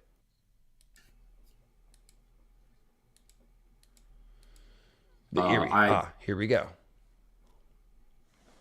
Who wants to read it? I'll go. Many have claimed that the Eerie of the Arryns is the most beautiful castle in all the Seven Kingdoms, and it is hard to deny the truth of this, though the Tyrells surely do. Of course they would. 7 slim white towers crown the Eerie, where it sits high upon a shoulder of the Giant's Lance, and no castle in Westeros boasts more marble in its walls or upon its floors. And yet the Arryns and the men of the Vale will tell you that the Eerie is impregnable as well, for its position high atop the mountainside, it makes it all but impossible to assault. The smallest of the royal seats of Westeros, the Eerie, was not originally the seat of House Arryn. That honor belongs to the Gates of the Moon, a much larger castle that stands at the foot of the Giant's Lance, on the very site where Sir Artis Arryn and his Andals made their camp on the night before the Battle of the Seven Stars. Still uncertain on his throne in his early years of his realm, King Artis wanted a seat strong enough to withstand siege and storm should the first men rise against him. The Gates of the Moon served well enough in that regard. There was more of a fort than palace about it, and those seeing it for the first time have been known to remark that it is a fine castle for a lesser lord, but no fit abode for a king. This did not trouble King Artis overmuch, as it happens, for he was seldom there. The first Arryn king spent most of his reign on his horseback, riding from one end of his domains to the next in an unending royal progress. My throne is made of saddle leather, he was wont to say, and my castle is a tent. There might be some coded Yggdrasil, Odin's horse stuff, because all the Eerie is about flying and falling and going out the Weirwood Moon door to fly.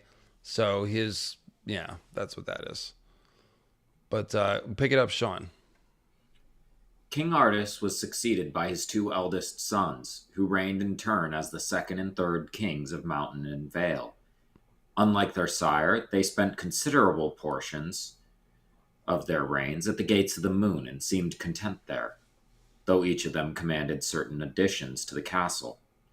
It was the 4th Arryn king, the grandson of Artis I, who began the process that resulted in the building of the Eerie. Roland Arryn had been fostered with an Andal king in the Riverlands as a boy, and had traveled widely after winning his spurs, visiting Old Town and Lannisport before returning to the Vale. Upon his father's death, to don the Falcon Crown. Having seen the wonders of the High Tower and Casterly Rock, and the great castles of the first men that still dotted the lands of the Trident, he felt the Gates of the Moon looked mean and ugly by comparison. King Roland's first impulse was to tear down the gates and build his new seat upon the same site. But that winter, thousands of wildlings descended from the mountains in search of food and shelter, for the high valleys had been buried by deep falls of snow. Their depredations brought home to the king how vulnerable his seat was at its present site. Legend claims it was his future wife, Lord Hunter's daughter, Tiora, who reminded him of how his grandfather had defeated Robar Royce by attacking from the high ground. Much taken by the girl's words and by the girl herself, Lord Roland resolved to seize the highest ground of all and decreed the building of the castle that would become the Eerie. he did not live to see it completed.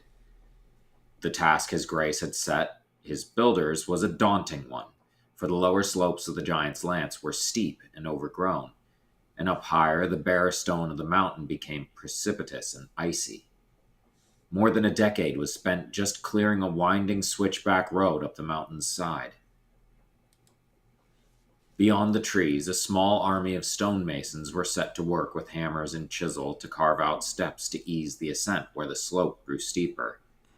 Meanwhile, Roland sent his builders across the Seven Kingdoms in search of stone, for his grace was not pleased with the look of marble available in the Vale. I gotta say, I really like this guy. High standards, committed to doing it right, making steps. Those steps are probably like a nice, manageable height, too. They're not the awkward height steps. Like, this guy's really, like the cut of his jib. Roland Arryn it was, yeah. Yeah, would you call him a king of the steps? Yeah, his throne is a saddle, right? Right. No, so this is interesting though, because remember we're told also that the Winged Knight and the Griffin King contested atop the Giant's Lance, which is why I say people are already living up there. Like before this castle was built up there, there's at least a legend of skin changer kings living up there. So Right. I wonder if it was just the skin changer kings, or if maybe there were some descendants or wildlings living up there too. But there was at least a legend of living up there that may have inspired this idea as well. Well, and we had Arnell earlier, remember, like Eagle God, and the idea of fighting on top of a mountain, an eagle fighting on top of a mountain, that's very Zeus. He is the, king of eagles. He is the, like his herald is an eagle. That's a big thing. And that was taken into Lord of the Rings as well, with the chief of the Valar is, he has the great eagles, and that was very much his thing. Yeah, Veil of Arryn pretty much makes you say Valar, doesn't it? Yeah. And I mean, we get a lot of Valar references, like Baelor Breakspear's son is named Valar. Yeah, there's a few. Valar Morghulis. All elves must die. That's kind of the joke, isn't it? Like Valar Morghulis, all men must die, but the Valar are like undying gods, kind of. Well, but the elves do eventually end up all dying and going to the halls of Mandos in the Daglar Bragollach, which is Tolkien's version of Ragnarok. So we have George R. R. Martin's version of Ragnarok. He keeps calling the wall like the end of the world and blah, blah, blah. So we're going to have the war for the end of the world in the second long night here at the wall, end of the world. That's Ragnarok, essentially. The new long night is Ragnarok. Rags and rocks, as Euron says. So let's see here. Where were we? In time there came another winter and another attack upon the Vale by the wild clans of the Mountains of the Moon, taken unawares by a band of painted dogs. King Roland I Arryn was pulled from his horse and murdered. Murdered most foul, his skull smashed in by a stone maul as he tried to free his longsword from his scabbard. He reigned for 26 years, just long enough to see the first stones laid for the castle he had decreed. Building continued. We didn't say where he got the stone, though. Building continued through the reigns of his son and his son's son, but progress was painfully slow, for all the marble had to be brought in by ship from Tarth, then carried up the side of the Giant's Lance by mules. Oh, I forgot about that. Tarth, what do you think, Tim? Tarth marble. Tarth marble. Building continued through the reigns of his sons and his son's sons, but progress was painfully slow for old marble. I should probably think about that in the context of Brienne's symbolism, which we're going to do very soon, actually. Yeah. Well, she's a Kingsguard knight, which traditionally they're all white, but her version, the rainbow version, she's Brienne the blue. So she's obviously doing a lot of other stuff. She has those beautiful blue eyes, and she carries a sword called Oathkeeper that's very even star. Yeah, it's... she has a lot of symbolism. I was going to do a whole She's in the right place. So Yeah. I can make... Sorry, my mind immediately goes to Lovecraft connections, so... because we have the Giant's Lance, which is near a marble quarry, but the Arryns don't like the quality of that marble. Well, in Lovecraft, in in Dream Quest, we have a place called the Giant's Quarry, which is a marble quarry, but what's mined out of there is black onyx, so it's black stone that's mined out of there, and which aesthetically would very much go against the Arryn's whole white marble theme that they have going on. Oh, I see. So that's the hidden rev. It's like, oh, we don't like this marble. Right. Okay. Well, and look, there's a very, very strong comparison in the third Duncan Egg with White Walls, where they bring in, they import the marble, and of course they even build the rafters with weirwood and everything. So it's all very, it's like the Eerie, which is they're both. Does it like say where they get that marble? And yes, it is very much parallel. Let me check. Yeah, White Walls marble. See what it does. I think it does say it's the same as the Eerie, but I don't know if they mentioned Tarth. So, from marble brought in from Tarth, carried up the side of the Giant's Lands by mules. Dozens of mules died whilst making the ascent. Rest in peace. Along with 4 common workmen and a master stonemason. That's really not that many for a giant building project. I mean... Oh, so here it's actually interesting. So they didn't like the marble in the Vale, so they imported it, right? White Walls was almost new as castles went, having been raised a mere 40 years ago by the grandsire of its present lord. The small folk hereabouts called it the Milk House, for its walls and keeps and towers were made of finely dressed white stone, quarried in the Vale, and brought over the mountains at great expense. Inside were floors and pillars of milky white marble veined with gold. The rafters overhead were carved from the bone-pale trunks of weirwood. So, yeah, it's like the reverse. That's so weird. So, because the marble in the Eerie is veined with blue. Well, if we think about like... The Eerie, the castle right. Eerie has blue... forget the symbolism for a second. Just, it has white marble veined with blue, and its marble came from Tarth. But... And this may be an authorial inconsistency, I suspect. But White Walls' marble comes from the Eerie, and it's white veined with gold. So is the white veined with gold the marble that Roland Arryn didn't like? Guess so, yeah. I mean, it would make sense you would want the white veined with blue, because that's his house colors. But, I guess. Yeah, I guess. What? But also, it's just interesting because when we look at the Undying of Qarth with their blue husks and they're very othery, when we saw them before, they were red and gold. So white veined with gold is kind of like the reverse. It's, Sun Kings hiding in an othery shell.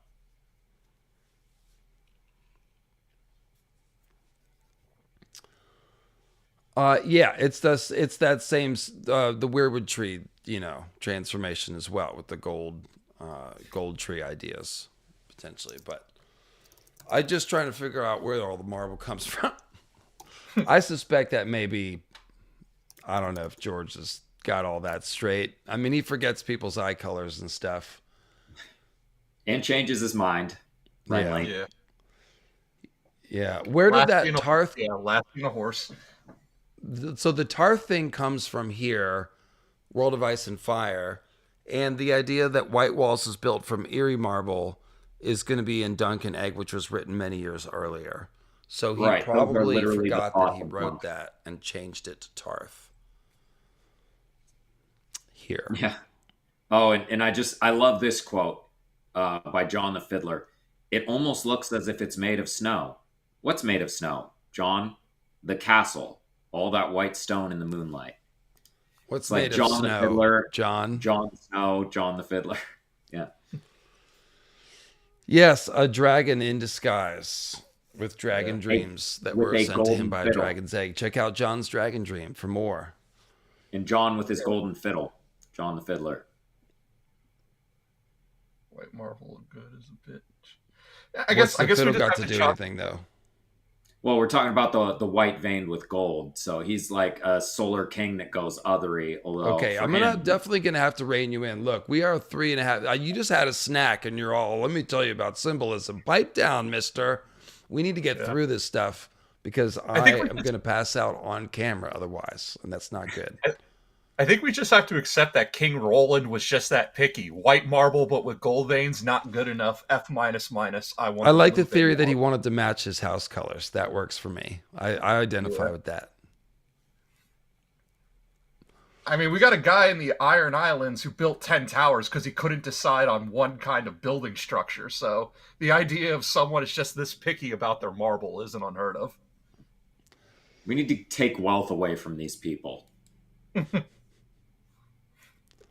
So, okay, this is going on. This is post-Andal history. I just wanted to get into the building of the Eerie.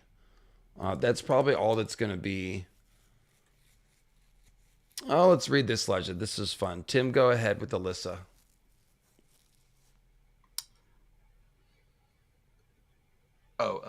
It is worth remarking on the statue that stands in the Eerie's Godswood, a fine likeness of the weeping Alyssa Arryn. Legend holds that 6,000 years ago, Alyssa saw her husband, brothers, and sons all slain, and that she never shed a tear. Therefore, the gods punished her by not allowing her to rest until her tears fell upon the vale below. The great waterfall that tumbles from the giant's lance is known as Alyssa's Tears, for the water pours from such a height that they turn to mist long before they ever reach the ground. How true is the tale? Alyssa Arryn did live, of that we may be reasonably sure, but it is unlikely that she lived 6,000 years ago. True history suggests 4,000 years, whilst Deniston halves that number in questions. So I just think this is the same thing. I don't think the name, either the name Arryn is native to the Vale, and it means Irian, because again, this is someone associated with the top of the same mountain. And it got revised to say, oh no, that's an Andal name. Or the Andal brought the name and they're just stamping it on all the legends of the Vale. I mean, that's probably what's going on. But the original story, this is very old regional folklore that's not really attached to any Andals, or Andal culture. It doesn't have the maiden in it or anything like that. It's clearly a local legend attached to the waterfall. So I would guess that the Andals stamped their name on it. But what do you guys think? This is Daenerys Targaryen watching her brother die and never shedding a tear. Therefore, Dark Dany is going to happen. Yeah. Same thing as Liza Arryn. And also, that statue's not there anymore. It got broken when Bronn pushed it on Ser Vardis Egan in their little duel. Yep. Ooh. When the maiden lay athwart the warrior, if you will.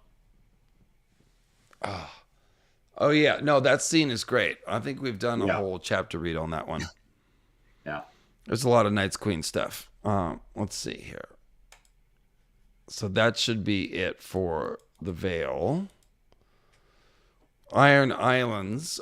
There is some stuff to read here that isn't in my Iron Island videos, but we'll probably go pretty quick here. They're talking about were the first men truly first? Of course not. They came from across the sea. Yeah, this is all ancient mariner theory. Mm-hmm. And you can hear more about that in my video called The Ironborn Mystery. That's where you start with that.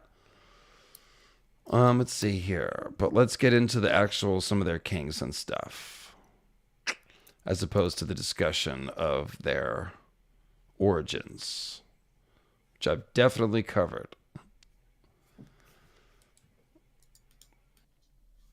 talking about the drowned god and the drowned priest tradition. In their theology, the drowned god is opposed to the storm god. We know that.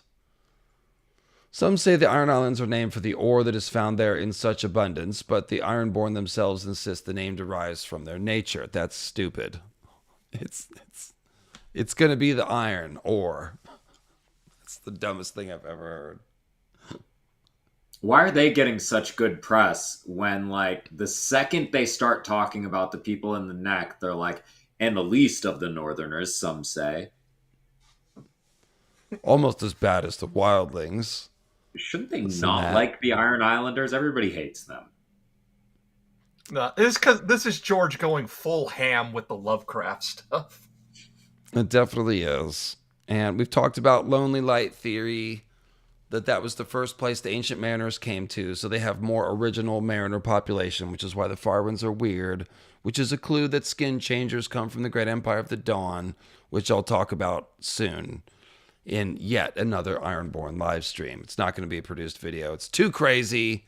It's green men sailing from Lang to the Iron Islands, Tim. So I'll have you on, and we'll get crazy. Some other time, though. Let's see. Harlaw. Okay.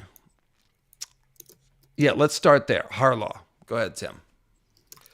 Harlaw is the most populous of the Isles, Great Wick the largest and the richest in ore, and Old Wick the holiest, the place where the kings of salt and rock gathered in the Grey King's Hall of old to choose who would reign over them. Rugged, mountainous Orkmont was home to the Iron Kings of House Grey Iron in centuries gone by. Oh, and I do just want to point out, too, because we have all these Wick names, which are a connection to old British history, but also we got to remember that George is from Jersey, and there are a lot of cities in Jersey with Wick in them. So it's George having double fun. That's cool. Yeah, like Brunswick, and what other ones are there? Yeah. It's an English thing. They got it straight from England. I'm just so close to Jersey that the Wick names just stand out to me. I'm right. Jersey's only a half-hour drive for me. Rugged, mountainous Orkmont was home to the Iron Kings of House Grey Iron in centuries gone by. Pike boasts Lordsport, the largest town in the islands, and is the seat of House Greyjoy, rulers over the island since Aegon's conquest. Blacktide and Saltcliff are less notable. The tower keepers of lesser lords stand on some of the smaller islets beside minuscule fishing villages. Others are used for the grazing of sheep, while many more remain uninhabited. Others are used for the grazing of sheep. That's a good one. They do like sheep, from Craster. Yeah. When they can't get a boy.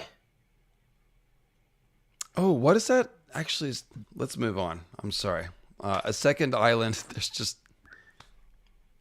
Don't know what George is implying exactly. A secondary island grouping lies 8 days' sail to the northwest in the Sunset Sea. There, seals and sea lions make their rookeries on windswept rocks too small to support even a single household. On the largest rock stands the keep of House Farwind, named the Lonely Light for its beacon that blazes atop its roof day and night. And they're talking about some just using the same stuff as the others, but then changing it for seals. So some say they lie with seals to bring forth half-human children. This is what they say about everyone they don't understand. Whilst other whisper that they are skin changers who take the forms of sea lions, blah, blah, blah. They probably are skin changers, and they probably, like I said, are closer to the original ancient mariners that came across and left people there. It would have been the first place they got to. Let's see here. Nobody's returned of all the people that sail across the Sunset Sea because it's too good. You don't want to come back once you get there. All the mermaid princesses and whatnot. So let's see here. Go ahead, Tim, with such riches. Such riches as the Iron Islands possess lie under the hills of Great Wick, Harlaw, and Orkmont, where lead, tin, and iron can be found in abundance. These ores are the chief export of the islands. There are many fine metal workers amongst the Ironborn, as might be expected. The forges of Lordsport produce swords, axes, ringmail, and plate second to none. The soil of the Iron Islands is thin and stony, more suitable for the grazing of goats than the raising of crops. Hey, I'm thin and stony. The Ironborn would surely suffer famine every winter, but for the endless bounty of the sea and the fisher folk who reap it. So I just want to point out, because there are, I admit I compared the Ironborn to the Lemurians in the beginning of the stream, but there are also elements, obviously, of the Picts. The Pictish Isles are the Sunset Isles we just went over. In the Sunset Sea is where House Farwind is, and they're trading in whalebone and walrus bone. And of course, the Picts were also tin workers, and they knew how to farm. They just didn't want to and would rather steal it from others. So there is a meshing and a blurring of the lines here, as George has always wanted to do. The waters of Ironman's Bay are home to great schools of cod, black cod, monkfish, skate, icefish, sardines, and mackerel. Crabs and lobsters are found along the shores of all the islands, and west of Great Wick, swordfish, seals, and whales roam the Sunset Sea. I just thought of something. So you know how you're reading the Old Testament and like it's pretty interesting and there's a lot of stuff going on. And all of a sudden you get to like the king list and it's like, and then so-and-so begat so-and-so. And you're like, oh, I'm going to tune out for like how many pages? And you get back to the action. It's usually the food descriptions, but when George is listing all these fish, I think he's just thinking about which ones you can eat. It's kind of like that in Ice and Fire. It's like hitting one of the biblical name lists. It's like, oh, we've got a list of food. You know, how many paragraphs is this going to go for? When's the story pick back up? Just a brainwave I had. Sorry. There's clearly some symbolism. Like you've pointed out, you know, pike, the fish, versus pike, the spear or polearm. And yeah, it's kind of cursory. He was hungry. It sounds like someone who's hungry. I don't know what an ice fish is, but okay. Archmaester Hake, I'll take a turn, born and raised on Harlaw, estimates that 7 of every 10 families on the Iron Islands are fisherfolk. However mean and poor these men might be on land, upon the sea they are their own masters. The man who owns a boat need never be a thrall, Hake writes, for every captain is a king upon the deck of his own ship. It is their catch that feeds the islands, yet ever more than the fishermen Ironborn esteem their reavers. Wolves of the sea, the men of the Westerlands and Riverlands named them in days of yore, and rightly. They call the orcas wolves of the sea too. They just really like that, the maesters, I think. Like wolves, they oft hunted in packs, crossing stormy seas in their swift longships and descending on peaceful villages and towns. Up and down the shores of the Sunset Sea, okay, this is all boilerplate. Let's get to the interesting stuff. Archmaester Harrig has argued that it was a need for wood that first set the Ironborn on this bloody path in the dawn. And that's kind of true of the Norse. You know, they were raiding England because they didn't have a lot of resources, and England was rich. So there's some correlation to that. In the dawn of days, there were extensive forests on Great Wick, Harlaw, and Orkmont, but the shipwrights of the Isles had such a voracious need for timber that one by one the woods vanished. So the Ironborn had no choice but to turn to the vast forests of the Greenlands. Edge of an axe, reavers, plunder, iron price. And let's see. Thus we hear the likes of... Sean, take it away.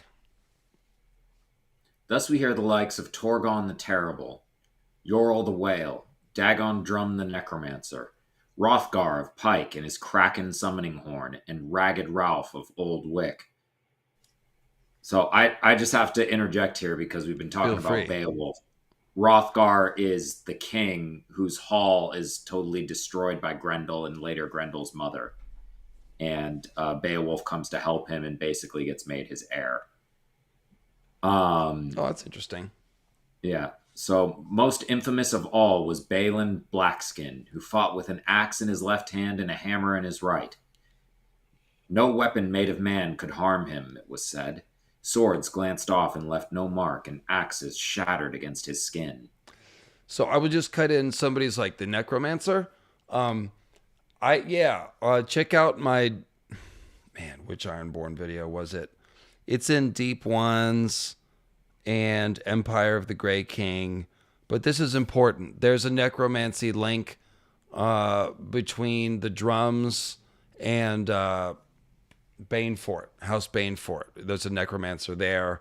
This is old First Man culture, and it's probably, the original patch facing. This is probably water whiting necromancy that's happening.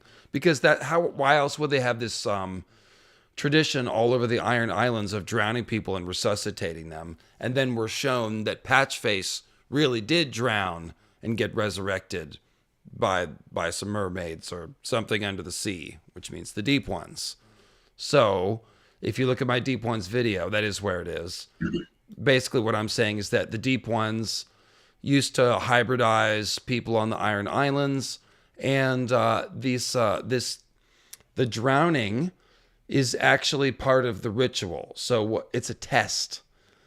And if the hybrid spawned, if it's a deep one hybrid spawn, then they survive it. And they are, when they're raised back up, they become the lords of the Ironborn hybrid population because they are successful hybrid offspring. But if they drown, they get resurrected and they get turned into patch face like thralls. So those are the ones that it didn't turn out, So that is my theory about the drowning. It is a test for squisher hybrids, and that the ancient population of the Iron Islands, their tradition of thraldom has basically there was a bunch of patch face thralls, and that's who the Grey King taught how to sail and make boats and nets and stuff. Because once you get thralled out by the squishers, you're not that smart anymore. Yeah, you end up like the people of the Thousand Isles.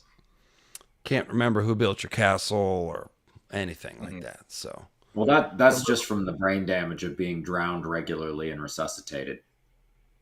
You live on an island and you're afraid of the water. Then why are you living here? Yeah, well, I think it's a combination of the squisher breeding and the brain damage. Yeah, so it all sort of piles up. Yeah, and your parents can't teach you much, when they have so much brain damage. I still think it's crazy that Stannis looks at Patchface and thinks, ideal babysitter for my 10-year-old daughter. How's that? It's one thing to have him as a fool, but he's basically like her babysitter. Well, it makes sense. She's stoneborn. Hake is a kind of fish, and Ralph is an Old Norse name meaning Council of the Wolf. Who was... Oh, Ralph. Ralph is also what you do if you eat too many fish. That's what I do, yeah.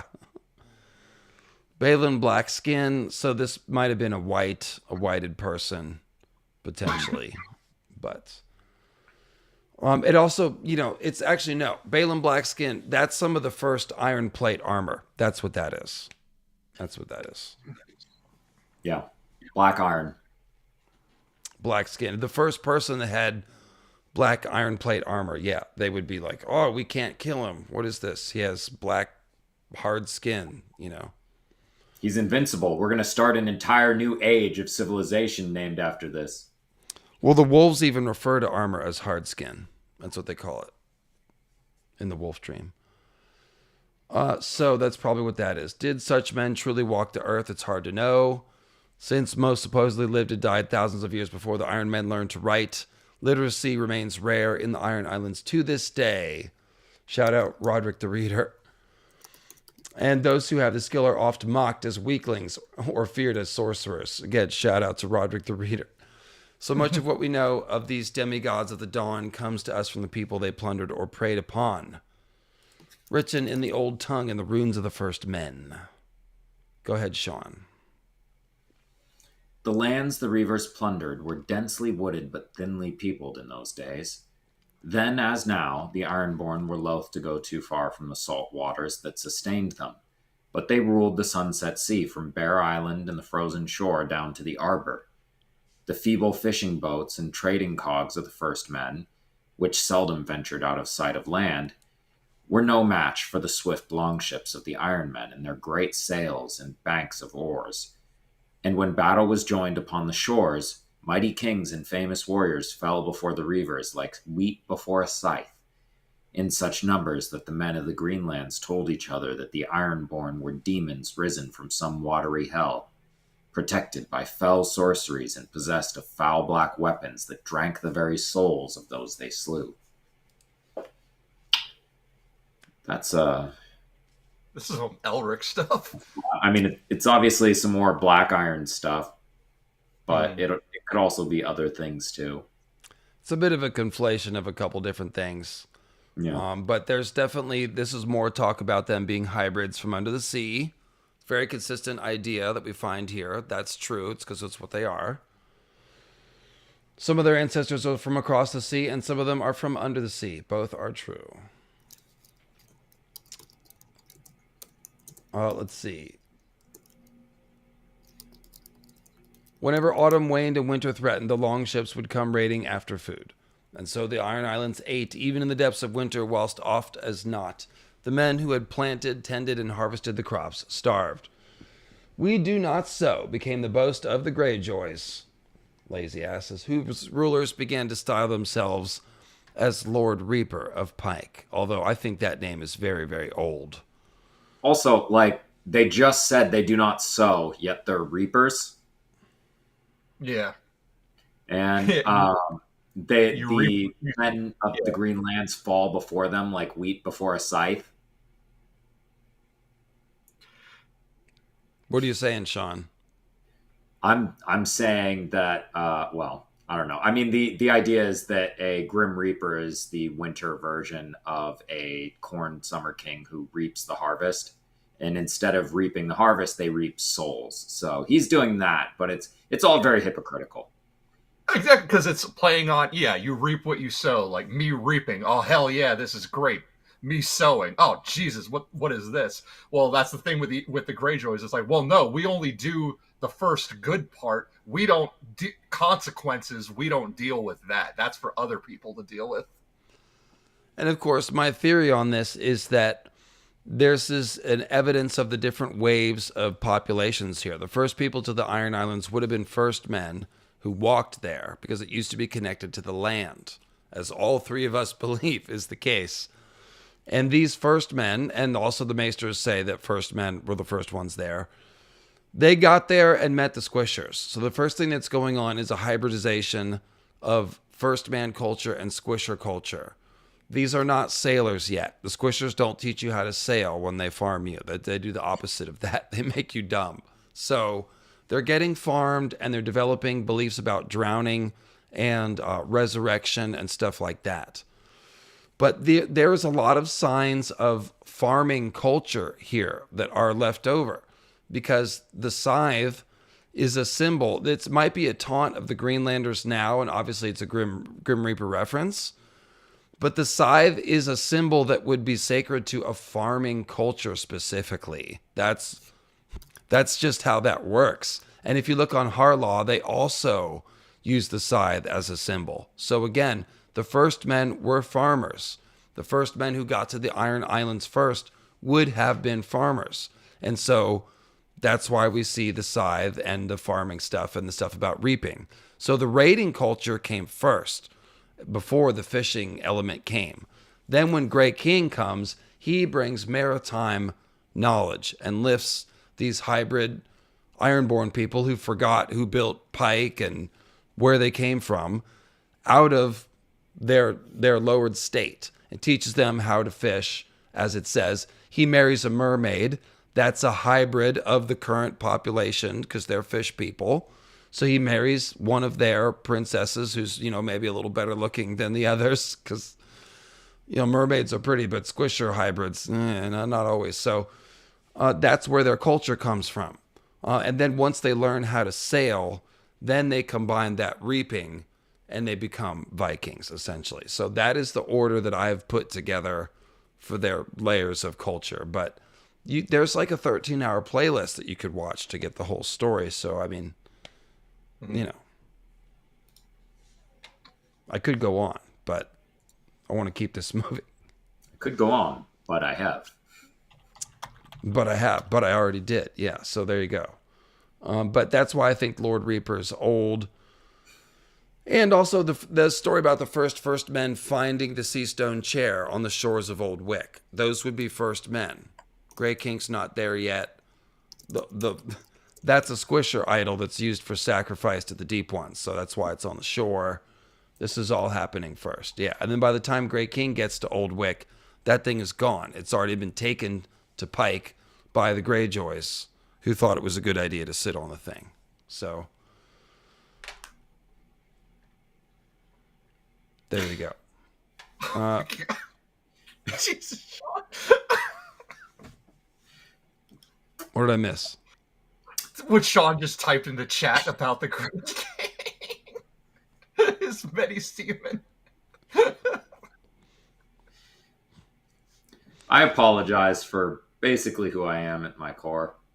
No, we've said I'm not going a to lot of repeat time- it, but it's there in the chat for anyone who wants to find it.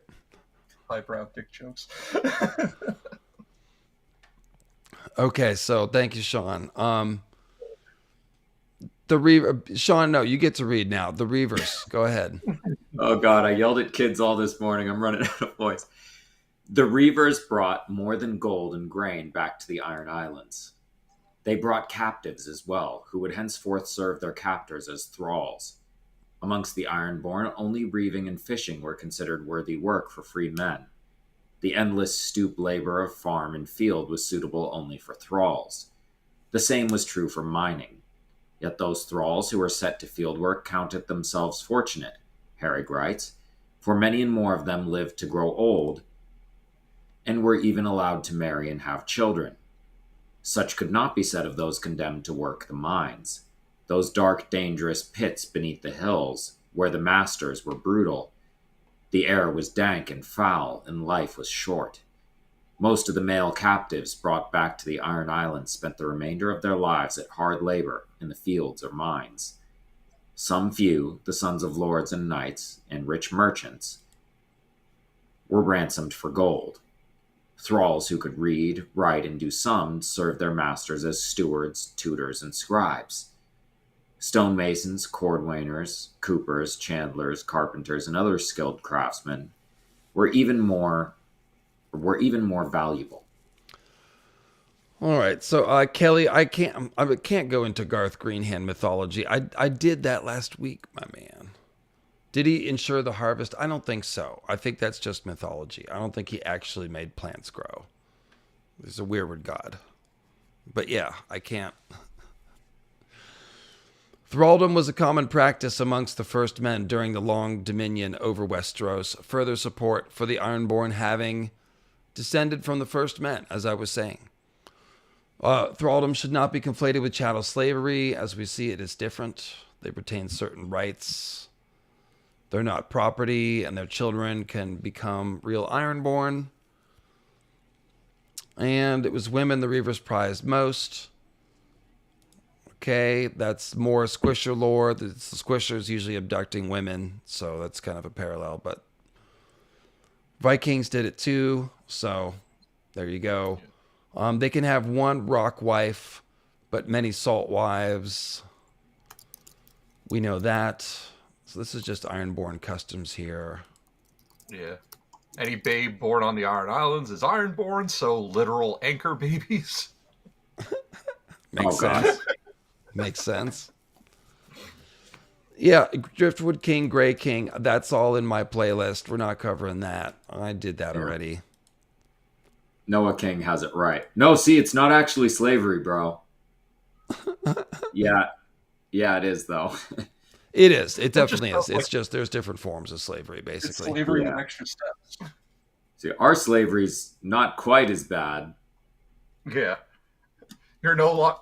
That's why Vic has such a place in my heart with his stupidity. It's like, you're no longer slaves. You are now rowers for the Iron Fleet. I takes them out of their chains on one boat and then just chains them up to another boat. Okay,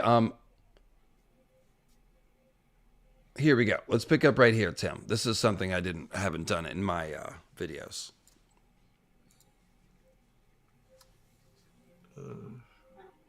Archmaester Herreg's exhaustive history of the Ironborn. It lists 111 men, Tim, who wore a driftwood crown as High King of the Iron Islands. Yeah, somehow I ended up on the wrong page again. The list, it's admittedly incomplete and rife with contradictions, yet none can doubt that the Driftwood Kings reached the zenith of their power under Cord the First Whore, given as Grey Iron in some accounts, in Black Tide in others, who wrote his name in blood in the histories of Westeros as Cord the Cruel. But House Whore is an Andal house, right? Yes, I believe it was. It even came from the mainland, I think. Yeah, so this is post good. We've got to move on to another region or I'm going to die on camera, literally. Like, Yeah, we've covered all this Ironborn history. Let's do. Well, where's the Red Kraken? No, that's post Andal too. Yeah, that's House of the Dragon. Yeah. Okay. Westerlands. Rolling hills, misty dales, craggy shorelines, where half-hidden doors in the side of wooded hills, shout out to the Hobbiton and the Shire, open onto labyrinthine caves that wend their way through darkness to reveal unimaginable wonders and vast treasures deep beneath the earth. So this sounds like Children of the Forest homeland. Pretty strong, right? These are rich lands, temperate and fruitful. Once the children of the forest made their homes in the woods, while the giants here dwelt amongst the hills, their bones can still be found. The first men came with fire and bronze to ruin the party. Let's see. Stout Motte and Bailey forts, later great stone castles, until the giants were no more and the children vanished into the deep woods. Same story as always. Amongst these first men houses were the Hawthorns, the Foots, the Brooms, and the Plums. On Fair Isle, the longships of the Farmans helped defend the western coast against Ironborn reavers. The Greenfields raised a vast timber castle called the Bower, now simply Greenfield, built entirely of weirwood. So that's more green weirwoods, clues for those of you who are keeping track. The Rains of Castamere made a rich system of mines, caves, and tunnels their own subterranean seat, whilst the Westerlings built the crag above the waves. Other houses. So did the Casterlys copy the Castameres? Wait, Casterly, Castamere. I've never noticed that those are similar. Well, it's both based on the Greek astronomy. I'm running out of brain and word. Constellation, Castor and Pollux. So they're the twins, and of course we keep seeing twins in House Lannister. Yes, I've had that brainwave before. Totally. Yeah. So maybe the Castameres were related to the Casterlys. They would have to be in the same area, both living in gold mines. Which would probably make them related to the Lannisters, because the Lannisters probably had the Casterly, like they talk about it, where he, slept with one of the daughters and then had to make an honest woman out of her, and that's how he winkled it out of them in one of the stories. But probably married in is the idea. So there's a relationship between the Castameres and the Casterlys and the Lannisters. And then, of course, the Rains are in a similar place with their gold mine. And they have, inverted colors of the same sigil as the Lannisters. So it's kind of like portraying a bastard branch. That's usually what bastard branches do, is they just flip the colors like the Blackfires. And the Lannisters probably adopted the Casterly, because the Casterlys are tied to lions. So right. they would have already had a lion identity. So yeah, I would say the Castamere, it's a repeat. When Tywin floods their mine and kills them, wipes them out, that is almost like a repeat of land supplanting the Casterlys in their mine. That's interesting. And I connected all this to the Iron Islands because there's a lot of mining on the Iron Islands. And when they were connected to the mainland, they would have just been part of the Westerlands. So you can see that all the first men in this area were miners from the Iron Islands to the Westerlands. Well, in the way they talk about it with the slaves living short, brutal lives in the mines, it sounds very much how they described the mines of Valyria with all the slaves before the Faceless Men took care of that. But it's very similar. And of course, there's a strong kind of undercurrent of dragon type stuff going on in the Iron Islands. We have the Leviathans, we have, Naga, the sea dragon, Naga's ribs. It just keeps repeating in that way. Like, even with Aegon the Conqueror fighting that other guy with like a kind of sea dragon sigil. But Corin Volmark. That's the one. Yeah. Corin Volmark. So, it's, they're playing like kind of a dead macabre version of Valyria here.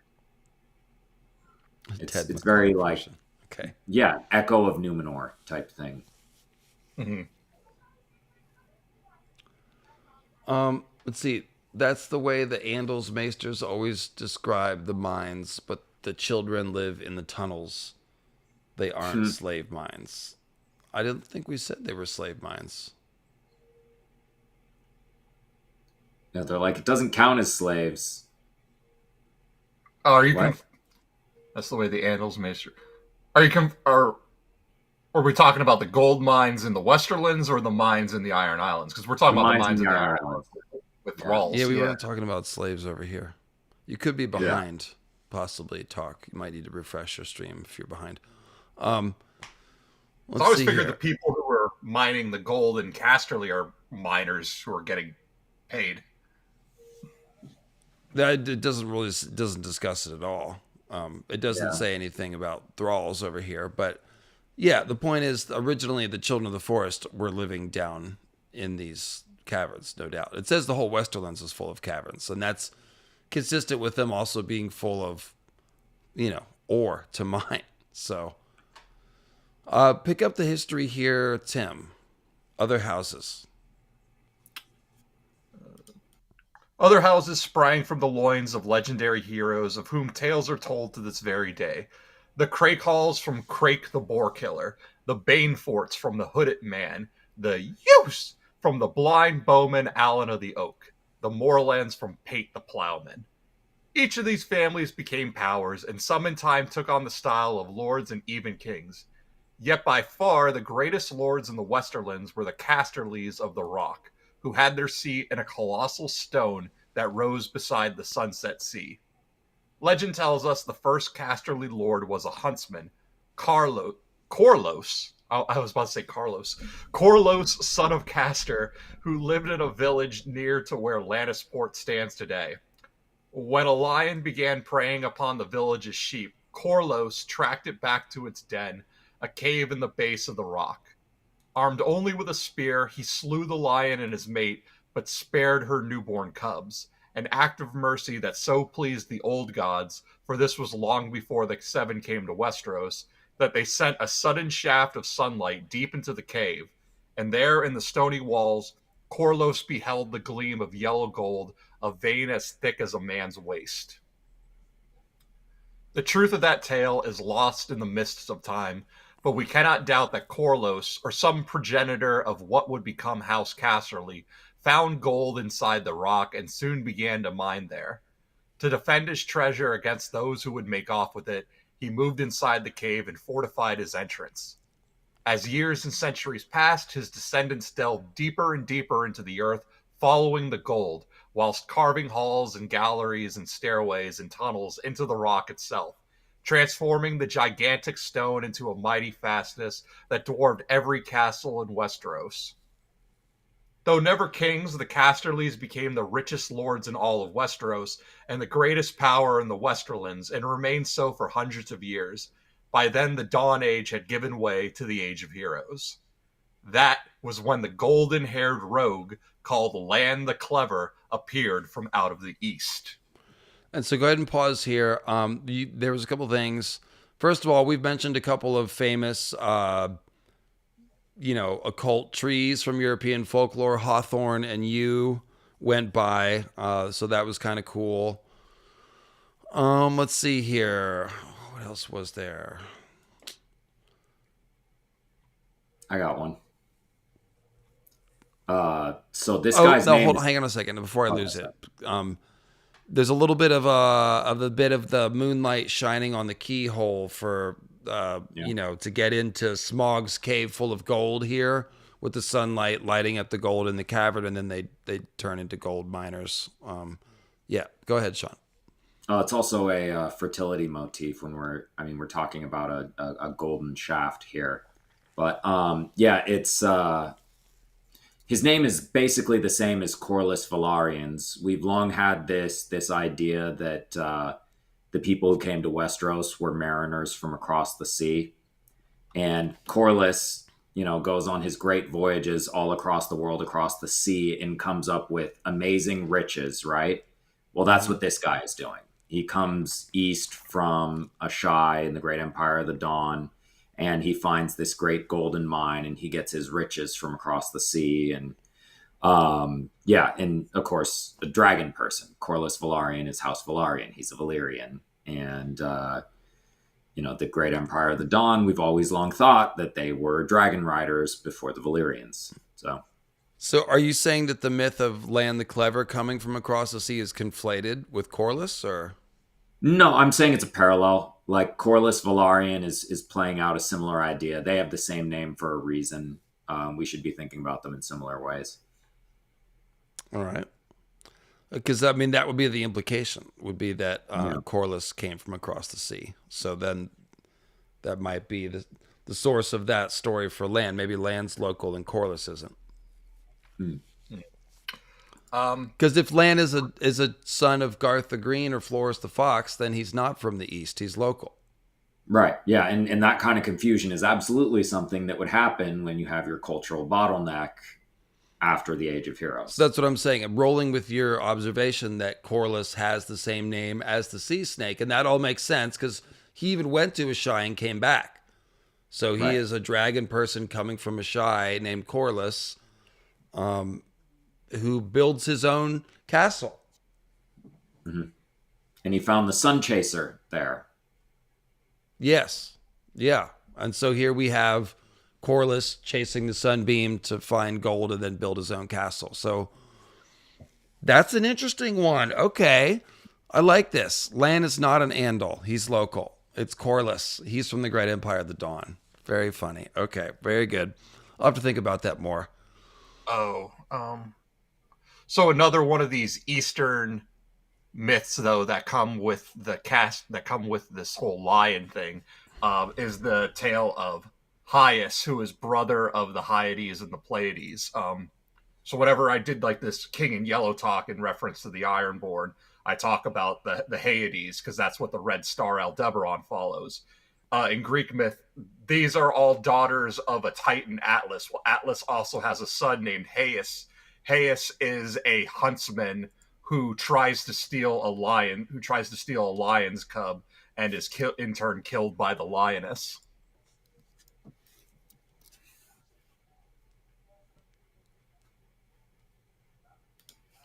So it's kind of like the inverse where he kills the adult lions and saves the cubs.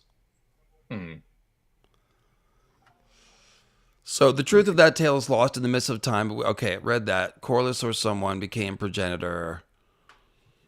Let's see. Mighty fastness. And then, Golden Lady was just putting together that, so we've got Lannisters digging into the mountain for gold, and Tyrion is a dwarf. So now you've got dwarves digging for gold in the mountain. And then they find a Balrog. Nope, no Balrog in there. No, but you know what we do see in the depths of it? We see that dungeon, and Jaime has that dream. Yeah, anyway. Won't get delving too deep into his subconscious, and he came up with Brienne's hot. Actually, it wasn't a Balrog. Wasn't it? Isn't deep somewhere in the mines of Casterly? Isn't there like a twisted weirwood growing in a cave? Well, it's in the grotto. Oh. It's called the Stone Garden. So, though never kings, the Casterlys became richest lords in all of Westeros, and the greatest power in the Westerlands, and remained so for hundreds of years. By then, the Dawn Age had given way to the Age of Heroes, and that is when Lan showed up, and that's where we read to.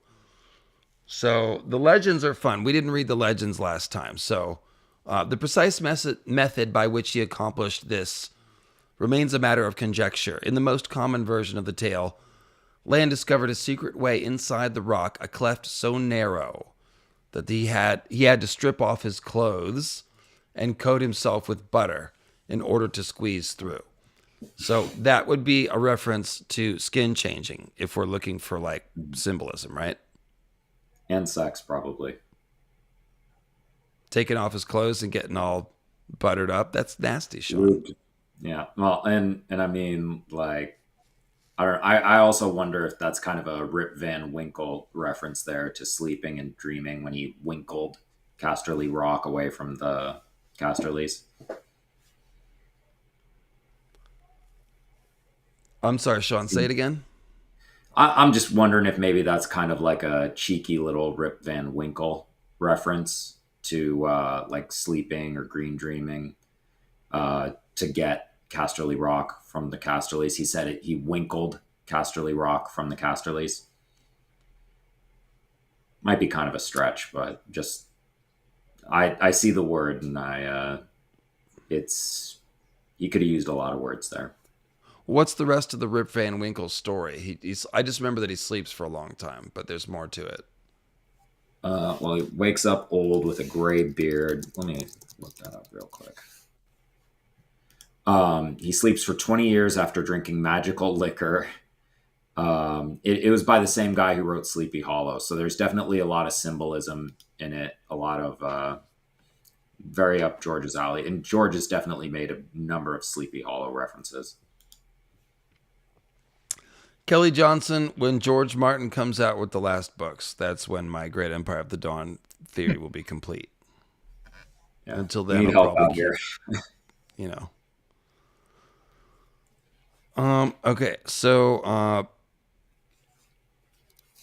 once inside, however, he began to work his mischief, whispering threats in the ears of sleeping Casterlys, howling from the darkness like a demon, stealing treasures from one brother to plant in the bedchamber of another, rigging sundry snares and deadfalls.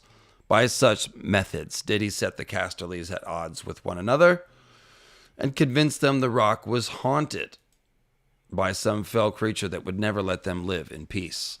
Other tellers prefer the other versions of the tale. In one, Lan uses the cleft to fill the rock with mice, rats, and other vermin, thereby driving out the Casterlys. In another, he smuggles a pride of lions inside, and Lord Casterly and his sons are all devoured, after which Lan claims his lordship's wife and daughters for himself. The bawdiest of the stories has Lan stealing in night after night to have his way with the Casterly maidens while they sleep. In 9 months' time, these maids all give birth to golden-haired children, while still insisting they had never had carnal knowledge of a man. The last tale, ribald as it is, has certain intriguing aspects that might hint at the truth of what occurred. It is Archmaester Peristan's belief that Lan was a retainer of some sort in service to Lord Casterly, perhaps a household guard. So there's another idea where he's local, who impregnated his lordship's daughter or daughters and persuaded the father to give him the girl's hand in marriage. If indeed this is what occurred, assuming as we must that Lord Casterly had no trueborn sons, then in the natural course of events the rock would have passed to the daughter and hence to Lan upon the father's death. That happened later with the Casterlys, didn't it? Someone married into the house, married a Casterly woman, and took the name Casterly. Or Lannister. And the wildlings say that that's what happened with the Starks, where it was a son of Bael the Bard who was really the right, the Lord in Winterfell. So let's see here. All that is known for certain is sometime during the Age of Heroes, the Casterlys vanish from the chronicles, and the hitherto unknown Lannisters appear in their place, ruling large portions of the Westerlands from beneath Casterly Rock. So, Tim, go ahead and pick up the reading here, but also what do you think about these different stories? Yeah, someone in chat said like Lan is just going about this like a gremlin, and I was thinking of that too. I think it's because I was talking earlier about the idea of mischievous fae, and Lan being like not being a fae creature himself, but definitely pulling off the things that the sort of things that like they would do. And it always intrigued me too that when George uses words like the snarks and grumpkins, that grumpkin sounds so close to gremlin, because that is usually what I think of when I think of like mischievous elves who would do these sort of pranks that Lan is doing up until, our wording, at least the first half was all fun and good. But yeah, he really is like a gremlin man, and that's kind of how he winkled his way through this. If we're to take any kind of truth from these tales. But then we follow it up with Lan the Clever supposedly lived to the age of 312, and so now we got to throw all that out because now we're back into Singer territory. And sired 100 bold sons and 100 leesome daughters, all fair of face, clean of limb, and blessed with hair as golden as the sun. But such tales aside, the history suggests that the early Lannisters were fertile as well as fair, for many names began to appear in the chronicles, and within a few generations, Lan's descendants had grown so numerous that even Casterly Rock could not contain all of them. And this could be, again, like Sean had mentioned earlier, we might have been getting like many sets of twins, which might have been why they just ballooned in number so quickly. He winkled it with his winkle. Yeah, because to be a twin means you're also more likely to have twins later on in life when you procreate. Yeah. The odds of it happening just increases further and further, then we get exponentially out of growth. Like gremlins again. And this also... Sorry, Tim, go ahead. Yeah. Oh, no, I just wanted to sneak in one more gremlin reference. Well, it also goes with the idea that Lan is descended from Garth. This fertility. It's at least symbolically the same idea, but... And earlier in the chapter where we have all these different other Westerland houses, they all sound like the Reach houses, children of Garth the Green, like the Craycalls and stuff, but we're just not given the name of who their progenitor is. But they're definitely, it follows the same sort of, again, trope and motif that Garth the Green and the many children he has starting these new families. Well, in another kind of interesting thing here is we've related this to Erebor, the Lonely Mountain, and that's a big. I mean, the king of Erebor is literally called the King Under the Mountain, and then we have in both Tolkien and in George R. R. Martin, we see a lot of King Under the Mountain figures, and we see them under hills as well. So, like we have the hill, the Werewood Cave under it, where we have Bloodraven, who's this king figure. Bran is going to be the king at the end of the series, and he's under it. And Underhill is kind of like Under Mountain. It's just a smaller mountain. And so now we have kind of the reverse. We have this big Casterly Rock, and then we have all of these dead Lannisters under it like a barrow. It's funny how many Tolkien references are like hidden. He's such a fanboy. We found so many in the Iron Islands that we wouldn't think to look for.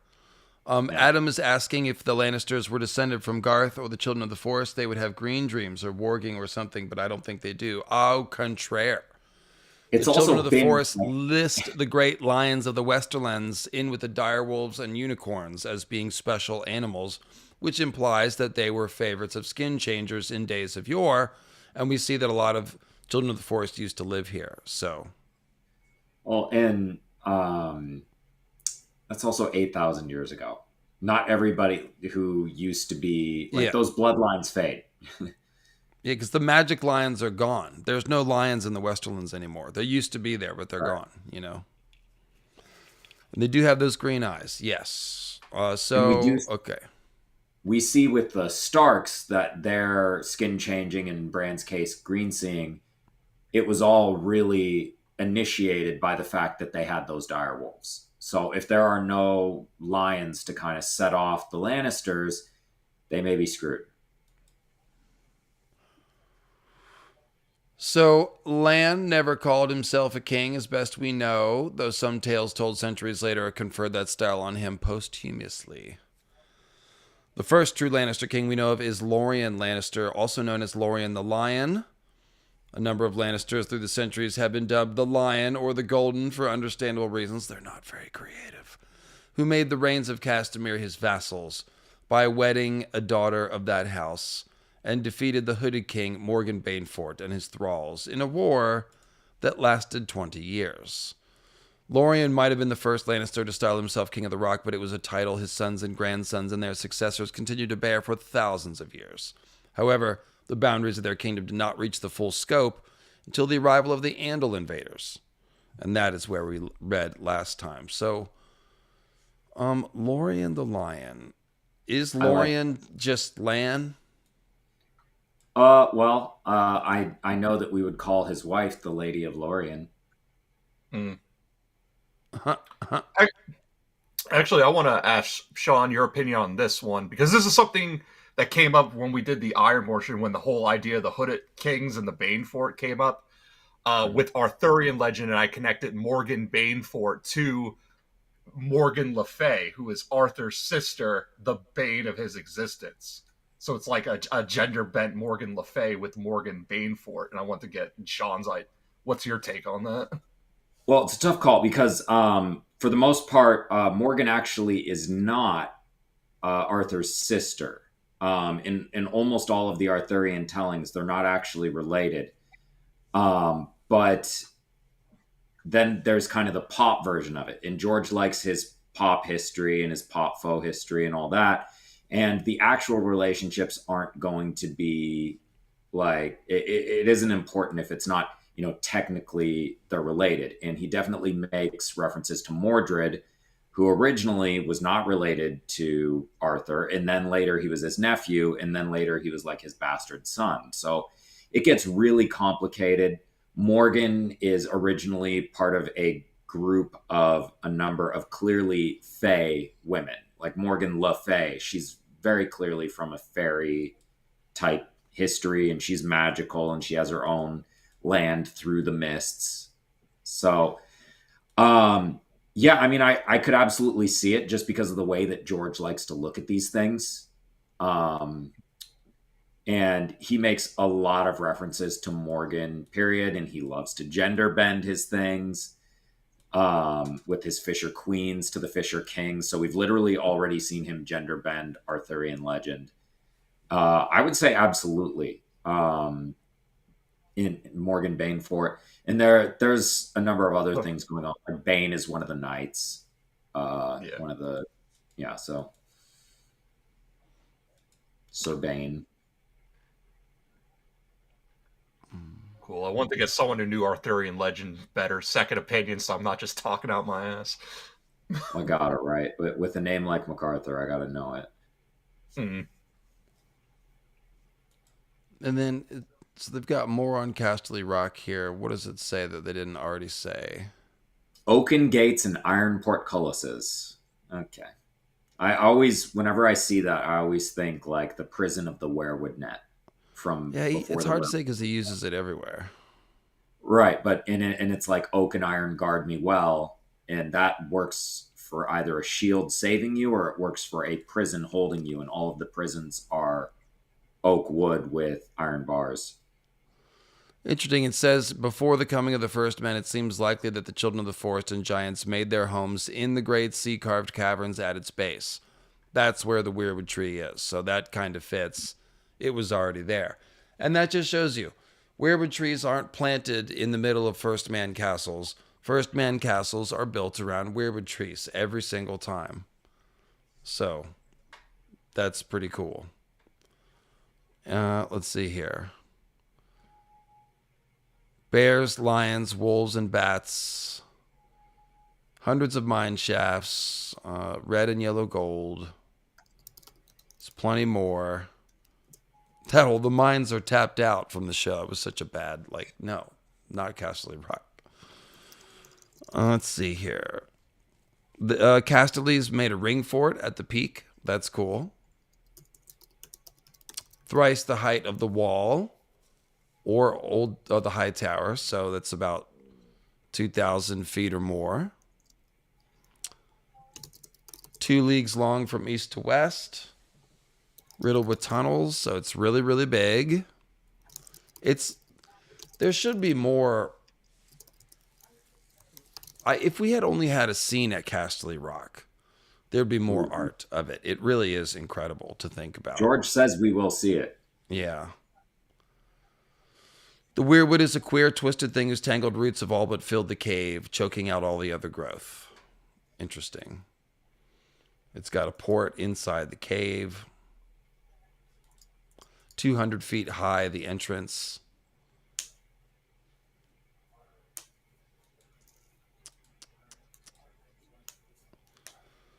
So the Reach, I think we read most of last time because that's got a lot of that Garth the Green stuff. But let me just see. What's the chat talking about? Yeah, Garth Greenhand.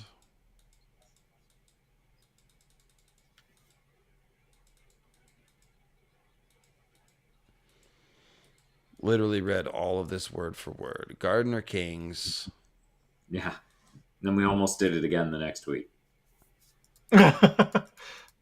Probably just skip the whole Reach then. Yeah. Yeah, the Reach we've covered pretty well. I'm getting really hungry too. Let's see here.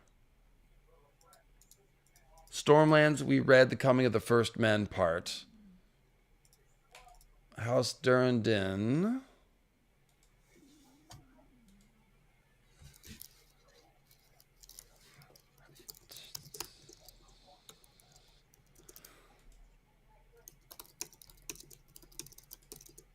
Yeah, when we talked about, obviously, during God's Grief, I just want to see what's after during God's Grief, basically. God's Grief claimed the Rainwood, the Durin the Devout gave it back. We talked about that. The songs tell us that Durin the Dour slew Lun the Last, king of the giants, at the Battle of Crookwater. But scholars debate whether he was Durin the Fifth or the Sixth. That's pretty incredible that they've got it pinned down that far, honestly. It's between the fifth or the sixth. Like, that means it's not a total grab bag, you know. Let's see. Then there's Durin the Raven Friend. That's a cool name. Durin the Young, also known as Butcher Boy, who dammed the river slain with the Dornish corpses after turning back Ironwood, and the warrior made Willa of Will. I bet she was cool. The Battle of the Bloody Pool. But was he the same king who became besotted with his own niece in later life and died at the hands of his brother? That's how that happens, by the way. Eric Kinkiller. Eric, get your hands off my daughter. Chinchilla. These and many similar questions will never be resolved. Well, we'll just have to live with that. Let's see here. Edwin Evenstar. Love that. Yeah, well, go ahead and read this Tarth bit. Why don't you, Sean? All right. Somewhat better sources exist for later centuries, however. We can say with fair certainty that the great island kingdom of Tarth fell under the sway of House Durrandon when Durin the Fair took to wife the daughter of its king, Edwin Evenstar. Their grandson, Eric the Sailmaker, most likely Eric III, was the first to claim Estermont and the Lesser Isles farther south. And that just, it feels like it's replaying during God's Grief. Like, he warred against Edwin and took his daughter to wife, just like, during God's Grief is fighting against the gods of wind and sea, and he takes their daughter to wife.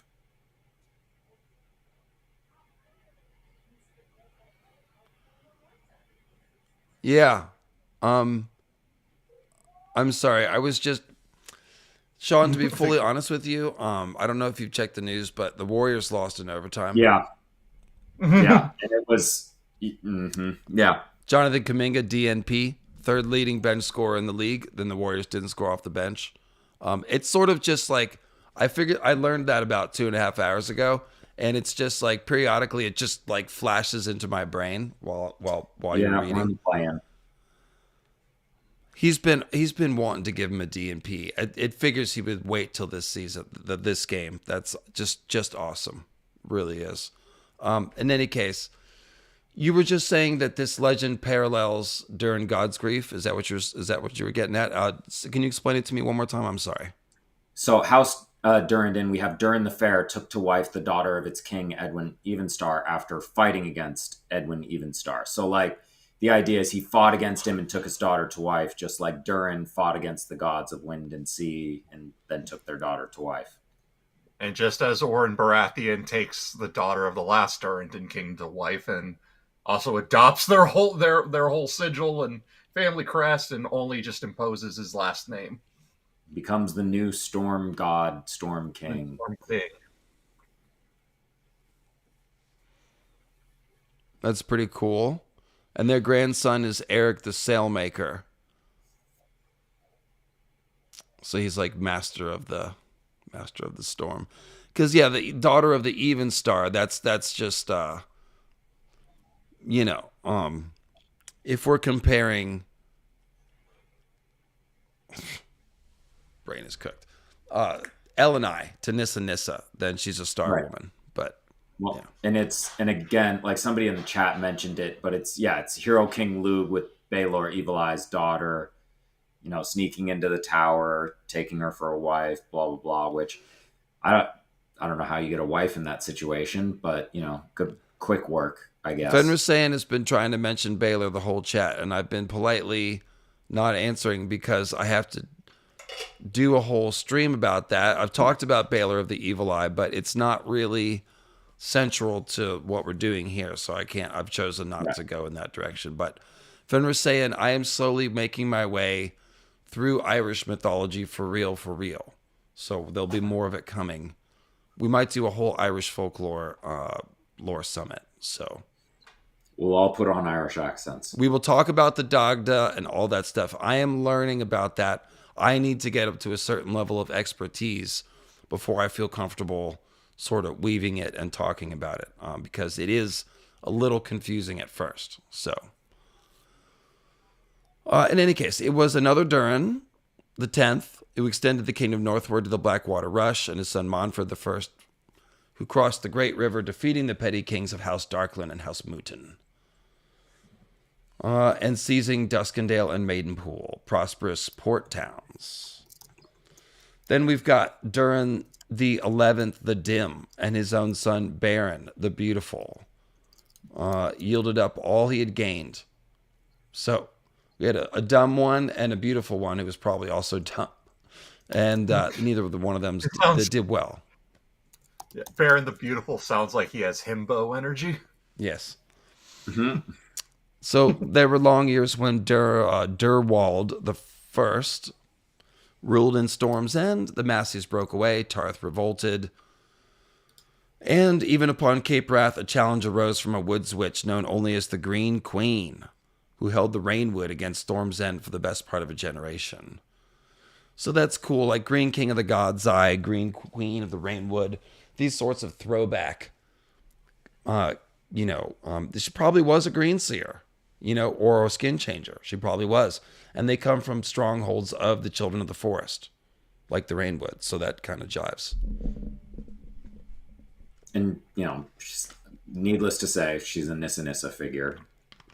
Mm-hmm. Needless. For a time, it was said that Durwald's rule extended no further than a man could urinate off the walls of Storm's End. Aeron Damphair could expand the kingdom. The tide turned again when Morden II named his baseborn half-brother Ronard as his Castellan. A fearsome warrior, Ronard became the ruler of the Stormlands in all but name and took King Morden's sister to wife. Wow. Within 5 years, he had claimed the kingship as well. It was Morden's own queen who placed Morden's crown on Ronard's head. Someone got cucked there, kind of. If the songs be true, she shared his bed as well. Morden himself, deemed harmless, was confined to a cell in the tower. Yeah. There's some repeating Arthurian stuff there as well with the most popular vein of Arthurian stories put together by Sir Thomas Malory, and he did it while he was locked in a tower during the War of the Roses. And so that's the whole Melora High Tower being locked up in the High Tower with Leighton High Tower thing. So yeah, they're doing it again there. Harmless decided to be locked in a tower. Maybe do some writing. Ronard the Bastard. Reynard with an E means fox. So we have another clever fox person winkling away the line. Never a man to confine himself to a single woman, he claimed a daughter from every foe who bent the knee. By the time he died, he supposedly fathered 99 sons. Oh, so very like Land the Clever, who had 100 daughters and 100 sons. Most were bastard born, though Renard had 23 wives, the songs say, and did not share their father's inheritance, but had to make their own way in the world. For this reason, thousands of years later, many and more of the small folk of the Stormlands, even the meanest and humblest among them, still boast of royal blood. So who was this guy? Phrase.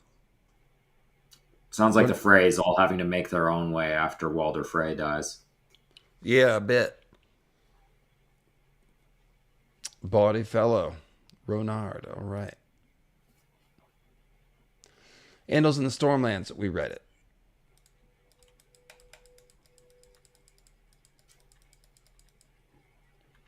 This is the Durndon stuff. Oris Baratheon. Yep, okay. That's all post.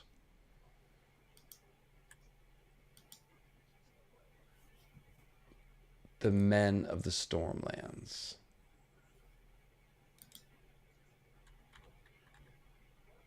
They all look like Robert, who looks like Conan. The end. Talking about a tradition of archery. There are storms. Let's see. So the more about the House Tarth. They are of Andal descent, and that's probably why they removed it from Morn to Evenfall. That's probably when that happened. The title goes back to the Dawn of Days, right? So that would be the older title. Well, who wants to read Galadon of Morn? Tim, will you do this? Sure. Many of the folk of Tarth, highborn and low alike, claim descent from a legendary hero, Sir Galadon of Morn, who is said to wield a sword called the Just Maid, given to him by the Seven themselves. Given the role that the Just Maid plays in Sir Galadon's tale, Maester Hubert, in his Kin of the Stag, has suggested that Galadon of Morn was no rude warrior of the Age of Heroes turned into a knight by singers 1,000 years later, but an actual historic figure of more recent times. Hubert also notes that Morn was a royal seat of petty kings on the eastern coast of Tarth until the Storm Kings made them submit, but that its ruins indicate that the site was made by Andals, not First Men. Maybe, but the ruins indicate means that we could be talking about round towers again. So maybe this is a really ancient site that has ties to the Great Empire of the Dawn, because this whole Galadon of Morn legend is just a scrambled up version of Dawn, the Sword of the Morning, translocated to the Sapphire Isle. So the theory here would be that they think it's Andals because it's round towers. So the petty kings of Morn, they are probably an offshoot of House Dane. And so they have this modified legend of Sword of the Morning moved over to there. So Galadon is now the character. Yeah. Although we don't have names for the last hero or the first Dane or anything like that. So no, but we're just making archetypes here when we look at characters that old. So it's like Galadon is probably just Galadane. Well, and it's based on Galahad, who is the Grail Knight from Arthurian Lord. Just to continue beating a dead horse, we have Arthur Dane, and then we have Galahad, who, I always forget to mention that. Thank you, Sean. Morn, Dawn, same thing. And then, the Sword of the Evening is kind of the bad version of Sword of the Morning, if an unworthy takes the sword. And then we have on the other side of the island to the ruins from, the Dawn Age or whatever, we now have Evenfall Hall where they rule today. Right. So we're using that same symbolism, Even Star, Morning Star, Legend of the Magic Sword. I mean, it's just very obviously the same. So someone's saying, yeah, Galadon, Gerald Dane sounds pretty similar indeed. Yeah. So there you go. I think I've never quite said that all in one sentence, but yes, this would be an offshoot of House Dane. Galadane. It's also an offshoot of Arwen. So Brienne's dad is named Selwyn and he's the even star. And then we have Arwen, the even star in Lord of the Rings. Totally.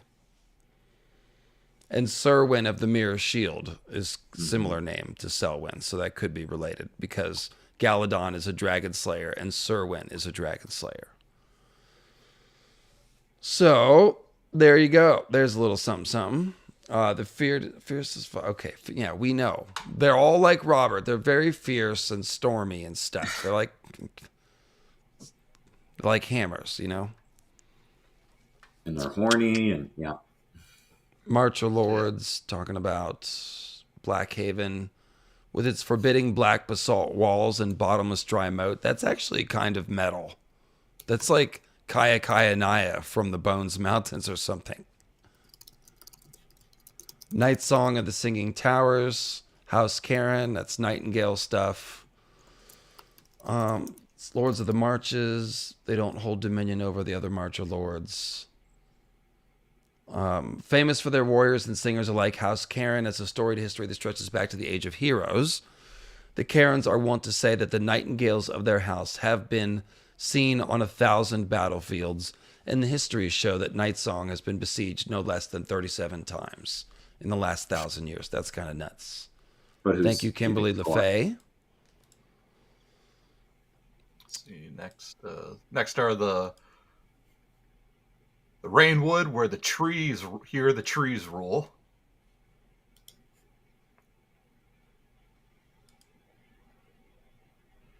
What are you talking about, Tim? The next section after where you're at was for the Rainwood. That's where there aren't many castles in the Rainwood. The trees rule.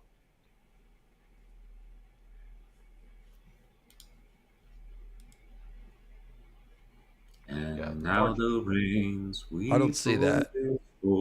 As the Marches are famed for their strong castles and their ballads, the Rainwood is known for its rain, its silences, and a wealth in fir and wood and amber. Here the trees rule, it is said, and the castles oft seem as if they have grown from the earth instead of being built. But the knights and lords of the Rainwood have roots as deep as the trees that shelter them, and have oft proved themselves steadfast in battle, strong and stubborn and immovable. So that's just all Green Seer Tree Man code language, but we're happy for those Rainwood Knights. So Storm's End, I think we pretty much covered this last time. Yeah, we did. We read this all. Okay, so let's jump to should be our last section, which would be Dorne. And there's what is a curtain wall but a veil? Riddle me this. So only a Dornishman can ever know Dorne, it is said. Sean, why don't you pick this up a little bit? Only a Dornishman can ever truly know Dorne, it is said.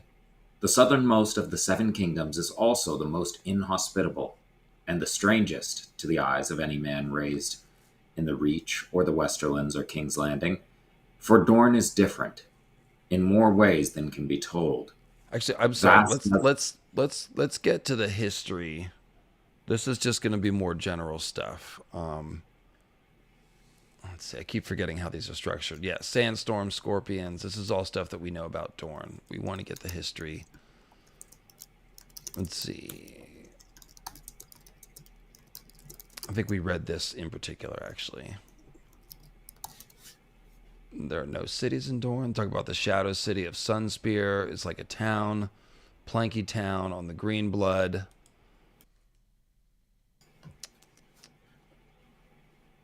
Dorne has more in common with the North. One's hot, one's cold. Right, we get it.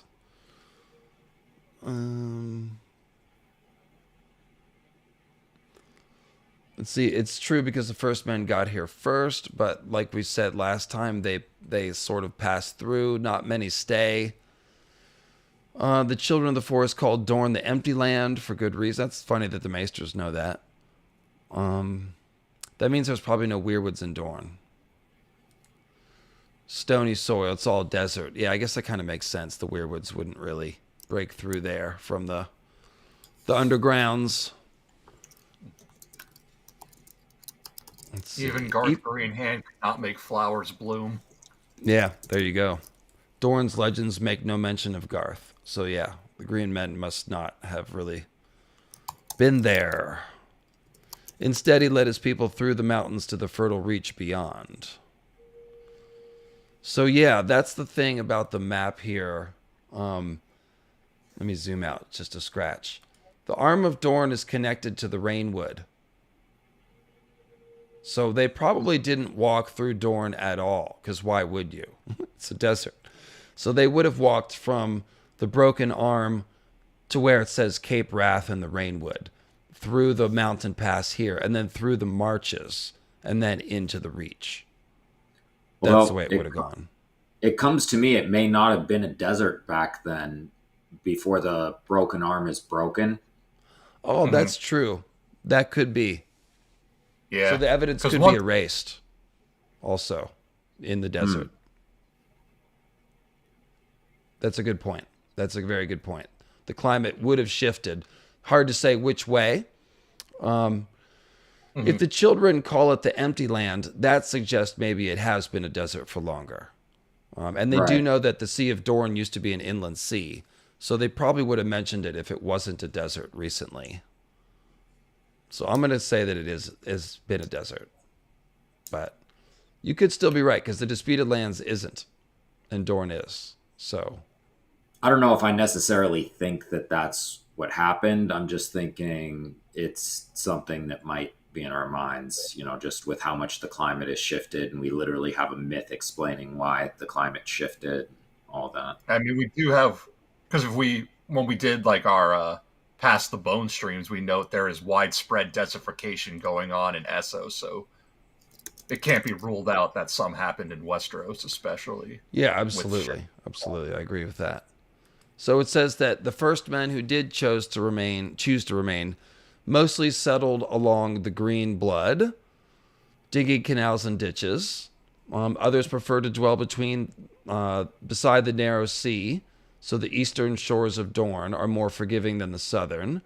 And soon many small villages arose, sustaining themselves on fish and crabs, and this would be where Sunspear eventually arises. The more restless of the first men pushed onward and made homes for themselves in the foothills south of the Red Mountains, where storms moving north were wont to drop their moisture, creating a fertile green belt. So the Red Mountains are here. So in the foothills of the Red Mountains and the marches and stuff, you see there's more castles there.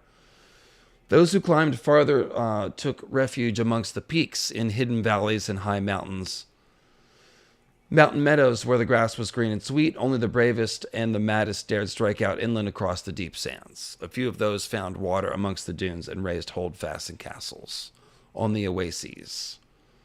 On those oases, yeah. Their descendants centuries later became the lords of the wells. But for every man who stumbled on a well, 100 must surely have died. Most Dornish rivers are only in full flood after rainstorms. The rest are dry gullies the rest of the year. Only 3 rivers flow all year round. The Torrentine, high in the western mountains, plunges down to the sea in a series of rapids and waterfalls, howling through canyons and crevasses with a sound like that of some roaring beast. Rising from its mountain springs, its waters are sweet and pure, but dangerous to cross, save by bridge, and impossible to navigate. The brimstone is more placid, but its cloudy yellow waters stink of sulfur, and the plants that grow along its banks are strange and stunted. Of the men who live along those self-same banks we shall not speak. But the Greenblood's waters, if sometimes muddy, are healthful for plants and animals alike, and farms and orchards crowd the river's banks. The Greenblood and its vassals, the Vaith and the Scourge, are navigable by boat. 3 kinds of Dornishmen. Tim. From such origins did the 3 distinct types of Dornishmen we know today arise. The young dragon, King Daeron I, gave them the names we know them by in his book, The Conquest of Dorne. Stony Dornishmen, Sandy Dornishmen, and Salty Dornishmen, he named them. The Stony Dornishmen were the mountain folk, fair of hair and skin, mostly descended from the first men in the Andals. The Sandy Dornishmen dwell in the deserts and river valleys, with their skin burned brown beneath the blazing Dornish sun. The salty Dornishmen of the coasts, dark-haired and lithe and olive-skinned, have the queerest customs and the most Rhoynish blood. When Princess Nymeria came ashore in Dorne, most of her Rhoynar preferred to remain close to the sea that had been their home for so long, even after Nymeria burned their ships. So the breaking we read. And I think the fair-haired Dornish around the Danes actually just implies that, like, it's not just the Danes. There would have been more, and their genes would have mixed into the area, and that's why there's blonde people there. But all right, Sean, your turn. Actually, no, Tim, can you keep reading because I need to run to the restroom, and you have your Kindle. Sure. Yeah, there you go. Kingdoms of the First. We're almost there. The disunity of the Dornish is apparent even from our oldest sources. The great distances between each pocket of settlement and the difficulties of travel across burning sands and rugged mountains helped to isolate each small community from all the others and led to the rise of many petty lords, more than half of whom in time began to style themselves kings. Petty kings existed throughout all of Westeros, to be sure, but seldom so many, nor so petty, as the Dornish kings under the first men, because they just got to get one extra dig in on the Dornish. We shall not racism. Yeah. We shall not attempt to speak all of these. Most ruled over domains so small or conquests so short-lived that they are scarce worthy of note. You aren't even worth talking about. A few of the greatest do warrant mention, however, those whose lines put down deep roots and endured for thousands of years to come. At the mouth of the Torrentine, House Dane raised its castle on an island where that roaring, tumultuous river broadens to meet the sea. Legend says that the first... Here we go. Legend says the first Dane was led to the site when he followed the track of a falling star and there found a stone of magical powers. His descendants ruled over the western mountains for centuries thereafter as kings of the Torrentine and lords of Starfall. Okay, so real quick, it just talks about how they put in deep roots and then persevered for, thousands of years, did it say? And that's from it's from Bilbo's poem that he writes about Aragorn. The crownless shall again become king. I forget the exact wording, but... Is it really? Deep roots, yeah. Not all those who wander are lost. Something, deep roots are not reached by the frost. And then they talk about, stuff about how they rule the west or west of the blah, blah, blah. And it's like the kings of the west from Tolkien. Mm-hmm. And of course, there's a lot of, the Dunedain are the...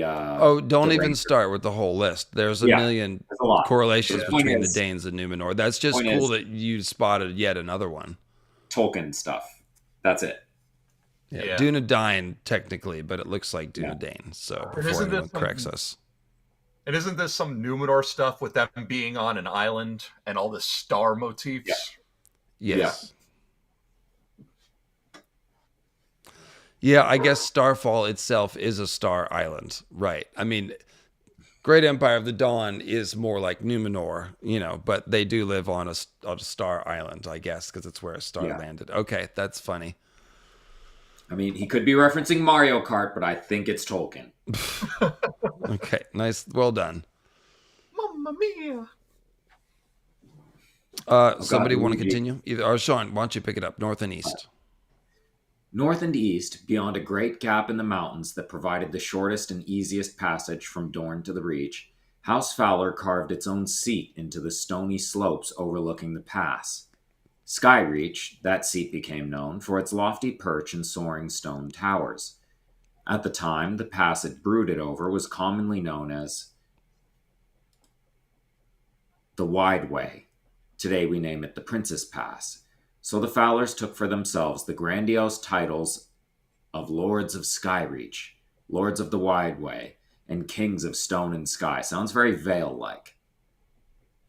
And Fowler is fowl is a type of bird. So they're doing, it's a lot of House Arryn type stuff going on. In a similar vein, far to the east, where the mountains ran down to the Sea of Dorne, House Ironwood established itself in the high valleys and green foothills below the peaks and seized control of the Stone Way, the second of the two great passes into Dorne. One far steeper, narrower, and more treacherous than the wide way of the west.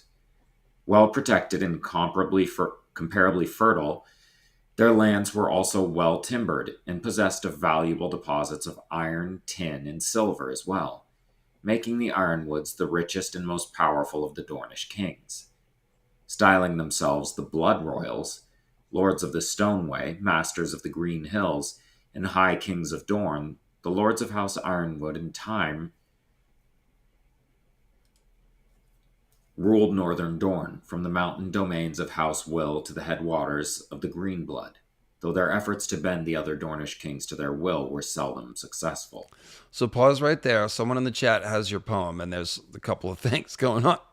Yeah, there we go. All that is gold does not glitter. Not all those who wander are lost. The old that is strong does not wither. Deep roots are not reached by the frost. So Bran thinks about Winterfell having deep roots and not being broken and stuff. So that's cool. From the ashes of fire shall be woken. Melisandre says that about Azor Ahai, word for word. A light from the shadows shall spring. That is, I think that language is used when the shadow baby is born. Let's see, in the dark cave. And then it says, renewed shall be the blade that was broken. The crownless again shall be king. So it's like, yeah, he's referencing those ideas in House Stain and also in the Azor Ahai mythology. So what does that tell you? You know? Yeah. Well, and there's a lot of comparisons to be made between what's going on in Dorne and the Red Mountains of Dorne and Ashai in the Mountains of Morn. Right, with the river, the poison river. Yeah, I mean, and we have part of the river down there called the Scourge in Dorne, and then we have the Stygi River coming down. Like, it's all very comparable. Yeah, and then same too with the cities of the winged men, which lie in the opening ranges of the mountains of the Morn, are like an eastern version of the Veil. All these bird people, and they're in the mountains of the moon. Oh, but then there's Fowler here. Right. In these mountains too. Yeah. Right. And another thing is we've kind of well, this makes sense of the Ironwoods then. And because that's Hellholt is a similar idea. Holt is a grove of trees. Right. So a Hellholt are hell trees. Fiery weirwood net. Yeah. Fiery weirwood net, and then the product is in Ashai anyways, the black trees. Right. And one thing we've talked about, David, is that the Shadow used to be like a nice valley that agriculturally supported the Empire of Ashai. Right. And actually, you've talked about similar things since long before that, in that, Ashford Meadow is basically referencing that from Dunk and Egg. So if that's the case, going north of those mountains to find that versus going north of the Red Mountains of Dorne to the Reach, which is their breadbasket. Mm-hmm. Yeah, that's a kind of layered parallelism that George definitely likes to do. In a sense, it's almost like a shortcut for world building, but it also creates synergy with all these far-flung places. They rhyme a little bit. Because going north of the mountains of the Morn leads us to Carcosa, which is literally the end of the world. It's the point furthest east before the map cuts off. Yeah. And I agree with Chris or Chief in the chat. It should be Stygi instead of Stygi. Yeah. Yeah. Yeah. Because of Stygian. Yeah, I've been saying some of these words since I was way too young to look it up. I am pre-internet when I was little, so apologies for kind of just doing my best and sounding them out. At some point, I will learn. So let's see.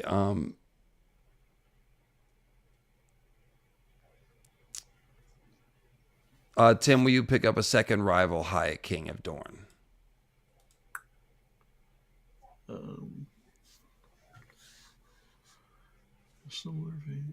Also existed during the times of the First Men. This second. There we go. All right, look. I was only one page behind. This is interesting right here.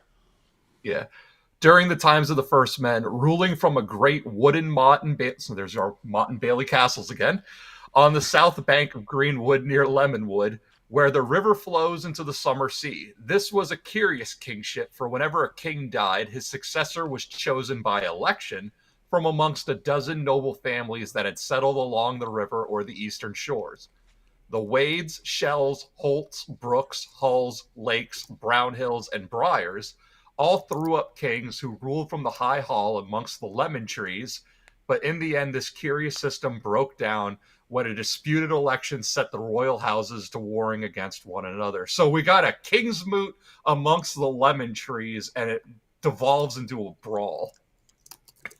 After a generation of conflict, 3 of the old houses were wiped from the earth, and the once powerful river realm had shattered into a dozen quarrelsome petty kingdoms.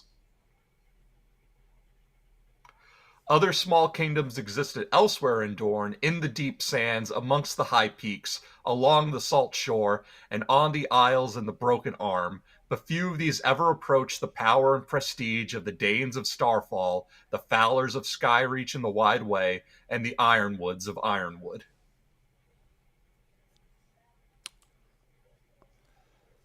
And then the Andals arrive. And I think there's a sidebar about that little kingdom of the lemon tree. Where was it? This is all House Dane. I guess not. It's Nymeria. We're going to do a Nymeria stream, by the way. Nymeria / Rhoynar. I thought the kingdom of the lemon tree was in Bravos.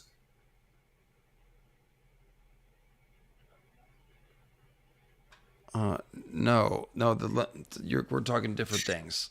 No, I'm joking. Okay. I knew what you were doing. You're just trying to get under his skin. Just being a little sassy. Sassy Molassy. I just thought there was more about that weird little confederation of kingdoms. The next sidebar is about the Sword of the Morning. Well, it's interesting because it's like a King's Moot, right? And that is, or we've had these thoughts for a long time that the original population of the Iron Island comes from the Great Empire of the Dawn, and then we have all these parallels with the Danes in Dorne, and there are other, Ashai parallels in Dorne we were just talking about. We've had King's Moots in the Iron Islands that evolved into brawls, and then the guy who came on top had all of his competitors and their families put to death. And hey, they're very conspicuously talking about trees before they talk about, an election for a king, which is their King's Moot. It's an Ent Moot. They're all Ent Moots. And that's why we need a Galen Whitestaff figure to rise up and say, no, we're putting an end to this crap and we're doing things the right way.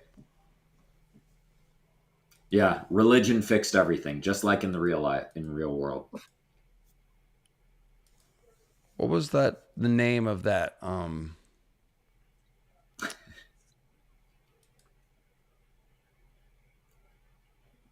This is all the Andal stuff. Okay.